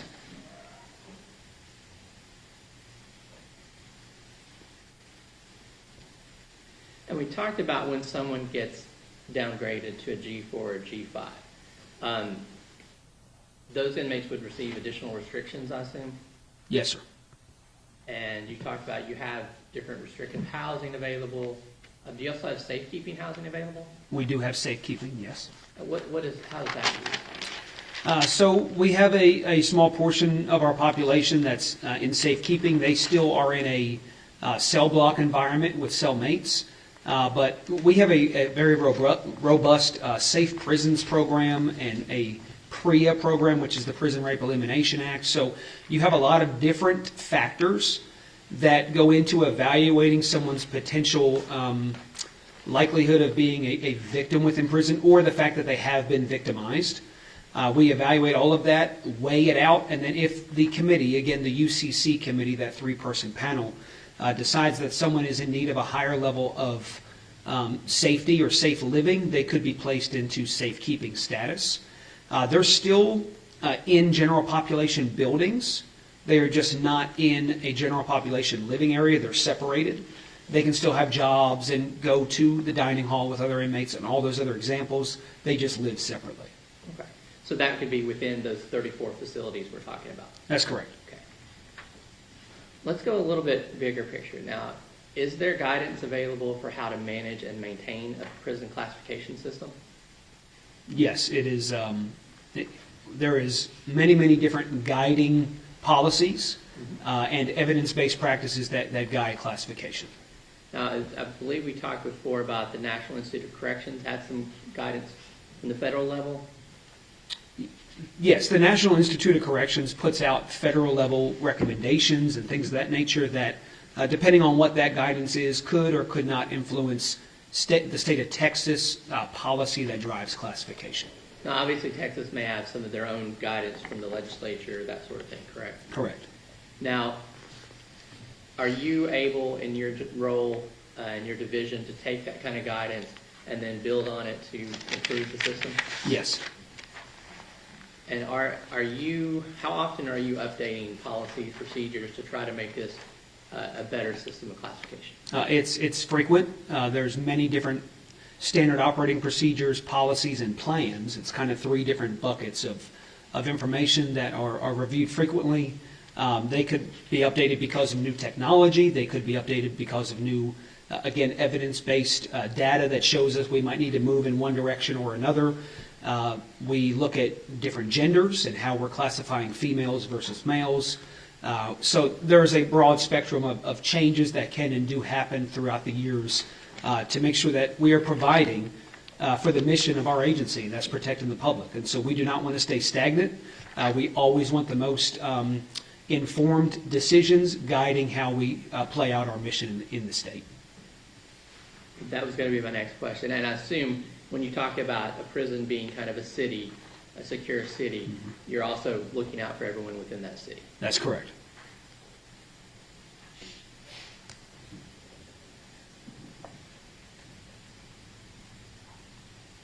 Now, I guess this is kind of obvious at this point, but you talked about someone on death row is obviously going to have less contact with everyone in that city than the other inmates, right? That's correct. But your division's job, that's part of what you're doing, is trying to make it as safe as possible for those people who aren't on death row. Yes, to the You extent. have that additional freedom. Sure, to the fullest extent possible, yes. What's a classification profile? So the way that I like to describe that is this happens during the intake process, and then it never stops. So when someone comes into our custody, whether they're a first-time offender or if they've been with us multiple times, we are going to build a profile that works to encompass everything that we can about that individual.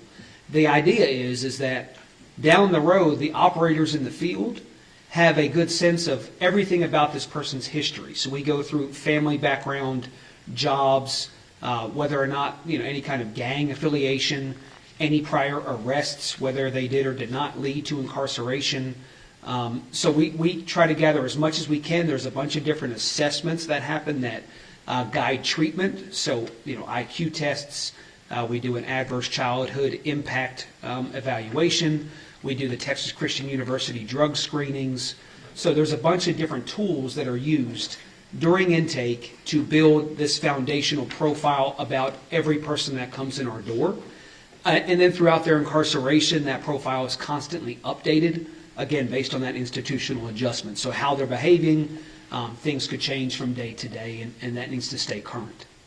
And is that information useful in fulfilling your primary goal? Yes, it is useful. Now, we talked about, I mentioned a second ago that the prison is kind of a city behind the walls, but this is a city that has 24/7 security, right? Yes.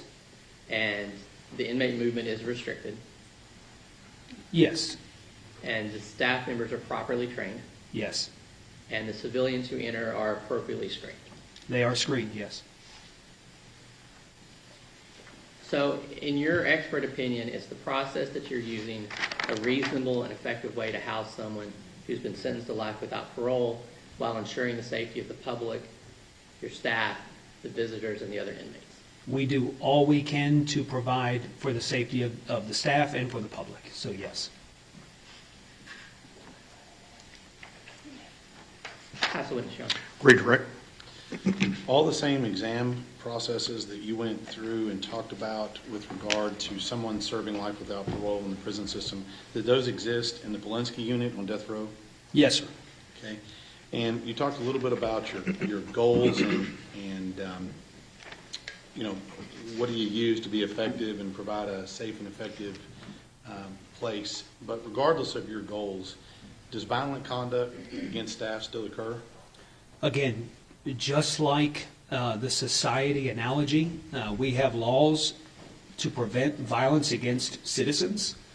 When you are dealing with a prison environment and in a society that's built up of, or made up of hundreds, if not thousands, of convicted felons, no matter how hard we try as an agency, we still have violence and concerns within prisons. Is that your same answer when it comes to potential violence against volunteers that have been screened and in your prison system? Yes. That's what it is. Mr. Goble. Couple quick questions. For the G3s, are there any incentives for housing, things like that, that are available to them?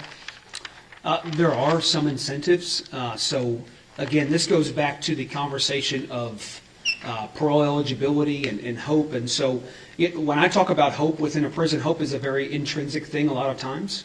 It's hard to tell who is going to act out because they do not have any hope. So we have, as an agency, an obligation to try to incentivize someone who may not, in other words, have any incentive because they might not be have a parole eligibility. So we do have some certain living environments within some of those prisons where if someone does not get a disciplinary case for X amount of years and they show good behavior and they're working hard at their job assignment, they might be able to live in an incentivized dormitory. But they're still within those 34 maximum security prisons. It's just certain dormitories within those prisons. Okay. So there is positive reinforcement for even someone who's sentenced to life without parole. Yes, that's correct. And I guess specifically it's already been testified to that Mr. Horner had no disciplinaries at the Wise County Jail or at the Tarrant County Jail. That's something your division would take into consideration in building his profile. Correct. Up until the last day of his incarceration in the jail, and then leading up to the transfer to our custody, we would get that up until that very last day, and the county would let us know his behavior. Pass witness, Your Honor. Mr. State. Nothing further on. May this witness be excused? Yes, Your Honor. Yes, Your Honor. Thank you, sir. Thank you.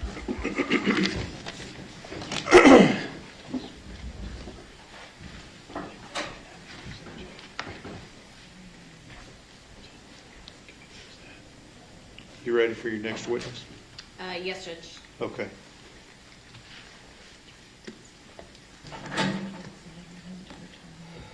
Your Honor, can we approach? Yes.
Disability.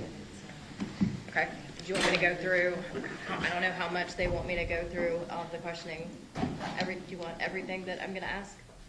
Well, you'll have to have enough evidence to Well, under, prove yeah, just, that it's admissible. it doesn't have to be, it doesn't have to be a full-blown jury issue, but enough for me to determine whether or not it could be proved beyond a reasonable doubt.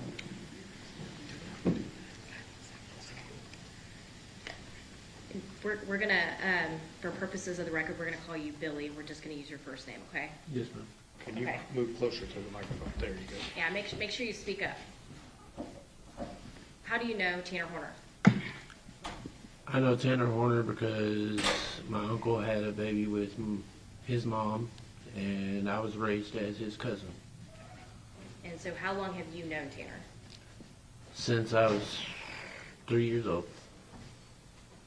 Was there a time when you lived on the same property as Tanner Horner? Yes, Do you recall about what time frame that was? 2000 to 2004. And after, around that same time period of 2003, 2004, was there some type of sexual assault incident that happened to you? Yes. And can you tell us what that is? It was a sexual assault down by Lake Worth Lake, right down the street from Tanner's grandmother's house. And Do I need to go into detail? so, and that was, what location was that though, specifically? Just to the right of the boat dock, off into the trees right there. And yeah, can you tell us, you don't have to give the full version, but what happened to you there? He went back there, he pulled out his penis, he started masturbating. He told me to suck it, and then he grabbed my head and made me. And then he told me to bend over, he tried to put it in, it would not go in. And then he told me to continue sucking, and then he pulled out and finished by masturbating. And did you tell Tanner no, or did you go along with it? What happened? I was scared of Tanner. He was bigger than me, he's beaten me up before. I went along with it. And after that point, was there a different incident that happened to you? It was later on, around 2007, when Paranormal Activity first movie came out. I woke up to him masturbating above my head. He pretended that he was asleep. I moved out the way, yelled several times, and he just kept on doing it. And then I waited till he went back to bed, and I laid down and went back to bed. After these incidents, did you ever hang out with Tanner and one of his best friends, Cody? Yes.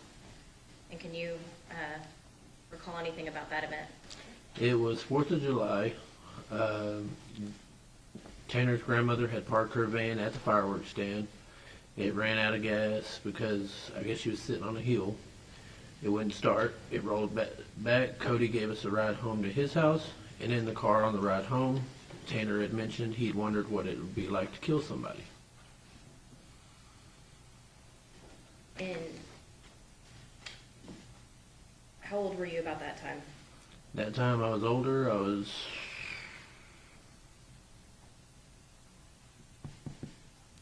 had it been 2008 or 9. And so that first sexual assault was around 2003, 2004? Mm-hmm. And the second sexual assault was 2007? Mm-hmm. How old were you at those times? 2004, I would have been 10 years old. And 2007? Let's see. 13, 14, somewhere around there. And then this other event was in 2009 when you made that comment. Mm-hmm. And how old, what is the age difference between you and Tanner Horner? About 3 years. Have you spoken to anybody about these sexual assault incidents before? Yes, before the trial started, I spoke to the defense. How many times? Once. She came out to our house. It was warm outside. I believe my kids had just started back to school. And she was in a white SUV, tan overcoat, and tan pants. And did you have a phone call with anybody from the defense as well? Yes. It was 2 to 3 weeks ago. in both of those conversations, what did you tell the defense? You don't have to go into detail, but. The first one, I told her about the sexual assault. And the second one was over the phone. She initially called my mom, and I told her about the sexual assault when I jumped on the phone with her.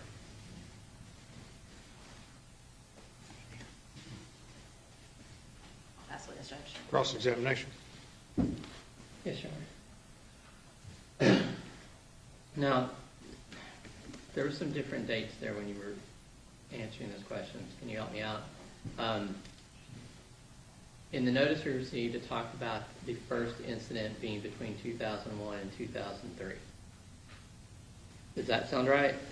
2001, 2003 would have been when he set the hay bales on fire and started a fire in his backyard. That's when you were living at Risinger Road? Yes. Okay, so this would have been after that when he moved back to Jackie's? Yes, around 2004 is when I moved off the farm. He was back at Jackie's. Okay, and the second incident, is 2007 accurate for that? Yes, it was the same year the paranormal activity came out because Melissa rented it from the Red Box. Okay, so the 2004 incident, you two would have been what ages? 2004, I would have been 10 or 11. He would have been 12 or 13? Yep. And then the 2007, you'd have been 13 or 14, and he'd been 15, 16? Yep.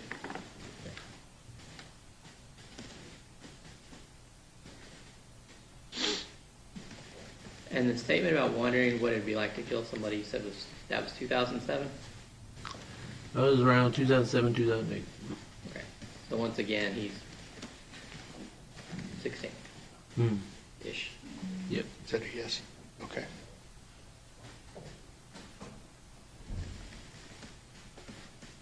And did you speak to your mom or anyone else about this incident? No, I never told my mom about the sexual assaults or any of that.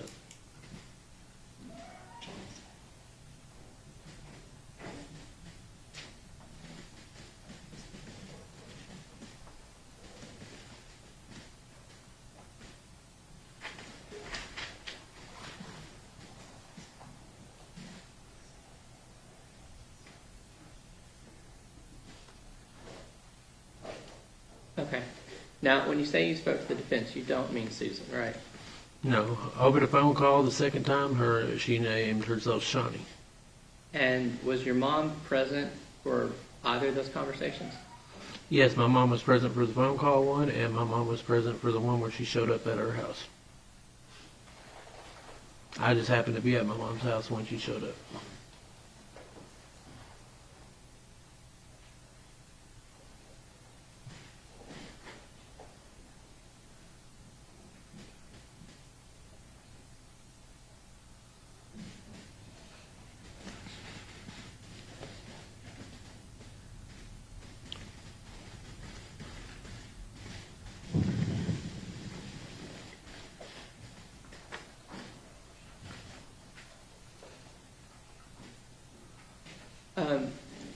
And what made you decide to come forward now? The fact that he killed the kid and the truth needs to be told.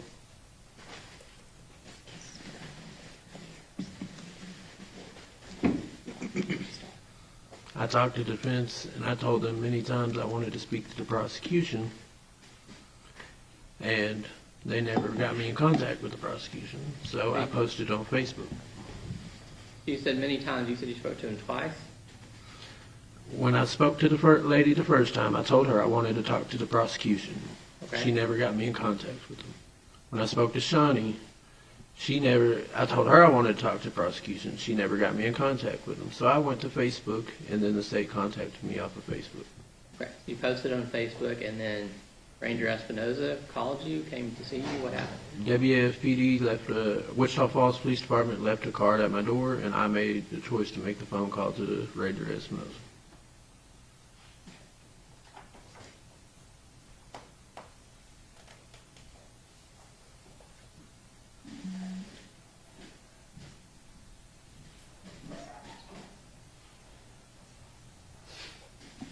You're not a passive witness. Redirect. it right now, Judge. Any objections? Your Honor, I object on the grounds of basically surprise. Even the last supplemental information we had different dates than he's testifying to here today. This witness was not, we've had a long extended time to deal with extraneous acts. This witness was not noticed to us before the trial started. Those objections are overruled. He'll be allowed to testify, and you may have a running objection to his testimony throughout his testimony. Both sides ready for the jury? Ready, Judge. Let's go.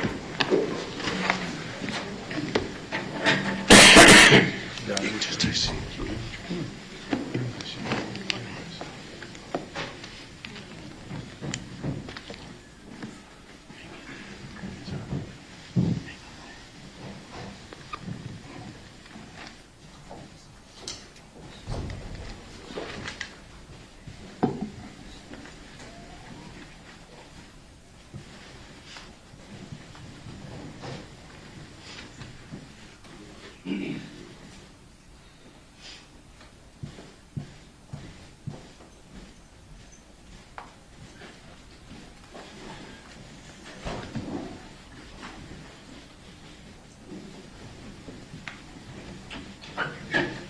All right, everyone may be seated. Ms. Dewell. Thank you, Judge.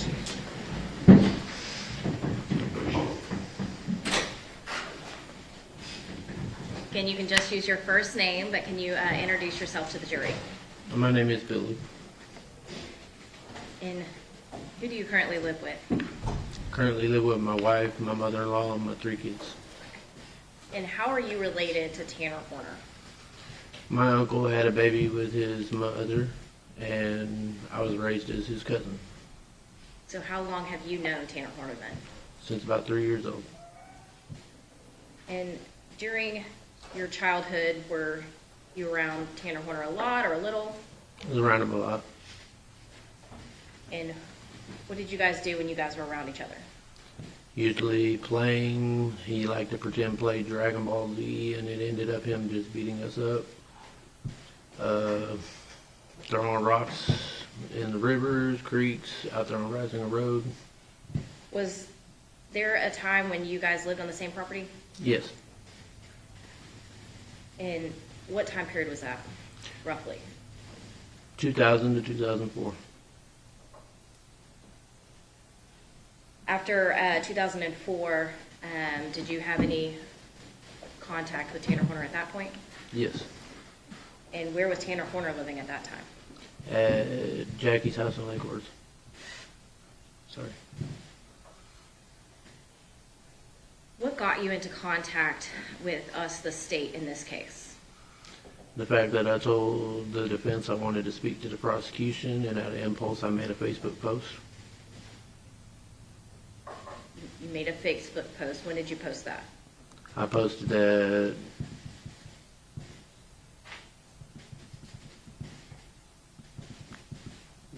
2 to 3 weeks ago. And what did you post? It was a post about, let's see, Zero is fabricated, Tanner Horner sexually assaulted me, and basically beat me and Nicholas up as children. And when did you meet with the state prosecution for the first time in this case? Roughly. 26th of last month. So of April? Yeah.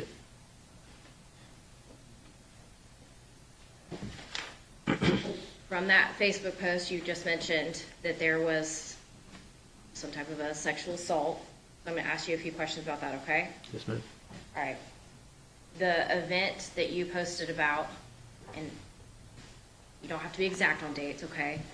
But do you know about when that first incident happened? The first sexual assault? Yes. The first sexual assault happened right around 2004. And where did that happen? Down the street from Jackie's house, Lake Worth Lake, by the boat dock, off in the wooded area. And you say from Jackie's house. How far away from Jackie's house is this boat dock? Not even 5 to 10 minutes. How did y'all get there? The walk. So it's a 5-10 minute walk. Mhm. Did you guys go there frequently before this, or have you been there before? Yeah, me, him, and Nicholas would always go play at the park, go down to the lake, climb on the rocks and all that stuff. They had piles of sand out there. And then one day, Nicholas didn't want to go with us that day.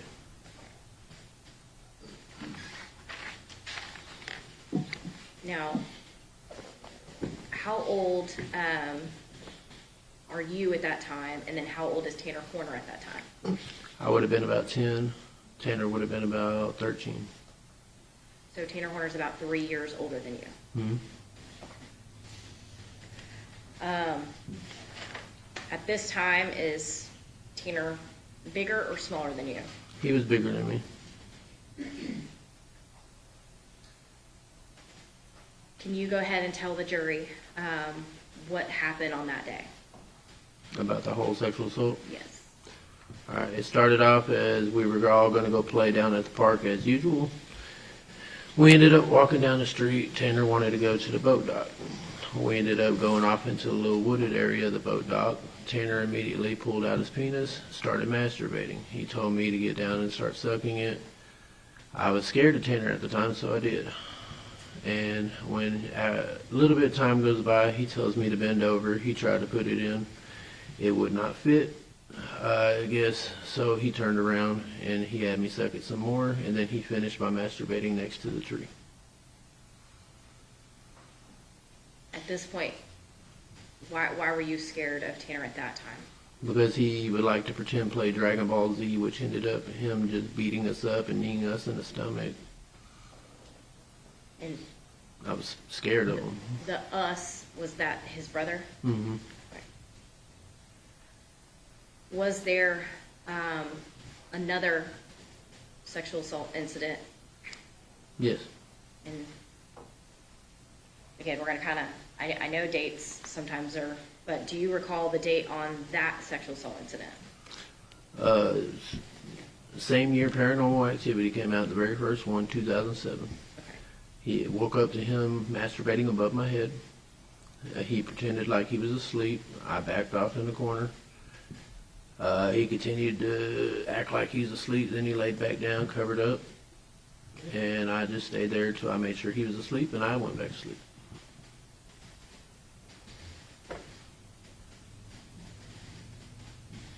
Now, at this point, I think you were probably around 12, 13 years old, Mm-hmm. and with the 2007 incident. Mm-hmm. That yes. Yes. The court Sorry. reporter has to take down all your answers. Sorry.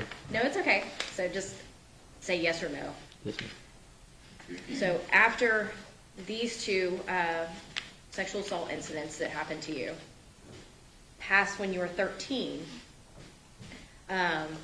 did Tanner Horner ever sexually assault you again? No, he didn't sexually assault me again. Okay. After this point, though, did you still have some contact with Tanner Horner? Yes, I got dropped over there to hang out with him. My parents were going through their own issues. And was there an occasion where you hung out with Tanner and his friend Cody? Mm-hmm. And can you tell us about that? No Yeah. objection, hearsay. He hadn't testified as to anything said. Don't testify as to what other people told you. You can testify as to what happened. Testify to what I heard, right? No, can't do that. You can only testify as to what you saw. I saw directly from Tanner. Rephrase your question. Can you, when you hung out with Tanner and his friend Cody, did Tanner Horner make a statement to you? Yes. Objection, hearsay. Overruled. And what did Tanner say? Tanner said he wondered what it would be like to kill somebody. How do you remember that statement? But it triggered in my head when he actually did kill somebody. And do you recall about when this happened? It was 4th of July. It had been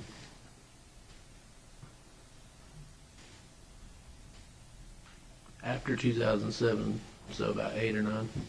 So 2008 or 2009? The sexual assaults that you posted about, and you just told us about, who else have you told about these? I told Objection, relevance. Sustain.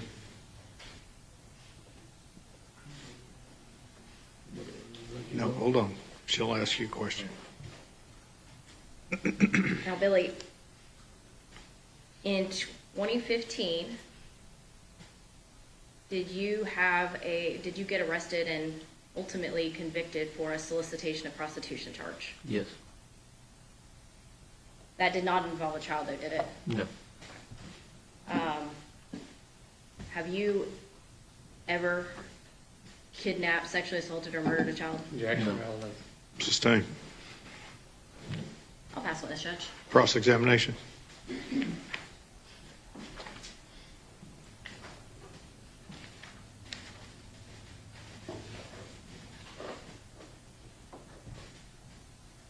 Billy, I have a question for you. If the school records show that Tanner moved back in with Jackie in 2002, would that change the dates we're talking about for you?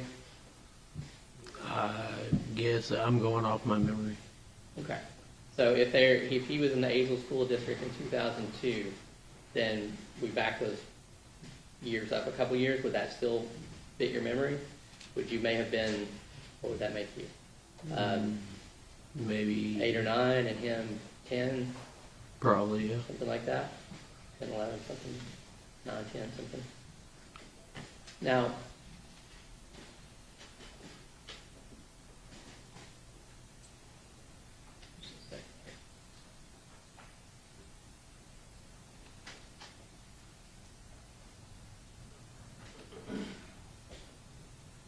now the second incident when you two were teenagers, there was no physical contact? No physical contact.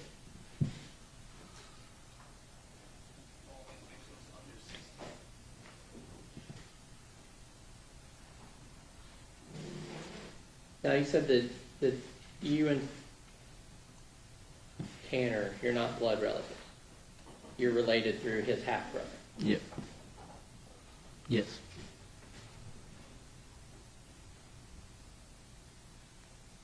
And your family and his family, before he moved back in with Jackie, rented houses on a farm, Mm-hmm.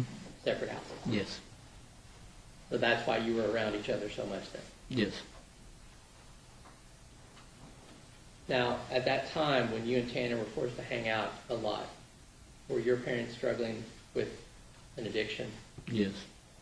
And Tanner's mother, and I guess her boyfriend at the time, your uncle, were they struggling with heroin and meth addiction? Yes.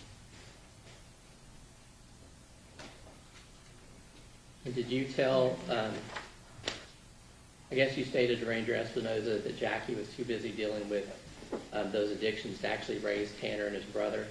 Yes. Is that how you felt? That's how I felt.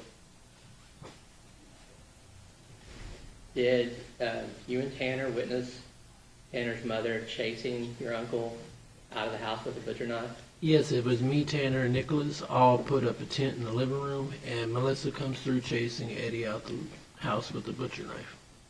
Okay, so That was on that. Risinger Road. And after that is when Tanner moved back in with his grandmother. Mm-hmm. Did they get evicted? I'm assuming so, yes. Now, the time that you knew Tanner, was he ever depressed? Not that I know of. He was just over energetic. What about suicidal?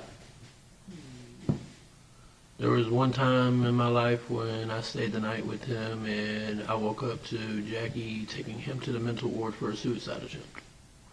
You remember, was that overdose or cutting? What was that? I believe it was right after he got his shack is the bedroom in the backyard.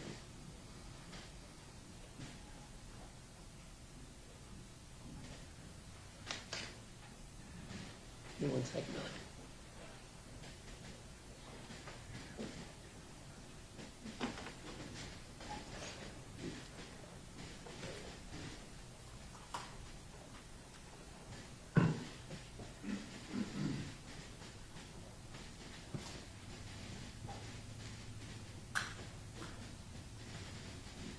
I think you said that the last contact you had with Tanner was in 2018. You helped him get a job. Yes, I got him a job at all. My son's moving in storage.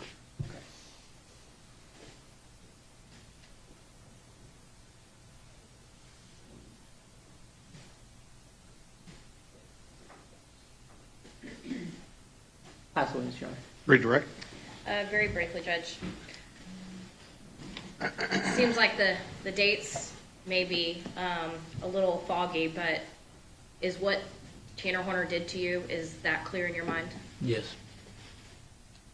Why come forward now? I figured the truth needs to be told. He deserves to pay for everything that he's done. Objection, Your Honor. Court's ruled on this in a motion limiting. Sorry. All right. Sustained. The jury will disregard the last statement. I'll pass the witness, Judge. Mr. Goebel, Nothing further, Your Honor. may this witness be excused. Yes, sir. Yes, Judge. Thank you, sir. You go with the bailiff.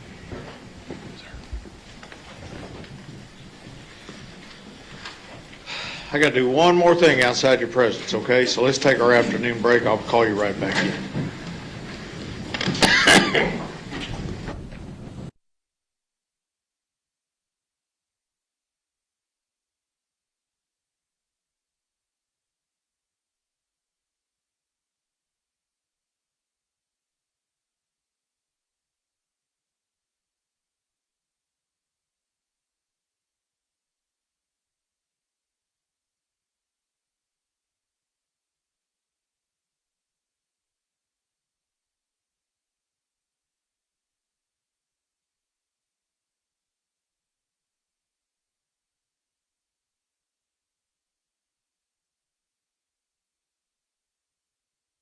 Requested a short 7:05 hearing with the witness. So, Ms. Anderson, I'm going to let you go first. Okay. Dr. Rambula, how are you? I'm good. Thank you. Dr. Rambula, have you received any additional records since we spoke, or actually since you wrote your report in April of 2026? Yes. What records have you received? Numerous reports by your expert witnesses. Some of the notes, I didn't review all of them. The handwriting, I think, of Dr. Ryan was not as bad as mine, but I had trouble reading it. And then, let's see, I looked at the testimony from Cassie as well. And then I just listened to Billy's testimony today. Did you listen to any of the experts who testified in this matter? Briefly, there were two that I was able to follow about an hour each one. Who was that? The first one, I think it was Dr. Specht. I'm not sure. He was from A&M. Dr. Edens? That's it. That's him. Yes, sir. He might have been the first witness you had. And then briefly, Dr. Ryan last week sometime when she was on direct. Okay. Based upon, and which, you said it was an interview of Cassie. Which interview? It was actually not an interview. It was, I guess, court testimony from Cassie Wyatt. Okay, do we know, was it her civil deposition? Was it the hearing that we had in this court? Which hearing are we talking about? It was, as I put together, related to this case, so not the civil suit. I didn't know there was one. Oh, let me ask you this. When you looked at the transcript of that, were there lots of black lines on certain pages? Yeah, there were some holes. I can't say that I remember big black lines standing out, but there were holes. That's the best what I remember. Okay. What do you mean when you say holes? In other words, it wasn't confluent. There were gaps, so to say. So it wasn't the complete transcript? It looked fairly complete except for maybe some omissions or things that were either not transcribed or something like that.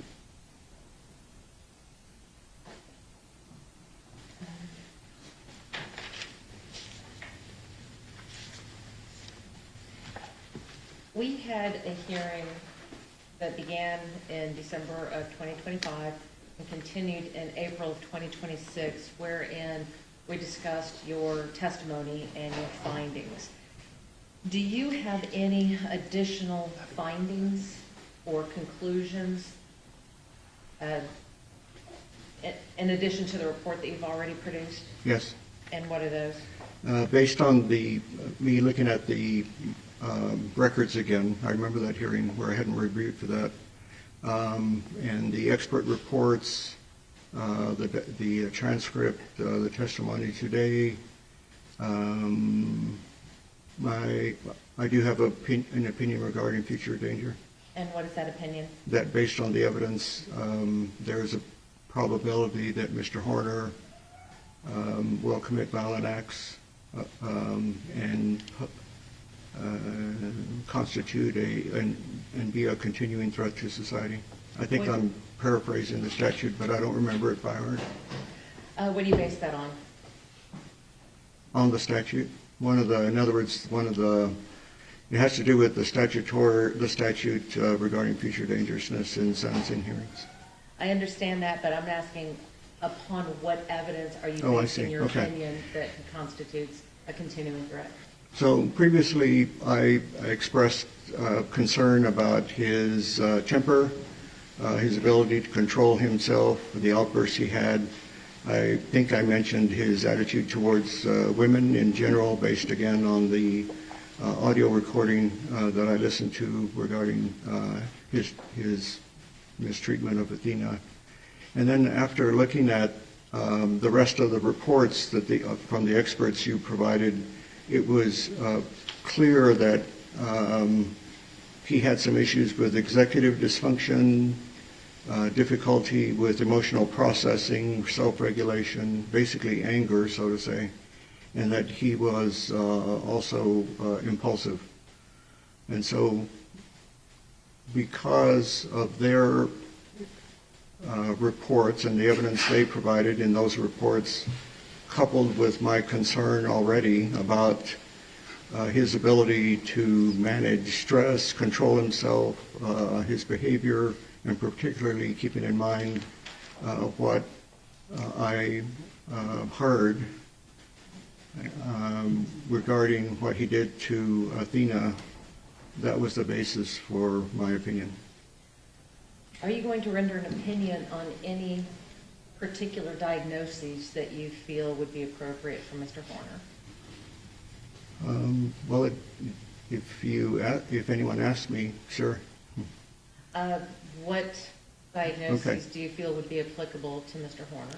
So based on let's see, let me state it this way. So when I submitted my report, I had reviewed records that covered approximately 20 years of his life, perhaps more than that. And based on that information, I rendered diagnoses of depression, anxiety, longstanding.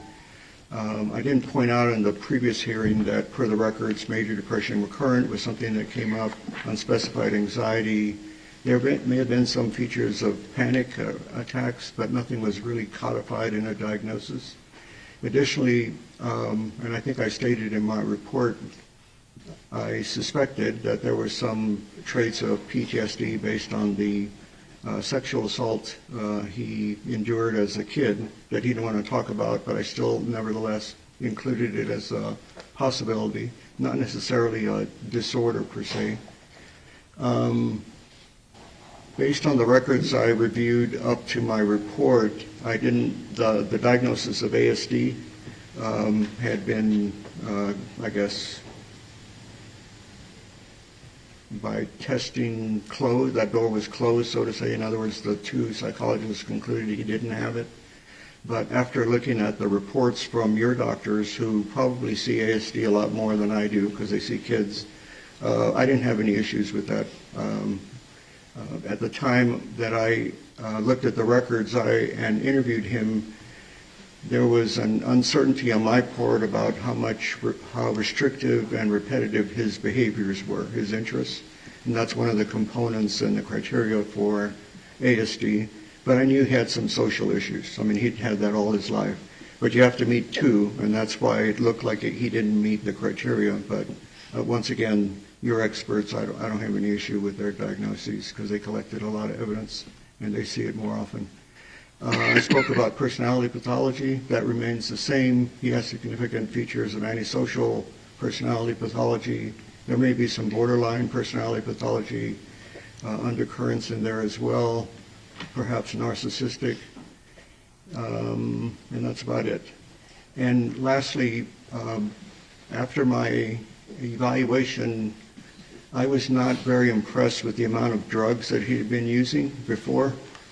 He rather minimized that, and so I took his word at face value. And I saw some inconsistency in the records regarding his drug use, but your experts, particularly Dr. Ryan, uncovered a lot of evidence that he was using drugs a lot more. So I didn't identify any particular drugs. I just knew that he was using marijuana, cocaine all of a sudden, and it looks like there were some hallucinogens as well. What about paraphilic disorders? The same. He has some features of sexual deviance, and I refer to that. That was based on what I listened to in the audio tape regarding what he did to Athena. And then this morning or this afternoon when I heard Billy talk about it, that would infer that there's been some aberrant sexual interests that have been longstanding. So it's your opinion that if something happens when a child is 10, that can create a long-standing issue when that person is an adult and does something like this at the age of 30? Not necessarily, but it's unusual for somebody to exploit somebody like that, particularly when there's a 3-year difference, the size is different. There's a lot of force involved. I had expressed some concern regarding how forceful he was during sexual activity with his peers, and that's normal as long as everybody's consenting. But there was a question about Cassie, saying I'm apt to stop here, so he was perhaps pushing the limits more. And then when I read her transcript, she talked about some of the role-playing that they did. In particular, what caught my eye was when they role-played that he was her daddy and she was a little girl, which could very well resemble what happened between him and Athena. But you would agree with me, though, that that's not terribly uncommon. I mean, we see movies back from the 60s and 50s talking where a woman is calling her paramour daddy. Right. The role-playing per se was consensual. It was like people explore, but I can't disregard the similarity between their role-playing and then him acting out in a sexually deviant manner with Athena. And it's not unusual where that sometimes can occur when somebody acts sexually deviant towards another. You're right, it doesn't mean that it's going to happen, but those can be some warning signs when they show up in the records or somebody self-report. And so you've read the records, you've read the reports from all of our experts, so you know that around the time that this happened with Billy, that Tanner himself had been sexually assaulted in a similar manner. Yes. And that wasn't of any significance when you looked at both of them? The significance that to me was clinically apparent was the difference in ages. And when I say that, in other words, if Tanner had been at that age at whatever, 13, 12, whatever it was. 10. Acting out with another 10-year-old or a friend from school, that happens. But when that type of activity occurs with somebody that doesn't want to participate, there's a big difference in size. Between let's say a fifth grader versus an 8th or 9th grader, that's a pretty big difference in developmental years. So that is a bit different. I'm not saying that laid the groundwork for what he did, but I didn't disregard it, and it certainly caught my ear, given the types of individuals I've evaluated in my sexually violent predator hearings that I'm participating. I'm sorry for interrupting. In this particular case, we're dealing with a 10-year-old and a 7-year-old. Right. So we're talking about two prepubescent children. I understand that. Right. Okay. You keep trying to put him in different grades, so you'd agree with me that you're not going to find a 10-year-old in the 6th or 7th grade? Probably not. Have you made a diagnosis that Tanner meets the diagnostic criteria for any of the paraphilic disorders? No. Have you made a diagnosis that Tanner meets the criteria for antisocial personality disorder? No. So the only thing that you're here to testify to is that Tanner, based upon the records that you reviewed, that there's a probability that he would commit criminal acts of violence that would constitute a continuing threat to society. That's my opinion. The change in my diagnosis was that based on the evidence your experts collected, I didn't have any issue with that.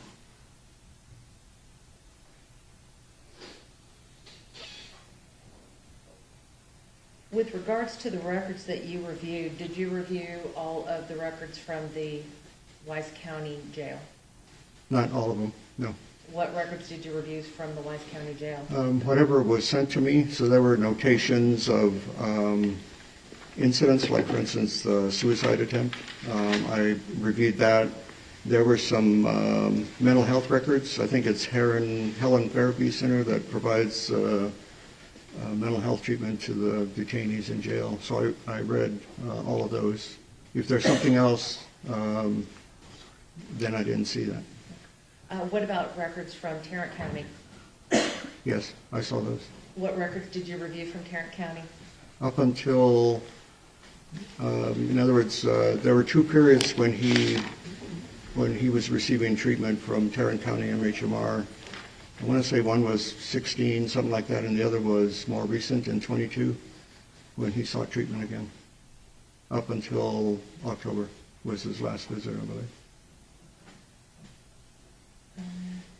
One moment.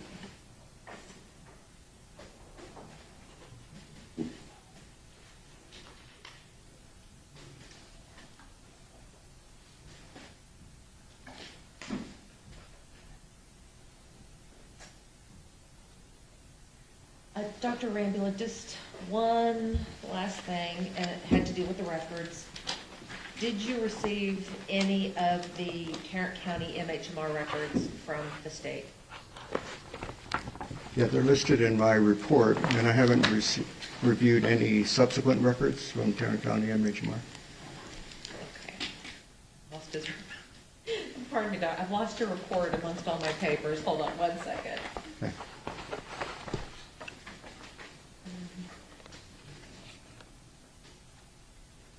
Do you have a supplement or an addendum to your report that includes all of the documents that you reviewed? No.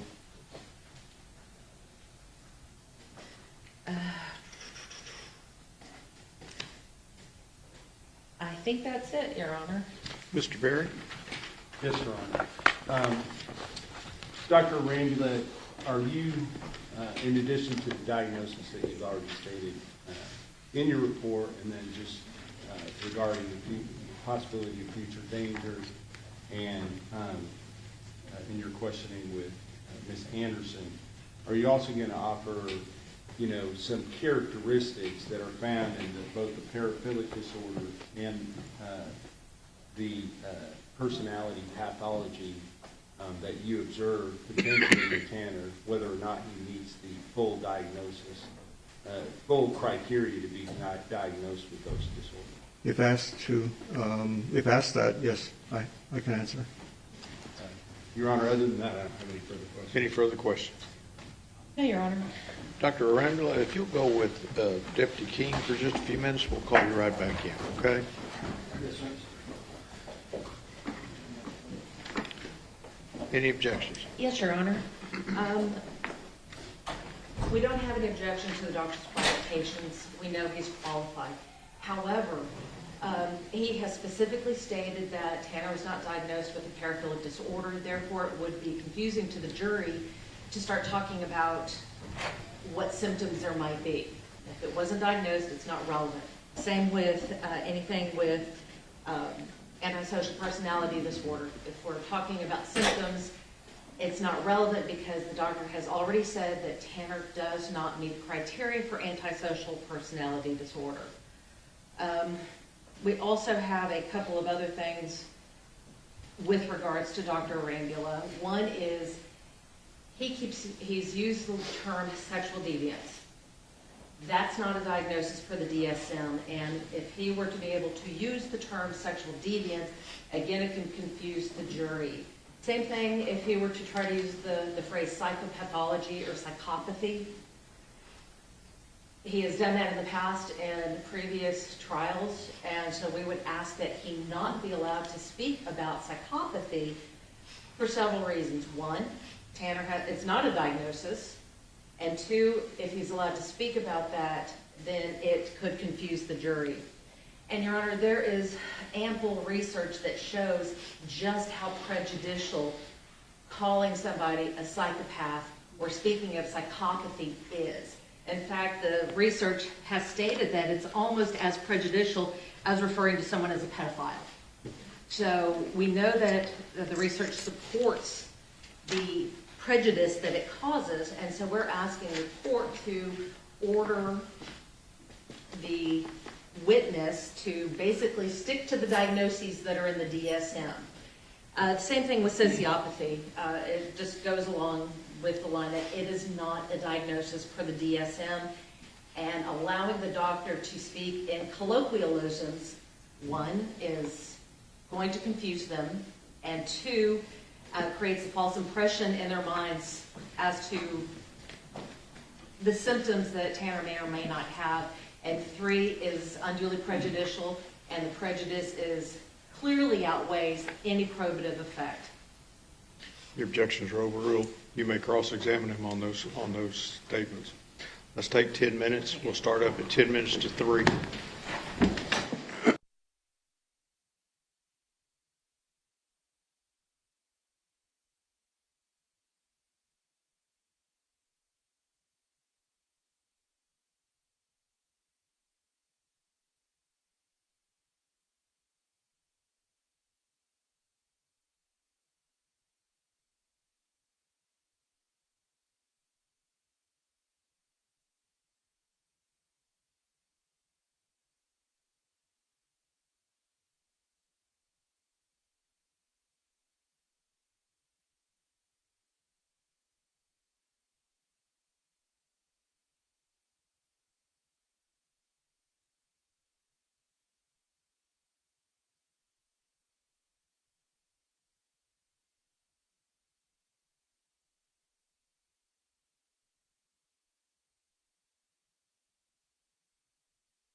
Okay. I've got some work on that end.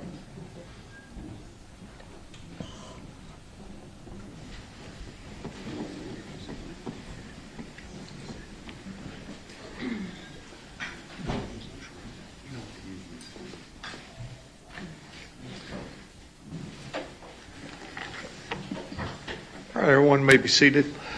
Ladies and gentlemen, this witness has been previously sworn to testify truthfully. Mr. Berry. Thank you. Dr. Rambula, welcome. Will you please introduce yourself to the jury? Sure. So my name is Dr. Michael Arambula. And what do you do for a living, sir? I'm a physician, a medical doctor. And may I approach, Your Honor? Yes, sir. Dr. Rambula, as part of your involvement in this case, were you asked to provide a curriculum vitae with your background and education and some other accomplishments as well? Yes, sir.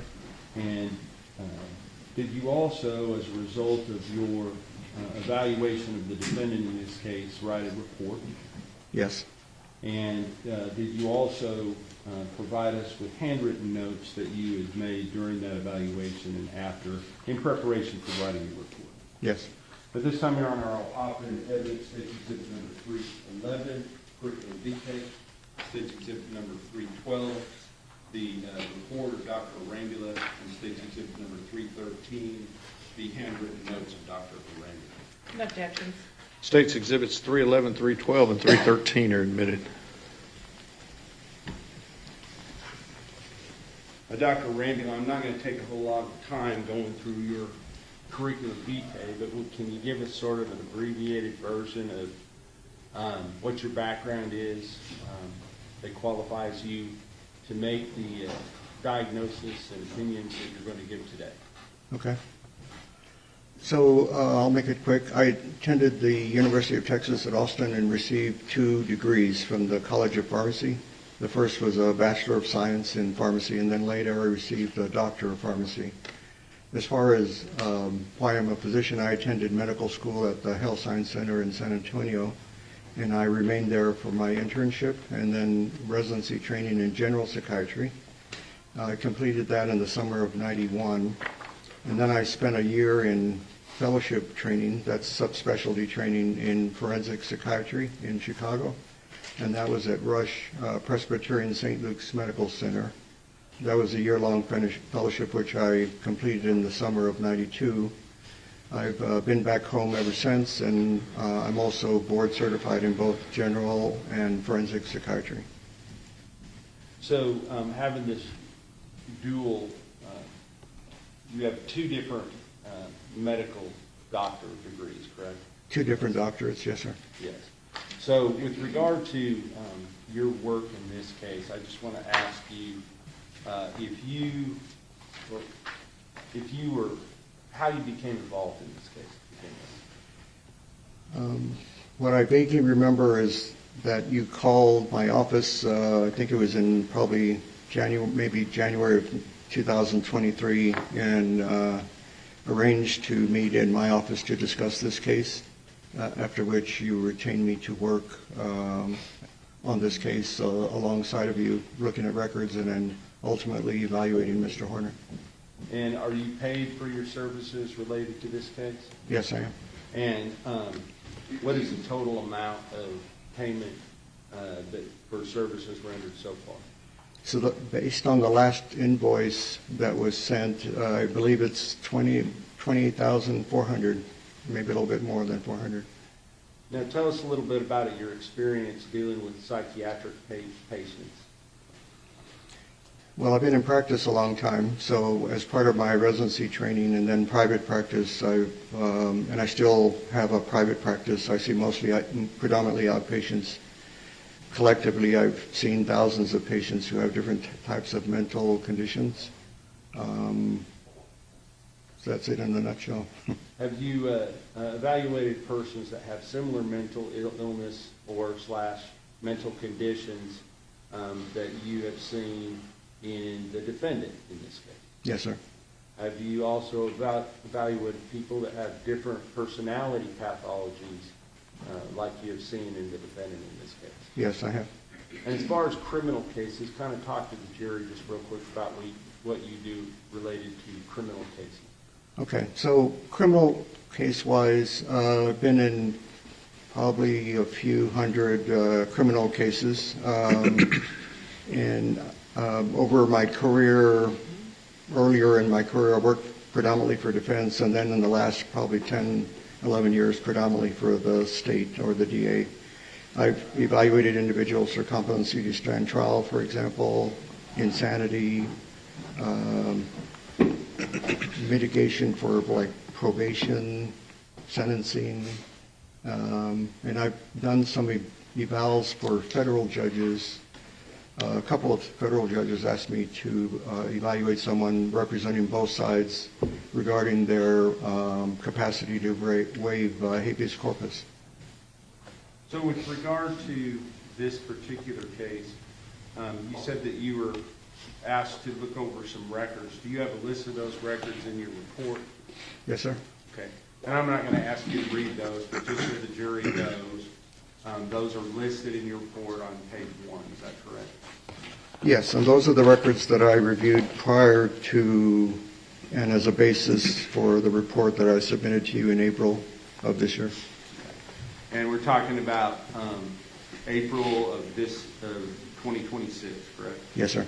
So now, at that time, was that report rendering opinions and diagnosis based upon an evaluation that you did of the defendant?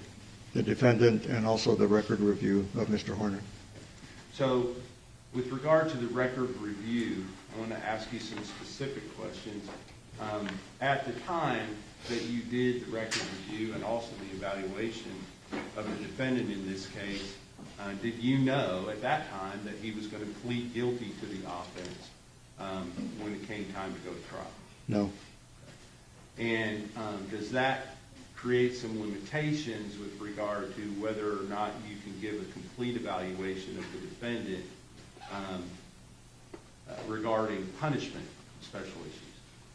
No, sir, because of the evaluation that I conducted, and before the evaluation I discussed with Mr. Horner that it would probably be related to guilt, innocence, and maybe sentencing after.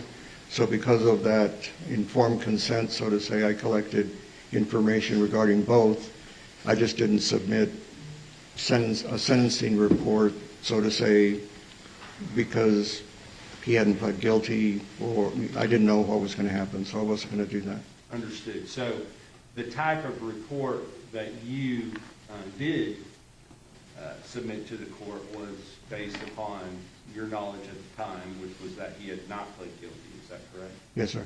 And in fact, up until that time, pled not guilty. Is that right? Right. Now, what records, talking about specific records that you reviewed, did you review audio and video recordings in this case? Yes, sir. And can you kind of talk about the kind of basic audio and video recordings that you reviewed in this case? So the audio-video recordings were the investigative records, and that had to do basically with Mr. Horner riding in his FedEx truck before this crime. And then I also reviewed the audio and some of the visual of the day of the crime. When I say some, because there were times when he would cover up the lens with what looked to be a sticky. And then I also reviewed subsequent audio-video recordings after the crime. With regard to... One more. Pardon me, sorry. And then I looked at the audio-visual recordings of the detectives who were interviewing Mr. Horner afterwards. I believe there were 2 of them. And did you also have access to some sworn statements in the form of deposition or prior testimony in this case that you've had an opportunity to look at? Yes. And did that relate to persons that were family members or close associates with the defendant in this case? Yes, sir. And do you consider those to be collateral sources as far as your opinions go in your evaluation of the defendant? Yes, they are. Did you also have access to mental health, education, medical records of the defendant leading up to his arrest on December 2nd of 2022. Yes, sir. And are those also considered collateral sources that you used in making your diagnosis and opinions regarding the defendant in this case? Yes, that's correct. With regard to, are there a number of your findings in your original report that are based solely upon that documentation that you had prior to that time? Yes, that's the basis for my opinions.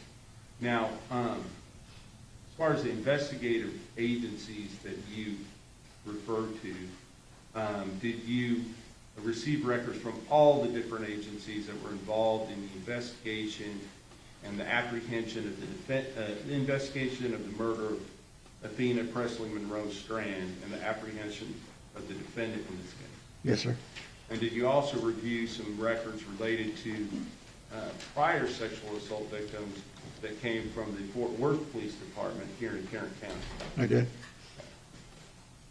Are those also considered by you to be collateral sources which you use to render your opinions and make your diagnosis in this case? Yes, sir. Now let's talk about what were you asked to do pursuant to a court order by Judge Gallagher in this case? Pursuant to that order, as best as I can remember, it was to conduct a mental health evaluation of Tanner Horner relative to the criminal proceedings going on at the time. And at that time, you were focused on possible guilt of the defendant, is that correct? Guilt, and well, it's not for me to determine, it's the jury, but yes, it was the guilt innocence phase of the trial. And what date did that evaluation take place, or well, the interview take place upon? It was February 27th of this year. And where did that interview take place? In this courtroom? So here in this room, is that right? Yes, sir. And who all was present during that interview between you and the defendant? So obviously, myself and Mr. Horner, there were 3 deputies, but they weren't standing next to us, but they were in the courtroom. And then Ms. Anderson came in and out periodically when Mr. Horner, we took a break so he could talk with her. And so at that time, did you have a discussion at the beginning of that process with the defendant regarding the parameters of the interview you were conducting and what that information could be used for? Yes, sir. Could you kind of describe that for the jury, please? So again, per my training, I do this with every case. I discuss who I am. I'm not here as a treatment provider. Who retained me? In this case, it was the state or the DA. That it was a court-ordered evaluation, and there were a couple of guidelines associated with that because it's court-ordered. One is that the information we talk about may not be confidential, i.e. the judge wanted a report, and so I was going to put it in the report, and if it came down to me testifying, then again, the information would not be confidential. And then the second guideline in these kind of cases is that when I asked Mr. Horner something, he didn't have to answer it if he didn't want to. And so were there some occasions where that actually happened? Yes, there were.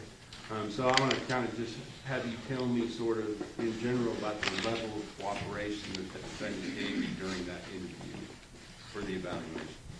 So generally speaking, he was pretty cooperative.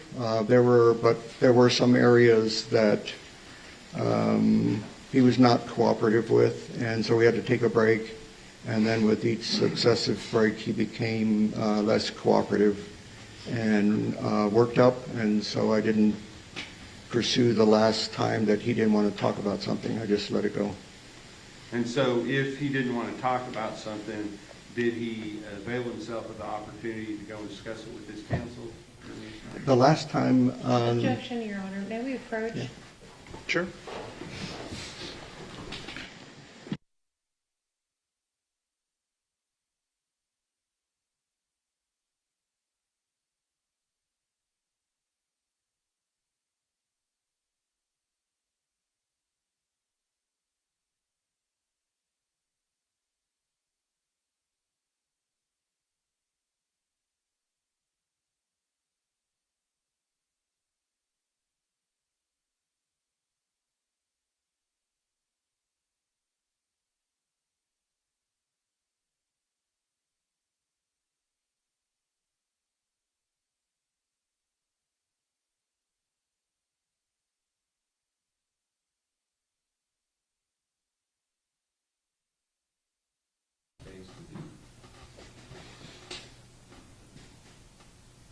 So it's, again, it's based on my training. I don't ask questions that might get somebody in trouble, for example. So I don't do that. And if somebody doesn't want to talk about suicidal ideation or drug history, it depends on whether that was important at the time of the offense.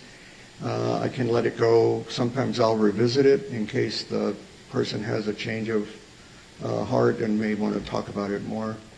In some cases, when the refusal has to do with the mental state at the time of an offense, that's an important subject matter to cover. And so in that case, then I will ask the person to reconsider, which I did in this case. And then with further resistance, then I would suggest perhaps you might want to talk with your attorney. Objection, Your Honor. And then that's it. And then I let it go with that. And if they decide not to talk about it, then at least I've given them, the option to talk with counsel. All right. So let's talk about what is contained in your report. Can you just give us a brief synopsis of not the details, but sort of the sections and how that report is set up? So if the jury wants to read through that report, they can do that. So the way my report is arranged is I list the medical records first, and then I'll list a synopsis of my opinions. Okay? When you see the history section, that's based on the records that I reviewed. So there are no opinions or analysis in there. And then within that section, I will add the interview, because that's also part of the history. And then after that, then I go on to the discussion section, and that's where I repeat some of the findings in the history section, arrange them according to diagnosis that I've arrived at based on the records and his self-report, and then also my analysis of what's going on and how it relates to the offense, if at all. And then that's about it. All right. So let's talk about your findings in this case. What opinions did you render as a result of your evaluation? There's actually a typo here. There are 6. The first is he had a childhood history of abuse. That was in the records. Okay, hold on. So childhood history of abuse. What abuse are you talking about there? Abuse I used in a larger term. Growing up with his mother, no offense to his mom, was not so stable. So there was some abuse in the form of neglect, things like that. Her and her husband at the time were argumentative, likely domestic violence, what I remember at the records, those kind of things. Okay. But as far as him being abused, other than this episode that's the sexual abuse that's been alleged, did you have any other specific incidents of him being abused during his childhood? Just the abuse and neglect predominantly by his mom, and then the sexual abuse incident when he was around 10. Okay. So with regard to him being involved in abusing other individuals, were you here for the testimony here, previous witness in this case? Yes. And is that consistent with other statements in the medical records related to his abuse of his brother as well? Objection, Your Honor. May we approach?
There was a history of him having mixed symptoms of anxiety and depression. Okay. And I think at some point you talked about possible PTSD symptoms, is that right? Right.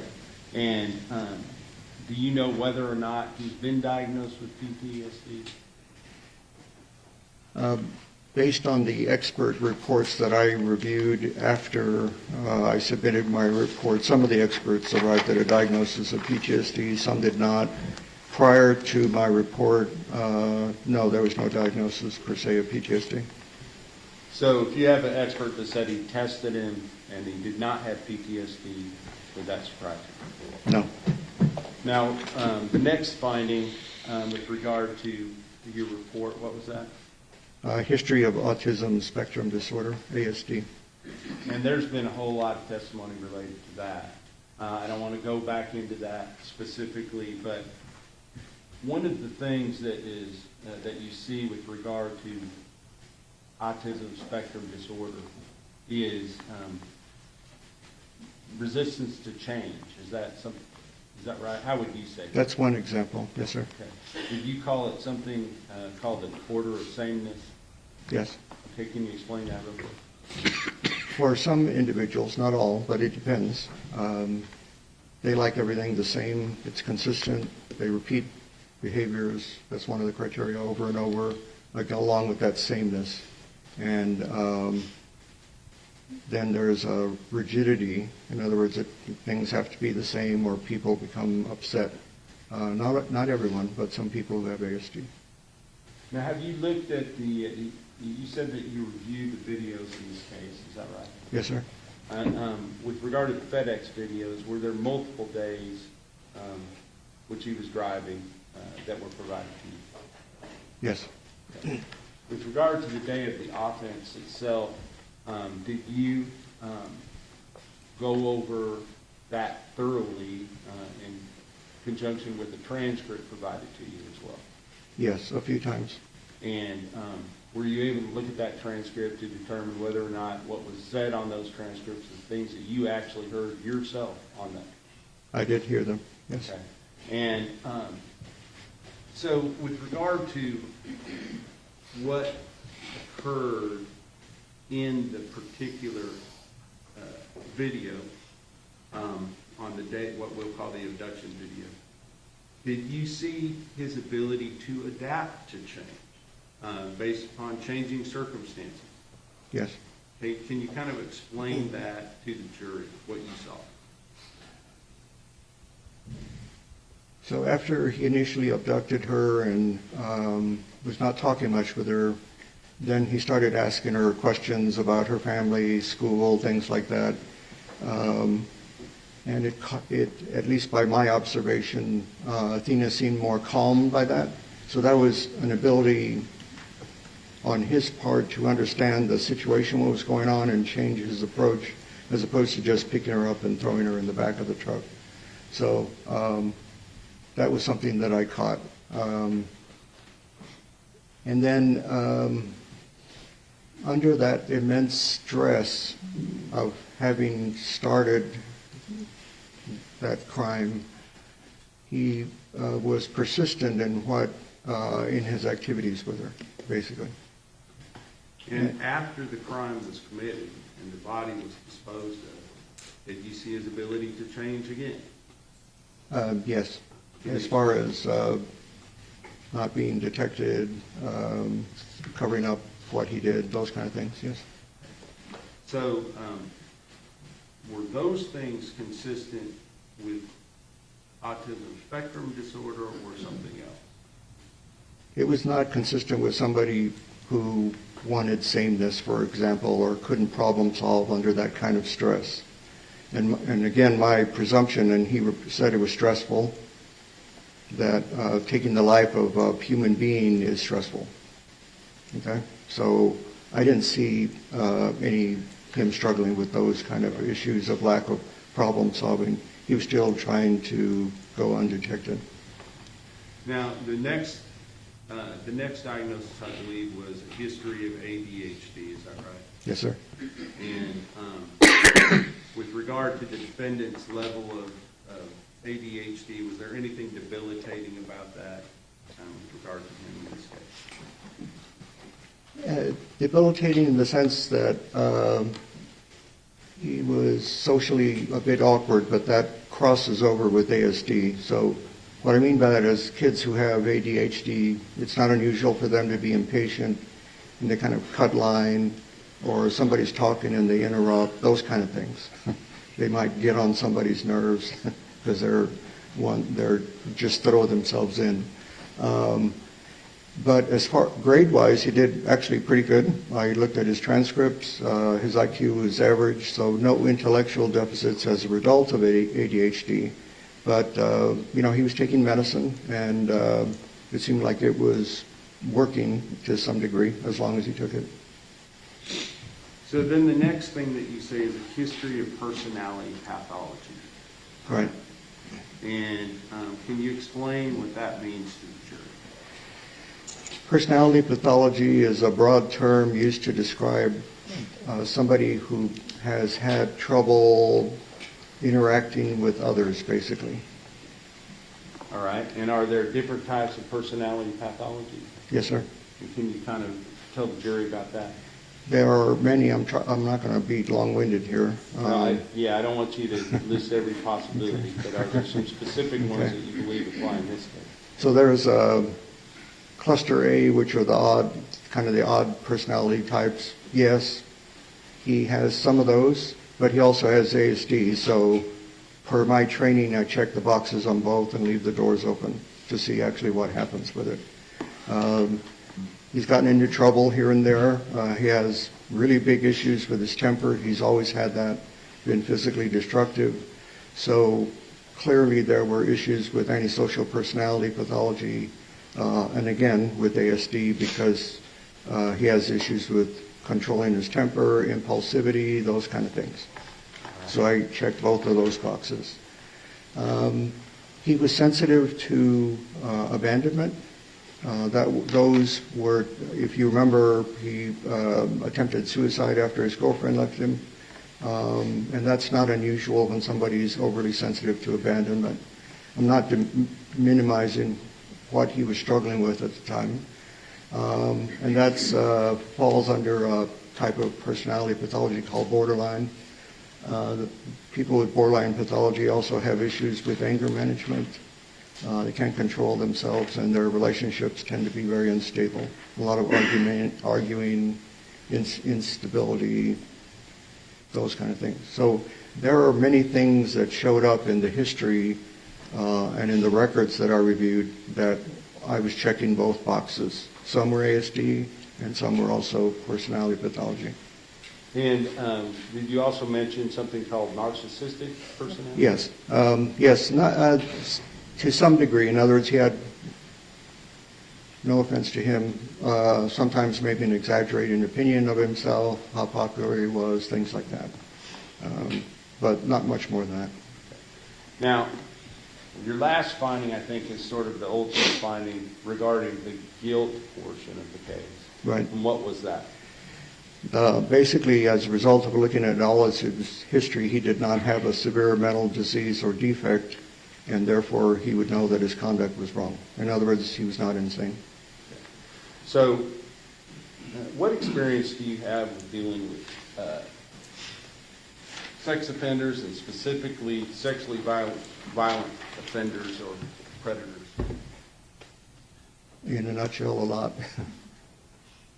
Can you just kind of briefly tell the jury? I'll keep it brief. So in my fellowship training is where I obtained my experience in evaluating and treating people who had sexual deviants / sex offenders. And that was in Chicago during my fellowship. And then when I returned home to Texas, our state enacted a commitment statute for sexually violent predators, which were the most dangerous repeat sex offenders who were about to be released from prison. And so we had hearings to commit them to treatment. And I've been involved with the state in those hearings for probably the last 25 years or so, hundreds of cases. That's why I said a lot. You talk about in your report something called sexual deviance. Can you talk about that related to the defendant? Okay, so sexual deviance in a broad term is an old classic medical term, and it basically correlates with a term you probably may have heard in this trial called paraphilia. And sexual deviance is basically when somebody has abnormal or pathologic sexual interests. And it largely has to do with individuals who don't give consent, so that's primarily children, adolescents, underage, and women who are sexually assaulted against their will. Or maybe somebody flashes somebody on a corner and the people around they didn't consent to that. So again, consent issues. There are less of a subset where if somebody is overdoing it in sexual activities that interfere with what they're doing the rest of their days, then that could fall under sexual deviance also. All right, so talking about the evidence and the facts in this case, specifically related to the assault or kidnapping, sexual assault, torture, and murder of Athena Strand, do you see evidences of sexual deviance on the part of the defendant? Yes. Can you explain that for the jury? So when I reviewed the audio recording, it was very clear to me that he abducted her primarily for sex. Because soon after he drove to the secluded spot that he had picked out, that's when he started engaging in sex with Athena. It's basically oral sex. He was teaching her how to do it, telling her what to do, threatening her, those kind of things. The things that I heard in audio recordings of victims in these cases, read about in investigative reviews of the victims in sexually violent predator hearings, all the same thing. So that's what stood out to me. So that's interest in sexual excitement with children is abnormal. And then the amount of suffering that Athena went through while he was victimizing her, that has some features of sadism. Sadism is where somebody either physically harms somebody or emotionally harms somebody, and it's part of the sexual experience. So there were two areas that caught my eye, looking through that interview and then correlating it with the transcript. Now, were there other things other than just the facts of this case that indicated paraphilic features to you? As far as more than just the other evidence in this case, besides the kidnapping and murder? So,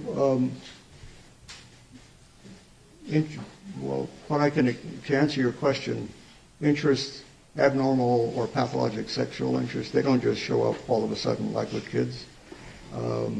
It's been brewing for some time. So I already knew that something had been going on. I didn't know why it was quiet, but something was going on, and that incident with Athena, it emerged. So that's the only thing I would add with that. Well, you've also reviewed reports regarding the Tarrant County victims. Oh, yes, I forgot about those, yes. And also you heard the testimony just previous to yours.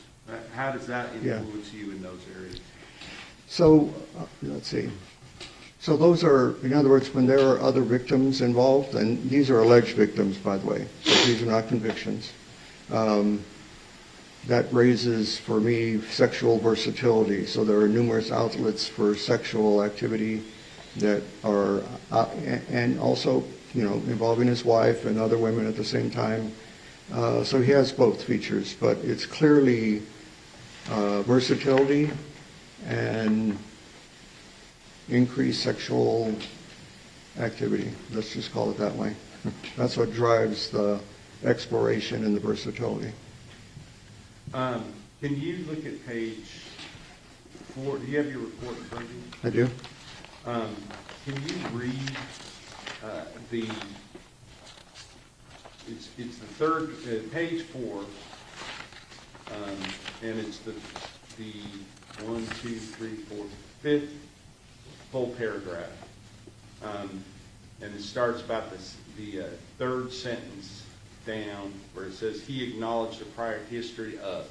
And if you would continue that through the end of that paragraph. You see where I'm talking about? Or is that the first paragraph, Mr. Horner denied any history? Yes. Okay. So, but just, I'm not worried about what he denied. Okay. I'm more worried about what he admitted to. So if you would start with, he acknowledged the prior history. Okay, he acknowledged a prior history of sadomasochism and asphyxia, that's basically choking during sex, due to other women who encouraged him to participate. Okay, so he's saying that he has been involved in, what is sadomasochism? That's where the use of pain, the introduction of pain and humiliation into sexual activity for some individuals heightens sexual gratification. So spanking, hot wax, sometimes people use needles. Let's see, in his case, he reported inflicting cigarette burns during sex. So clearly, the experience of pain gets mixed in with sexual pleasure. And then he also talked about asphyxia. What is asphyxia? It's choking. And you understand that he pled guilty to strangling and Athena and asphyxiating her. Yes. A person that does this in a sexual manner, do they normally do that to cause death? In a normal manner? No. If a person is doing these in a legal manner. In a normal manner or legal manner, asphyxia does heighten sexual pleasure. Let's put it that way. As long as you can keep the person, in other words, you don't knock them out. So, I'm not encouraging anyone to do that, but that's basically it in a nutshell. okay, so he admitted to you that he had used choking during sex in the past, is that right? Yes. Okay. Now, with regard to other sexual behaviors, did you listen to the testimony outside the presence of the jury of the previous hearing of his former girlfriend and mother of his child? Yes. And what, if any, testimony that she gave influenced you in this area? What was added, listening to that, reading the testimony that was different in the records, or in other words, added to the records, was she just... Your Honor, I will object to hearsay. Overruled. Go ahead. Okay, I already knew about the issue of dominance. He liked to dominate her, he was rough. She had to set limits at times, but she consented to it until she said stop, and then he did. There was some role-playing involved as well.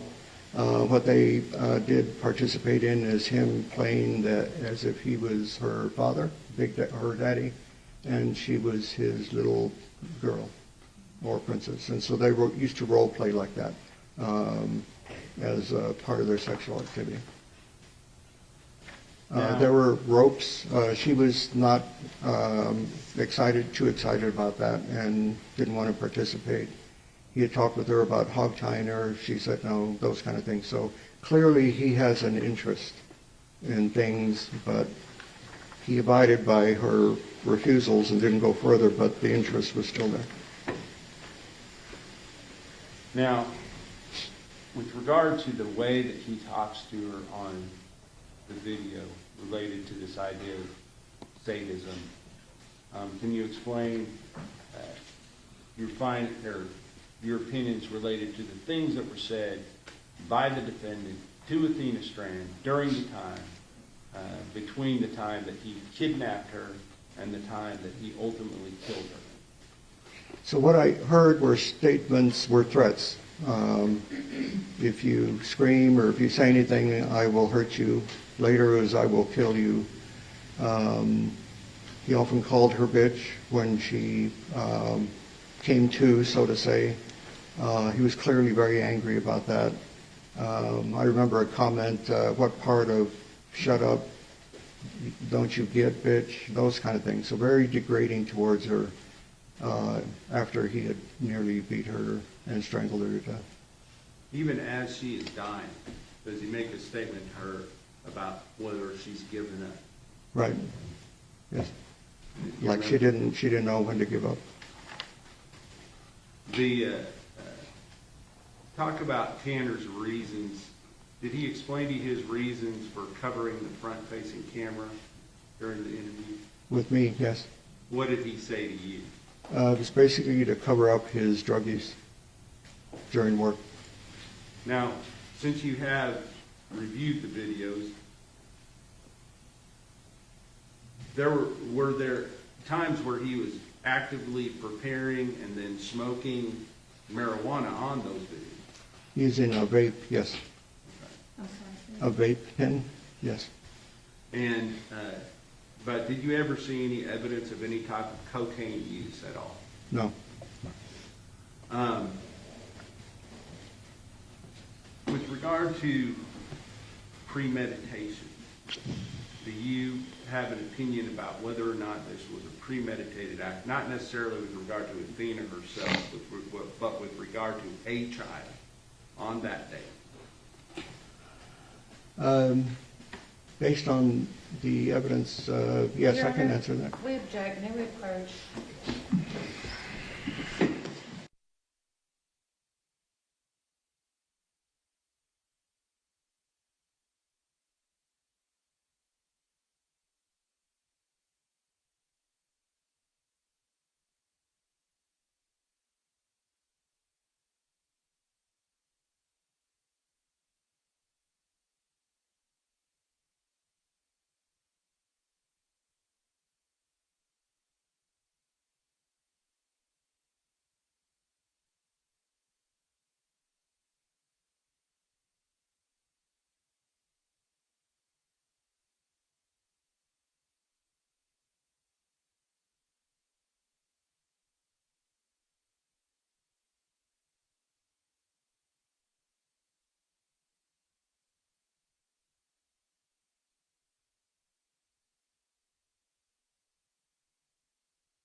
Dr. Ramulett, you can answer the question as far as, other than just covering the front-facing videos, what other evidence did you review that makes you feel that this could have been a premeditated act? All right, so the word I use is planning, and that's what I'm looking for in my fellowship training. I remember in the investigative records that he'd gone to the site before he took Athena to the site, and that made sense because in the audio, he's telling her, okay, it's going to get a little bumpy now. So he knew where he was going.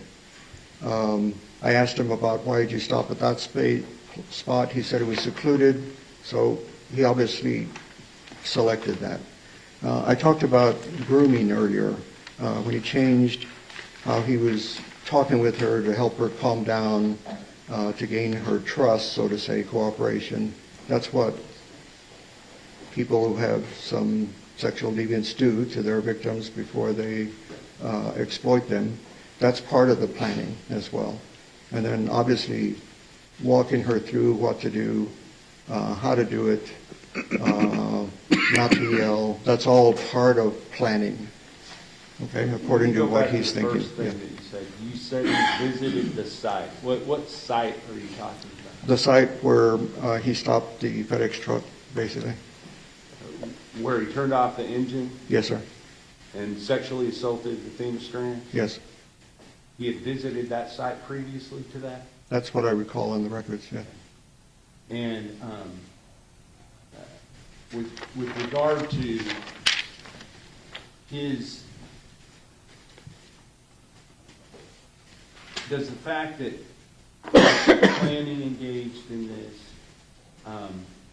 and preparation, does that make it different from somebody that is just overreacting to something that happens in the spur of the moment? Yes. In what way? So this per my training in evaluating individuals who are commit sexual offenses, most of the time there's planning involved, as opposed to somebody just attacks somebody out of a bush. Okay, that's very impulsive, and that's a very different type of sex offender.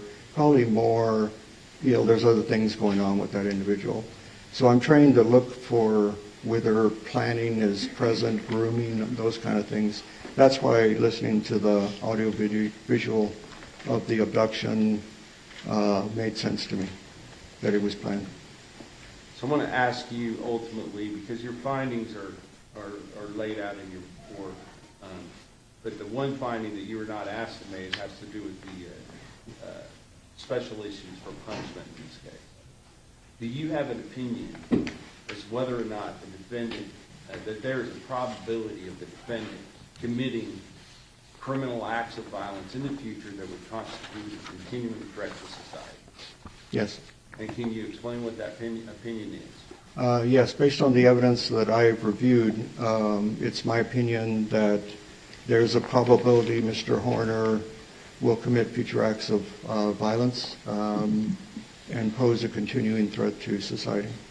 And is that true whether or not he is incarcerated for the remainder of his life? Correct.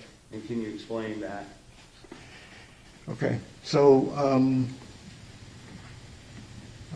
not to rehash everything, but I'll just succinctly say he's had issues with controlling himself pretty much all his life for a number of reasons. That got worse as he got older.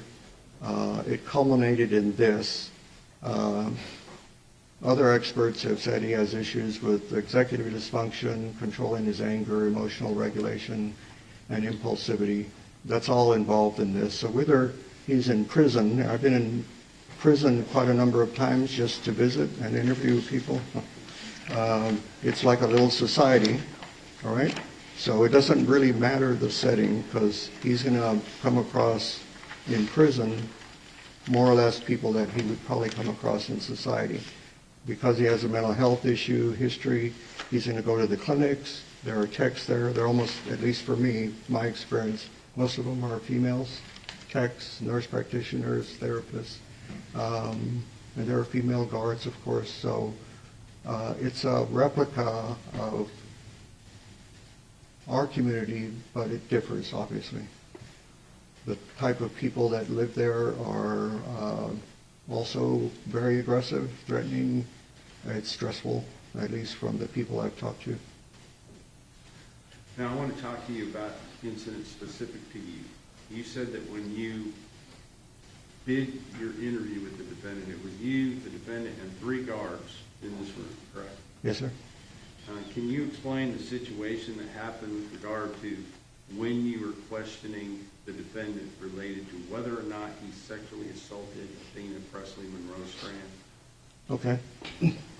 So that was towards the end of the interview, and we'd taken some breaks because he didn't want to answer questions, and that's okay. But he was becoming a little bit more worked up, and this last question, I was looking at the transcript, and he was kind of critiquing me that transcript was the DA had made up, and it had inaccuracies and blah, blah, blah, and he didn't do anything to Athena, et cetera, et cetera. And then I responded to him, I heard everything you told her. And it just stopped him. He was very upset. His stare went right through me. It took me aback because I wasn't expecting that. And then the rest of the interview, I didn't challenge him after that because I could sense his anger. Was it incongruous with what you had up until that point? Yeah, as I said, there was some increasing irritability when he refused to talk about certain subjects, and then he would come back and say, I needed a break. That's fine, I understand that. But this one was different. I was not expecting that type of anger from him. Pastor Whitney. Cross-examination. Oh, yes. Dr. Rambula, we had a hearing back in December to discuss your review of the records and your opinions in this case. Is that correct? Right. And at that time, you had not evaluated Tanner Horner. So Right. you really didn't have a lot of opinions on that date, did you? Right. You had the opportunity to review all the records in this case, is that right? Yes. The records you reviewed, and I imagine you did a thorough review of the records, right? Yes. I mean, let me add, there were a lot of Facebook posts, and some of them may have been years ago, and so I just kind of scanned them, for example. But I looked at them all. I just didn't spend a lot of time on some compared to others. So you scrolled through all 10,000 pages of the Facebook records? I didn't have 10,000 pages. I didn't count the Facebook posts, so I don't know how many there were. Are these posts that were provided to you from the state? Yes. So they didn't provide you the entire 10,000 pages of the Facebook records? I don't recall that there were 10,000 pages of Facebook posts, no. So the state only provided you the posts that they wanted you to see? No, not necessarily, because when I'm screening, when I'm going through the hard drive, portable hard drive, there may be some elements in the history that I print. I'm old-fashioned and I print stuff, and then other pages that I'm not going to print. And I decide that by looking at it. And so if it's just social commentary, things like that, I'm probably not going to print it. All right, so you also did a thorough review of all the medical records in this case. Yes. And the records that you reviewed, I think you said were listed on your report. Yes, ma'am. So you looked at his mental health records. I did. You looked at his physical health records. Yes. You looked at the records from the sheriff's office in Wise County. Investigative records, yes, ma'am. And those investigative records, would that be the records related to the suicide attempt? You mean the one in the jail? Or? Yes.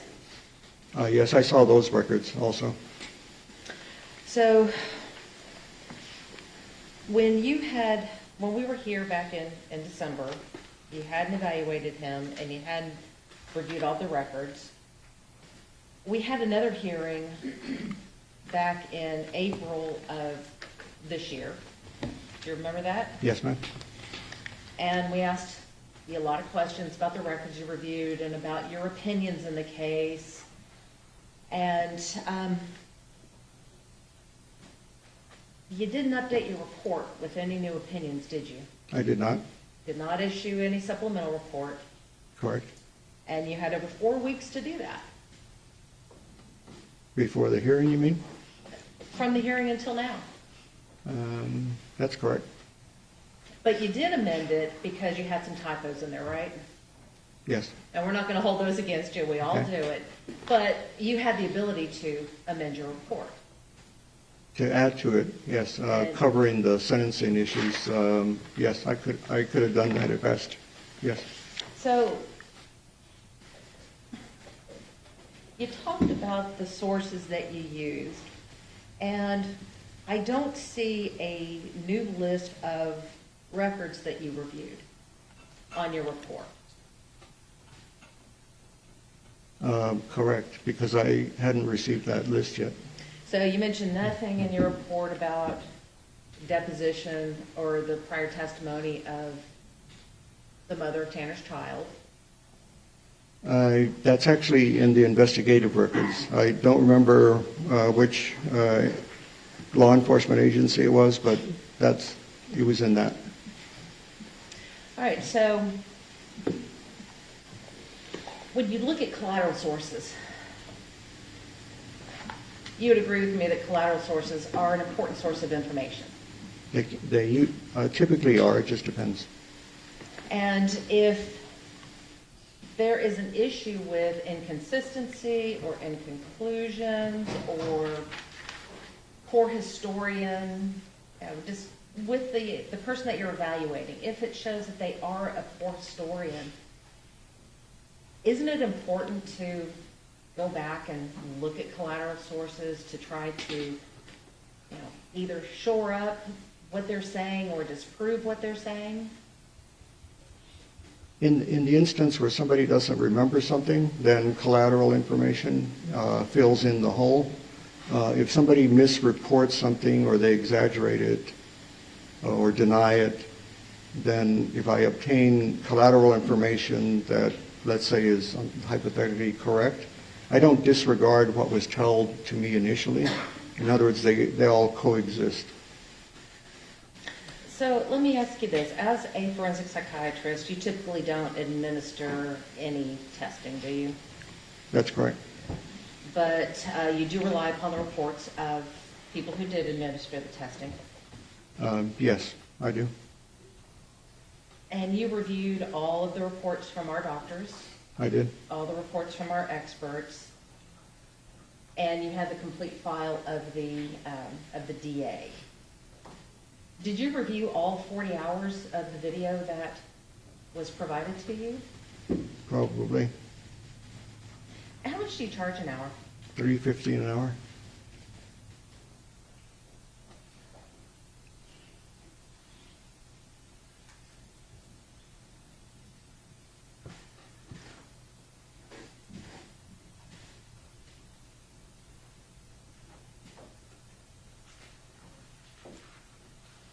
So if your bill is 28,400 divided by 350, that's about 81 hours you've put into this case so far? Up to the time of the billing. I think the last bill was April, so it wouldn't include whatever I've done getting ready for this trial. And Okay. Go ahead. I didn't review your experts, which took some time to read also. So half the time that you spent preparing for this trial was watching the videos? Most of it, yes, because like you said, it was close to 30, 40 hours, so that was a long time. The records, no offense, some of them become redundant because they're different agencies and they're all there. And so I don't spend as much time when it's telling me that basically the record is telling me the same thing. When you found out that Tanner had entered a plea of guilty in this case, that changed the focus of your testimony, is that correct? I thought it would change the focus, yes, ma'am. So your original focus, it appears, was to determine whether or not he was insane at the time of the commission of the offense. Essentially that, or what mental state issues were at the time of the offense.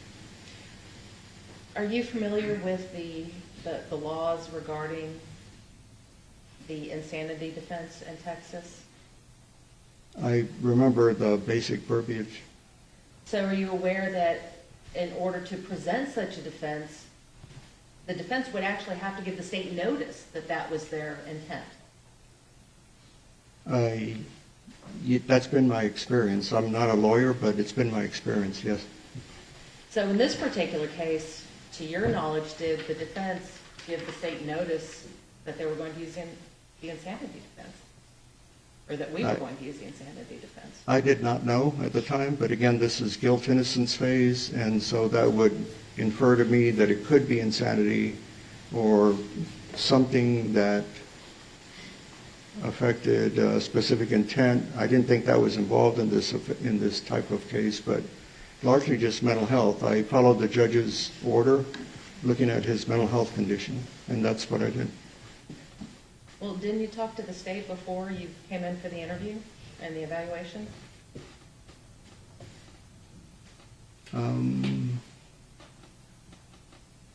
Just where to meet, that's basically it. So earlier you testified that Mr. Berry went to San Antonio to meet with you in your office about the case. Right, I thought you meant a meeting before the evaluation of Mr. Horner, but no, I didn't talk with them about what I was going to do. It's just logistics, like what time, where do I go, those kind of things. The meeting, yes, that's when they retained me. Okay, so that's what I'm getting at. So at the meeting where you were retained, they talked to you about what they wanted from you in this case? As far as just looking at the records and providing my psychiatric analysis, that's it. And that discussion took place in 2023, or when did that discussion take place? February of 2023. So from February of 2023? Actually, I take it back, it was probably January of 23. Okay. So from January of 2023 to February of 2026, you did not have any discussions with the prosecutors about this case and the direction it was going?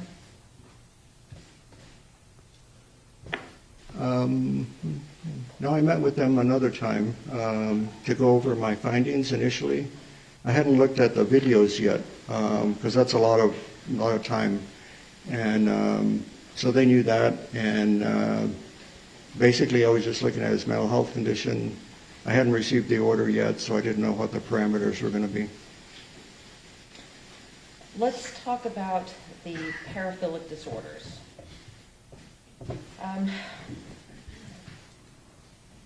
Sexual deviance is not a diagnosis in the DSM-5, is it? No.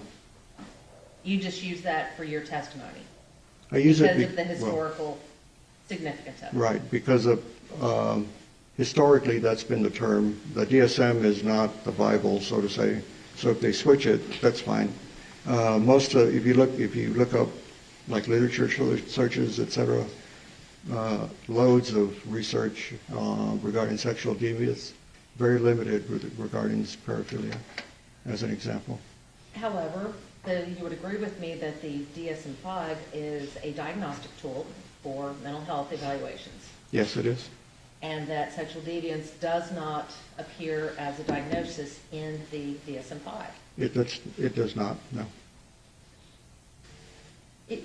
Would you agree with me that most of the people that have an atypical sexual interest do not have a mental disorder? That do have or do not have? Do not have a mental disorder? If they have an atypical sexual interest or if they don't have one? I lost you, sorry. Do most people with an atypical sexual interest have a mental disorder as well?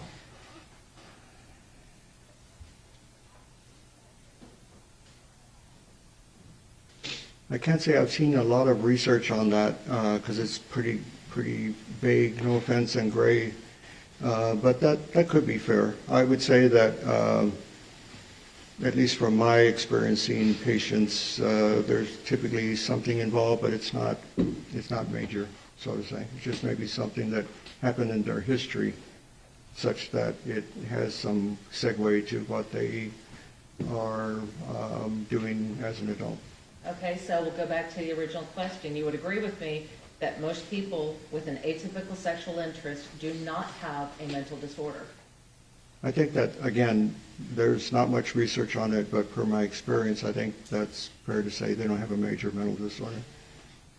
Because in order to have a paraphilic disorder, the diagnosis would require that person feel personal distress about their interest and not merely distress from society's disapproval. That sounds like one of the criteria, right? And in order to have a diagnosis, that it would require non-consensual engagement. That's what I talked about, yes. And so if someone is consensual and engages in these activities, that doesn't qualify as a paraphilic disorder, does it? I agree. You specifically mentioned that the interview and the testimony of Tanner's, or the mother of Tanner's children. Isn't it true that she consented to the behavior that you described? I remember reading that, yes. And when she became uncomfortable with anything, she took the initiative and she withdrew that consent, didn't she? Yes, I spoke about that earlier. And when that consent was withdrawn, Tanner stopped what he was doing. Yes, same answer. So he didn't continue against her will, did he? No.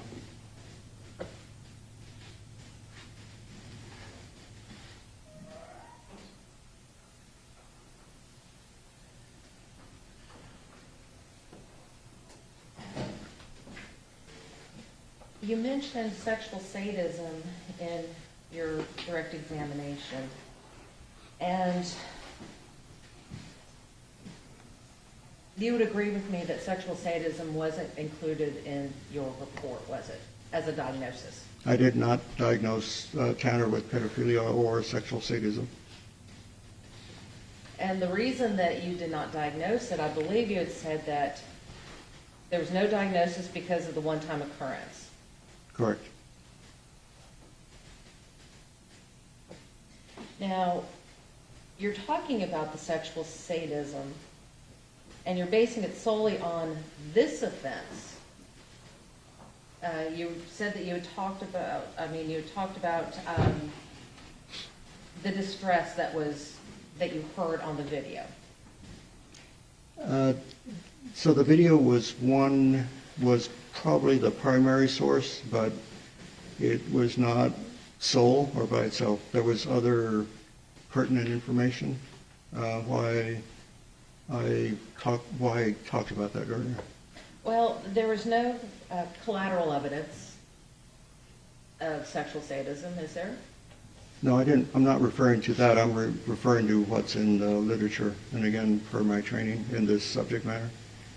Okay, so I'm going back to this case, not what's in the literature, but in this case, you were basing your decision and your opinion on the sexual sadism on something you could not see. So one thing is, there are features of sadism, and it was something I did not see because he covered the lens, but I heard it. And at the end of the day, again, you didn't diagnose Tanner with any sort of sexual sadism. Correct. You also did not diagnose Tanner with any sort of pedophilic disorder, did you? Correct. Because it did meet the criteria in the DSM. Right.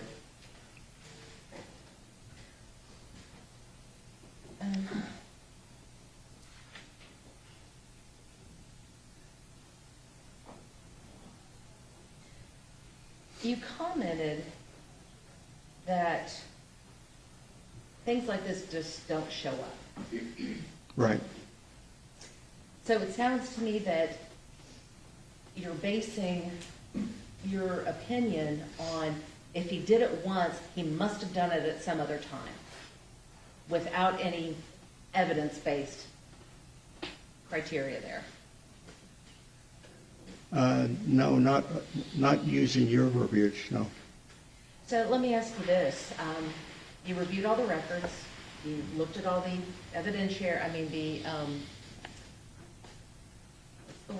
investigative, Okay. investigative records from the district attorney, from the Texas Rangers, from the FBI, from Wise County Sheriff's Department. In any of the records that you reviewed, you didn't find any evidence of child pornography on any of his devices, did you? That's correct.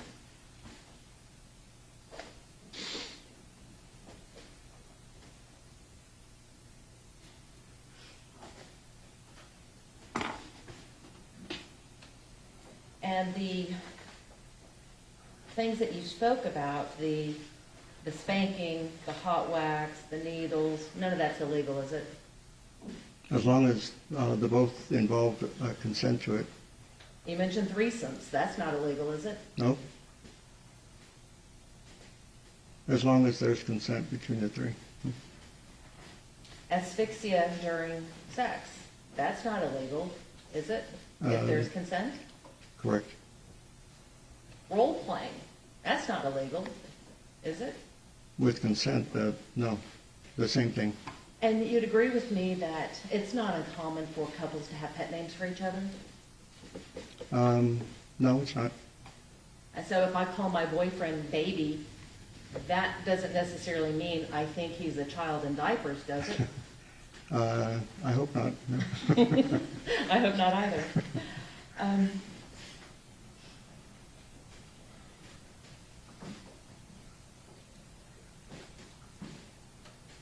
You also did not diagnose Tanner as a sexually violent predator, did you? I did not.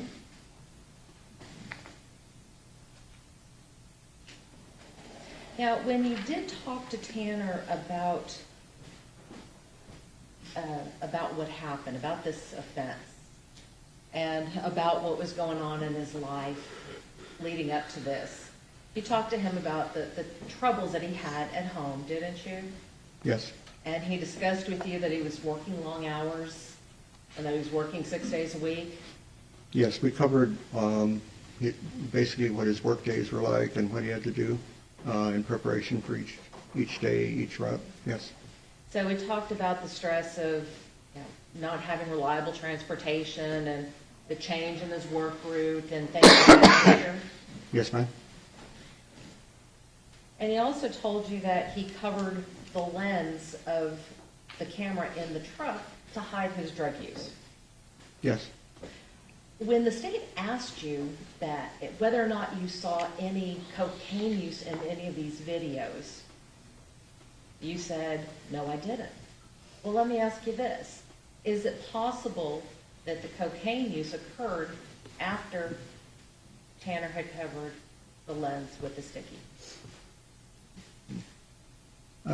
That's what he said in the evaluation to me. So you said you didn't see it, but is it possible that that's when it occurred? Sure, like I said, that's when, in other words, I'm answering you using his self-report.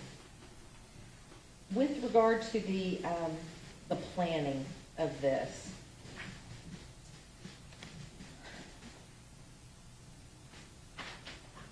Tanner had been on that road before with his truck. Do you recall that?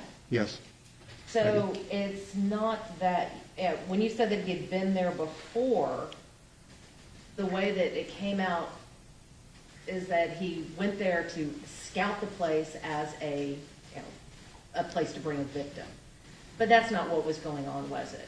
He had actually been there because that was the route that FedEx had sent him on to deliver packages. I'm going to object to that, Your Honor, it's a mistake. I'll let him answer it if he can. Well, he had been on those routes before, but I remember from the investigative records that before he abducted Athena, that he spent some time at that place where he drove back to. What So records? yes to both. So what records are those? There were some, it looked to me like FBI records where they were charting his movements based on cell phone pings and towers. It's way over my head. Did you think to try to find collateral evidence that may have been just his basic route?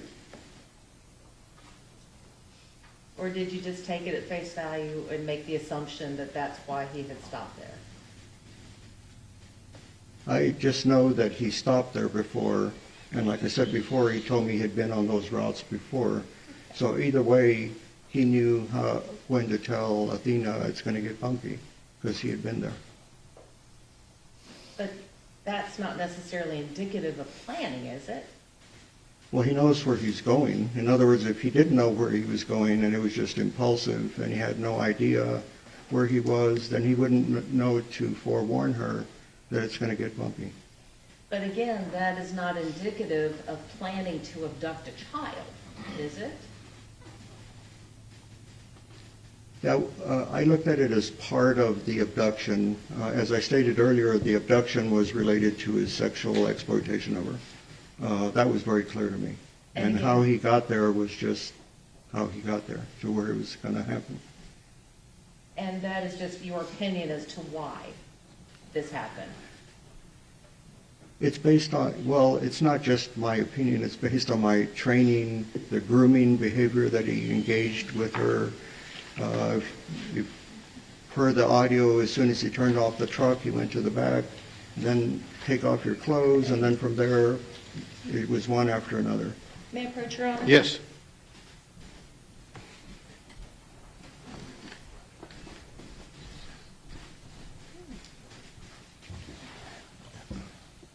Dr. Rangula, I'm going to hand you what's been marked as State's Exhibit 312. It's your report. Can you point out in your report where you talk about going on the bumpy road and planning this incident? I don't remember actually doing that, no. Okay, can you point out in your report where you talk about grooming? I think the only thing I talked about was that this event didn't just show up out of nowhere. Again, this is during the guilt innocence phase, so it's different than what we're talking about today. So planning would not be a part of the guilt innocence phase? If it relates to the mental condition that he had and he was claiming confusion, then that would counter it, but that's not what he was claiming, so I didn't include it in my report. So grooming wouldn't be relevant enough to include in your report?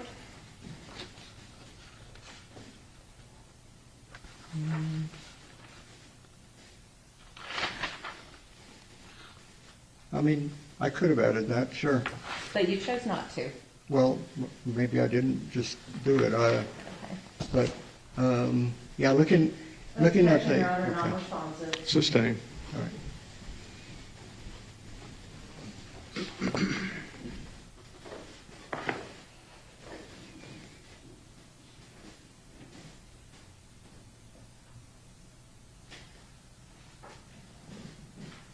I want to talk to you lastly about your opinion on future danger.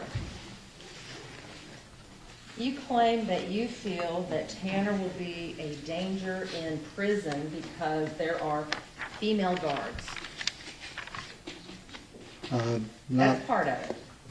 as a potential component, yes. So, you review the records, and you realize that, and you understand that Tanner has not had any disciplinary write-ups in Tarrant County. I think, yes, that's correct. In his solo cell, he has not been a behavior problem. And he did not have any disciplinary write-ups in Wise County either, did he? I think there was only one time where he was put in a restraint chair that he pointed out to me, but other than that, no. And he was put in a restraint chair because he was inflicting self-harm. Is that your recollection of it? Vaguely. I don't remember the reason that he explained to me. So that wasn't really a disciplinary, was it? It's a form of disciplinary because the people can't just let him do what he's going to do, so they have to discipline him in some way so he won't hurt himself. But It's not a form of discipline. It's more of behavior modification. So he wasn't being aggressive towards anyone when that occurred, was he? I don't remember that. No. Now, when you're in a jail, you don't you don't stay in your cell 24/7, do you? Yeah. You mean if somebody's in general pub? Let's say you're in SAG. You don't stay in your cell 24/7, do you? No, there's some time out where a person is allowed outside. I think it may be an hour, maybe more, but I'm not the expert about jail stuff. Okay, so, but you know that there are female guards in prison, right? And jails, yes. So you have guards in jail, you have guards in prison, you have access to medical unit, access to the transport people. Right. Access to... I'm going to object. Defense counsel testifying, first of all, and secondly, what the purpose of her being out there. About to enter some records, Your Honor. I'm assuming you were going to show him a record. Yes. Go ahead. So, how many people in Wise County did Tanner attack? I don't recall seeing any records of that, no. How many people in Tarrant County has Tanner attacked? Same reason. He's been in a solo cell and no acting out. So you say he's been in a solo cell, but you do know that he has been going to the doctor, Yes, that he's been coming to court, correct. that in court you had other people with you in court. He didn't try to attack any of you. No, he didn't attack me. He was just angry with me. Your Honor, I'm going to offer defendant's exhibit number 93, which has already been tendered to, we just never offered it in. No objection. Defense Exhibit 93 has been, And Your Honor, I'd like to publish to the jury. That's fine. And it requires, just kind of on it is. Affidavit of no records. oh, you can file records with the court if there's what we call a business custodian gives an affidavit saying basically these are authentic records of our department, our business, or whatever. That's why they're called business records. And they are admissible without a sponsoring witness testifying. So you may accept what is contained in the records in the same manner had somebody been here to testify to them. Okay? Go ahead. And may I explain what the affidavit Yes. is? Okay. What this affidavit is an affidavit of no records from Tarrant County, meaning that they searched their records and they could not find any record of any disciplinary action in Tarrant County.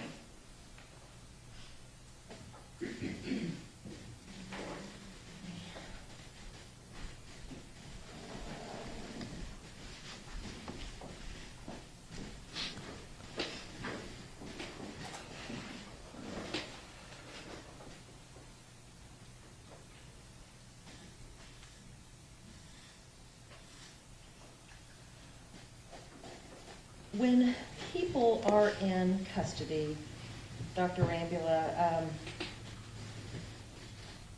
you said that, I believe you said that they had access to tablets. Was that you that testified to that? Or was No. that Mr. Fitzpatrick? Yeah, that was the TDC Okay, I'm guy. sorry. But you've been in the prisons, you've been in the jails before, is that right? Yes. So, you know, in talking to inmates,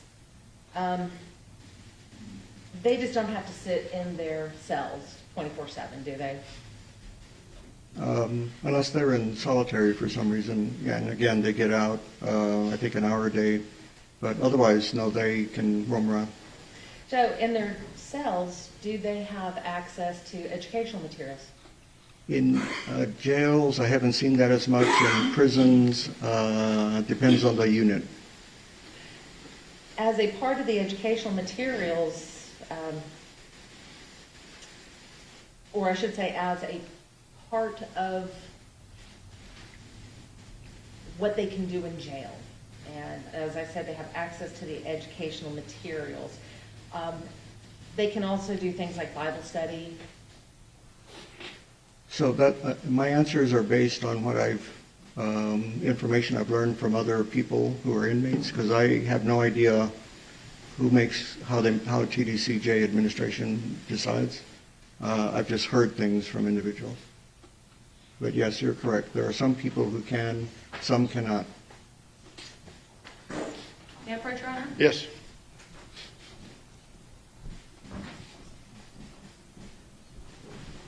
Dr. Rangula, I am going to show you what has been marked as defendant's exhibit number 95, and we move to admit, I'll just start with 94 and 95, which have been previously tendered.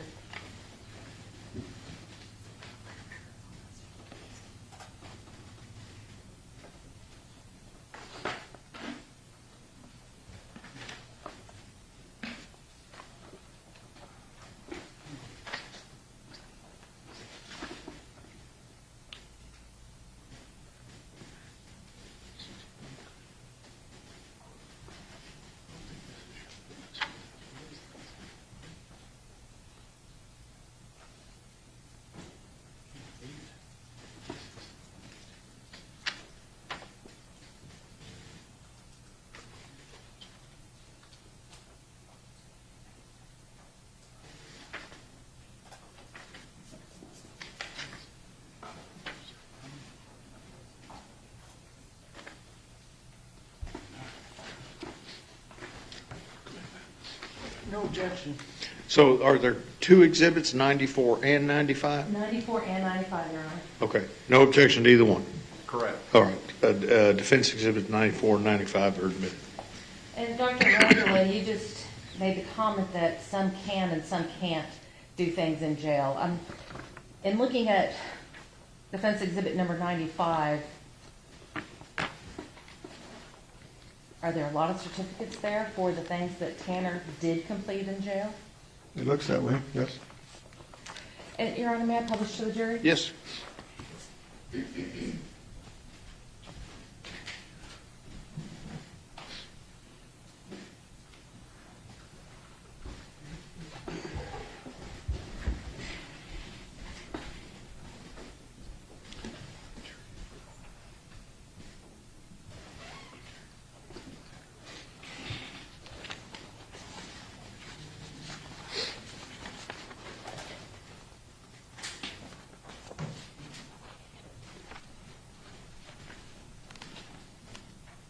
All right, Your Honor, I'll pass the witness. Redirect. No further questions, Your Honor. May Dr. Arambula be excused. No objection. He may be excused? Yes, Your Honor. Okay, thank you, doctor.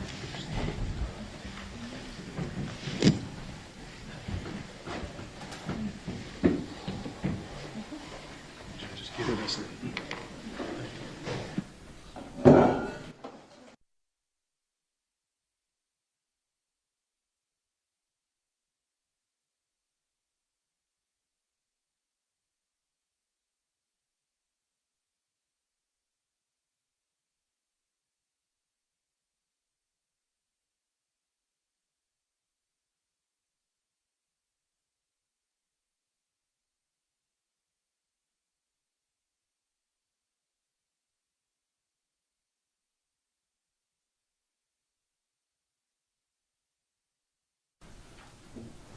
State rest is revoked. Sanderson. Defense rests. State rest and close. State does. Defense rest and close. Yes, Your Honor. Okay.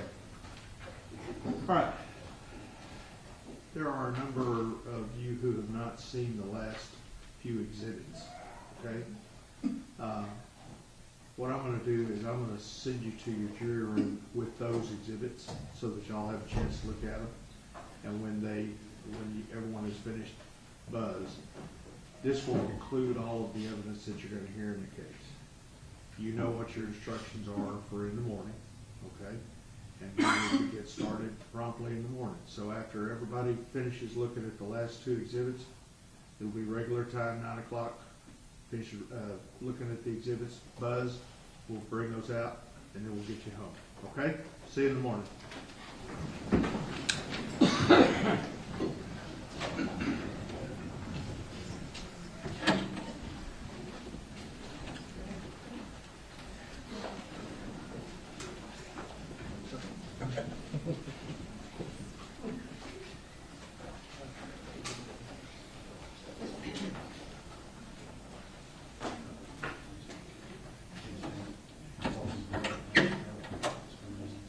All right, everyone may be seated. Both sides having rested and closed. Ms. Anderson, it's my understanding the defense wished to make some motions. Yes, Your Honor. One was related to the jury charge. Okay, we'll talk about that in just a minute. Okay. The other one is related to our motion to preclude the death penalty because of the autism. When we initially argued the motion, I had put all my arguments on the record, and we had held it to determine whether or not there were any valid diagnoses for autism. And so at this time, we would re-urge the motion and ask the judge to take judicial notice of all of the evidence that was presented by the defense witnesses related to the diagnosis of autism. I'll take judicial notice as requested, and any other requests? No. Okay, those are denied. Now, that's the only other motion other than dealing with the jury charge. I believe so. You're asking me as if I should have another one, but. Just making sure. All right, let's talk about the jury charges. I have furnished charges, proposed charges, ad nauseum to everybody. The court's intention is to have two separate charges, one dealing with the issue of guilt, and then the second one regarding the issue of punishment. Is that agreeable with the state? Yes, Your Honor. That's agreeable with the defense. Yes, Your All Honor. right, in regard to the guilt charge, are there any objections or specially requested charges on behalf of the state? No, Your Honor. Defense? No, sir. Okay. All right. The punishment charge. State have any objections or specially requested charges to the punishment charge as proposed? No. Defense? Your Honor, we don't have any special charges. However, we do have a form issue rather than content. And that is, we wanted to move the verdict forms to, the verdict form on special issue number 1 to page number 3.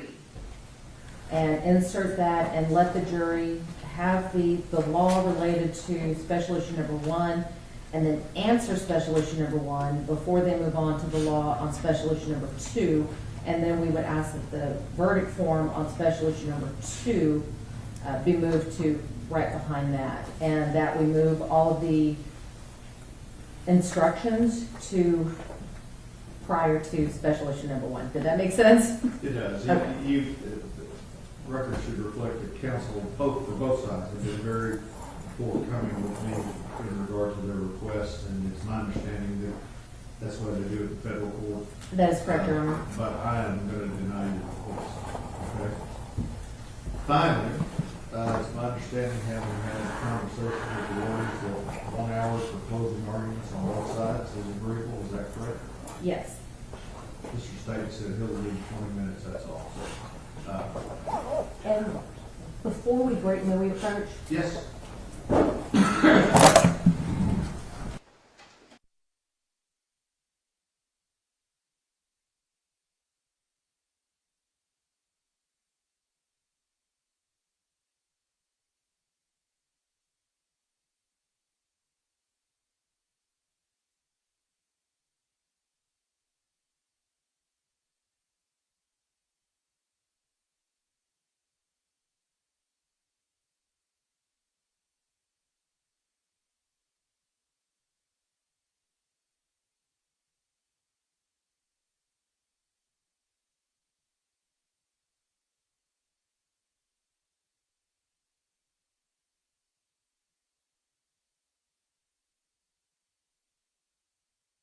Have a warning in regard to your open. Yes. Okay. How much time that you have used? Yes. Okay. What's the amount? When I get to 25. That you have used 25 minutes? Yes. Okay. Mr. Goebel, it's my understanding you're going to open for the defense? Yes, I'll begin, Ms. Anderson also, so if I can have a 25-minute warning, that'd be great. That you've used 25 minutes? Yes. All right. And Ms. Anderson, do you wish to have a warning as far as time remaining? Time remaining, if I have 30 minutes remaining, then that'll be my warning. No, actually, I need 5 minutes. 5 minutes? Yeah. Okay. And Mr. State, do you need a time remaining? Same, 5 minutes. I'm sorry? Same. 5 minutes? Yeah, that's fine. All right, counsel, y'all come in 8:30, 8:45, so that we can present whatever final motions that need to be presented, and we will go from there. All right? Thank you, everybody.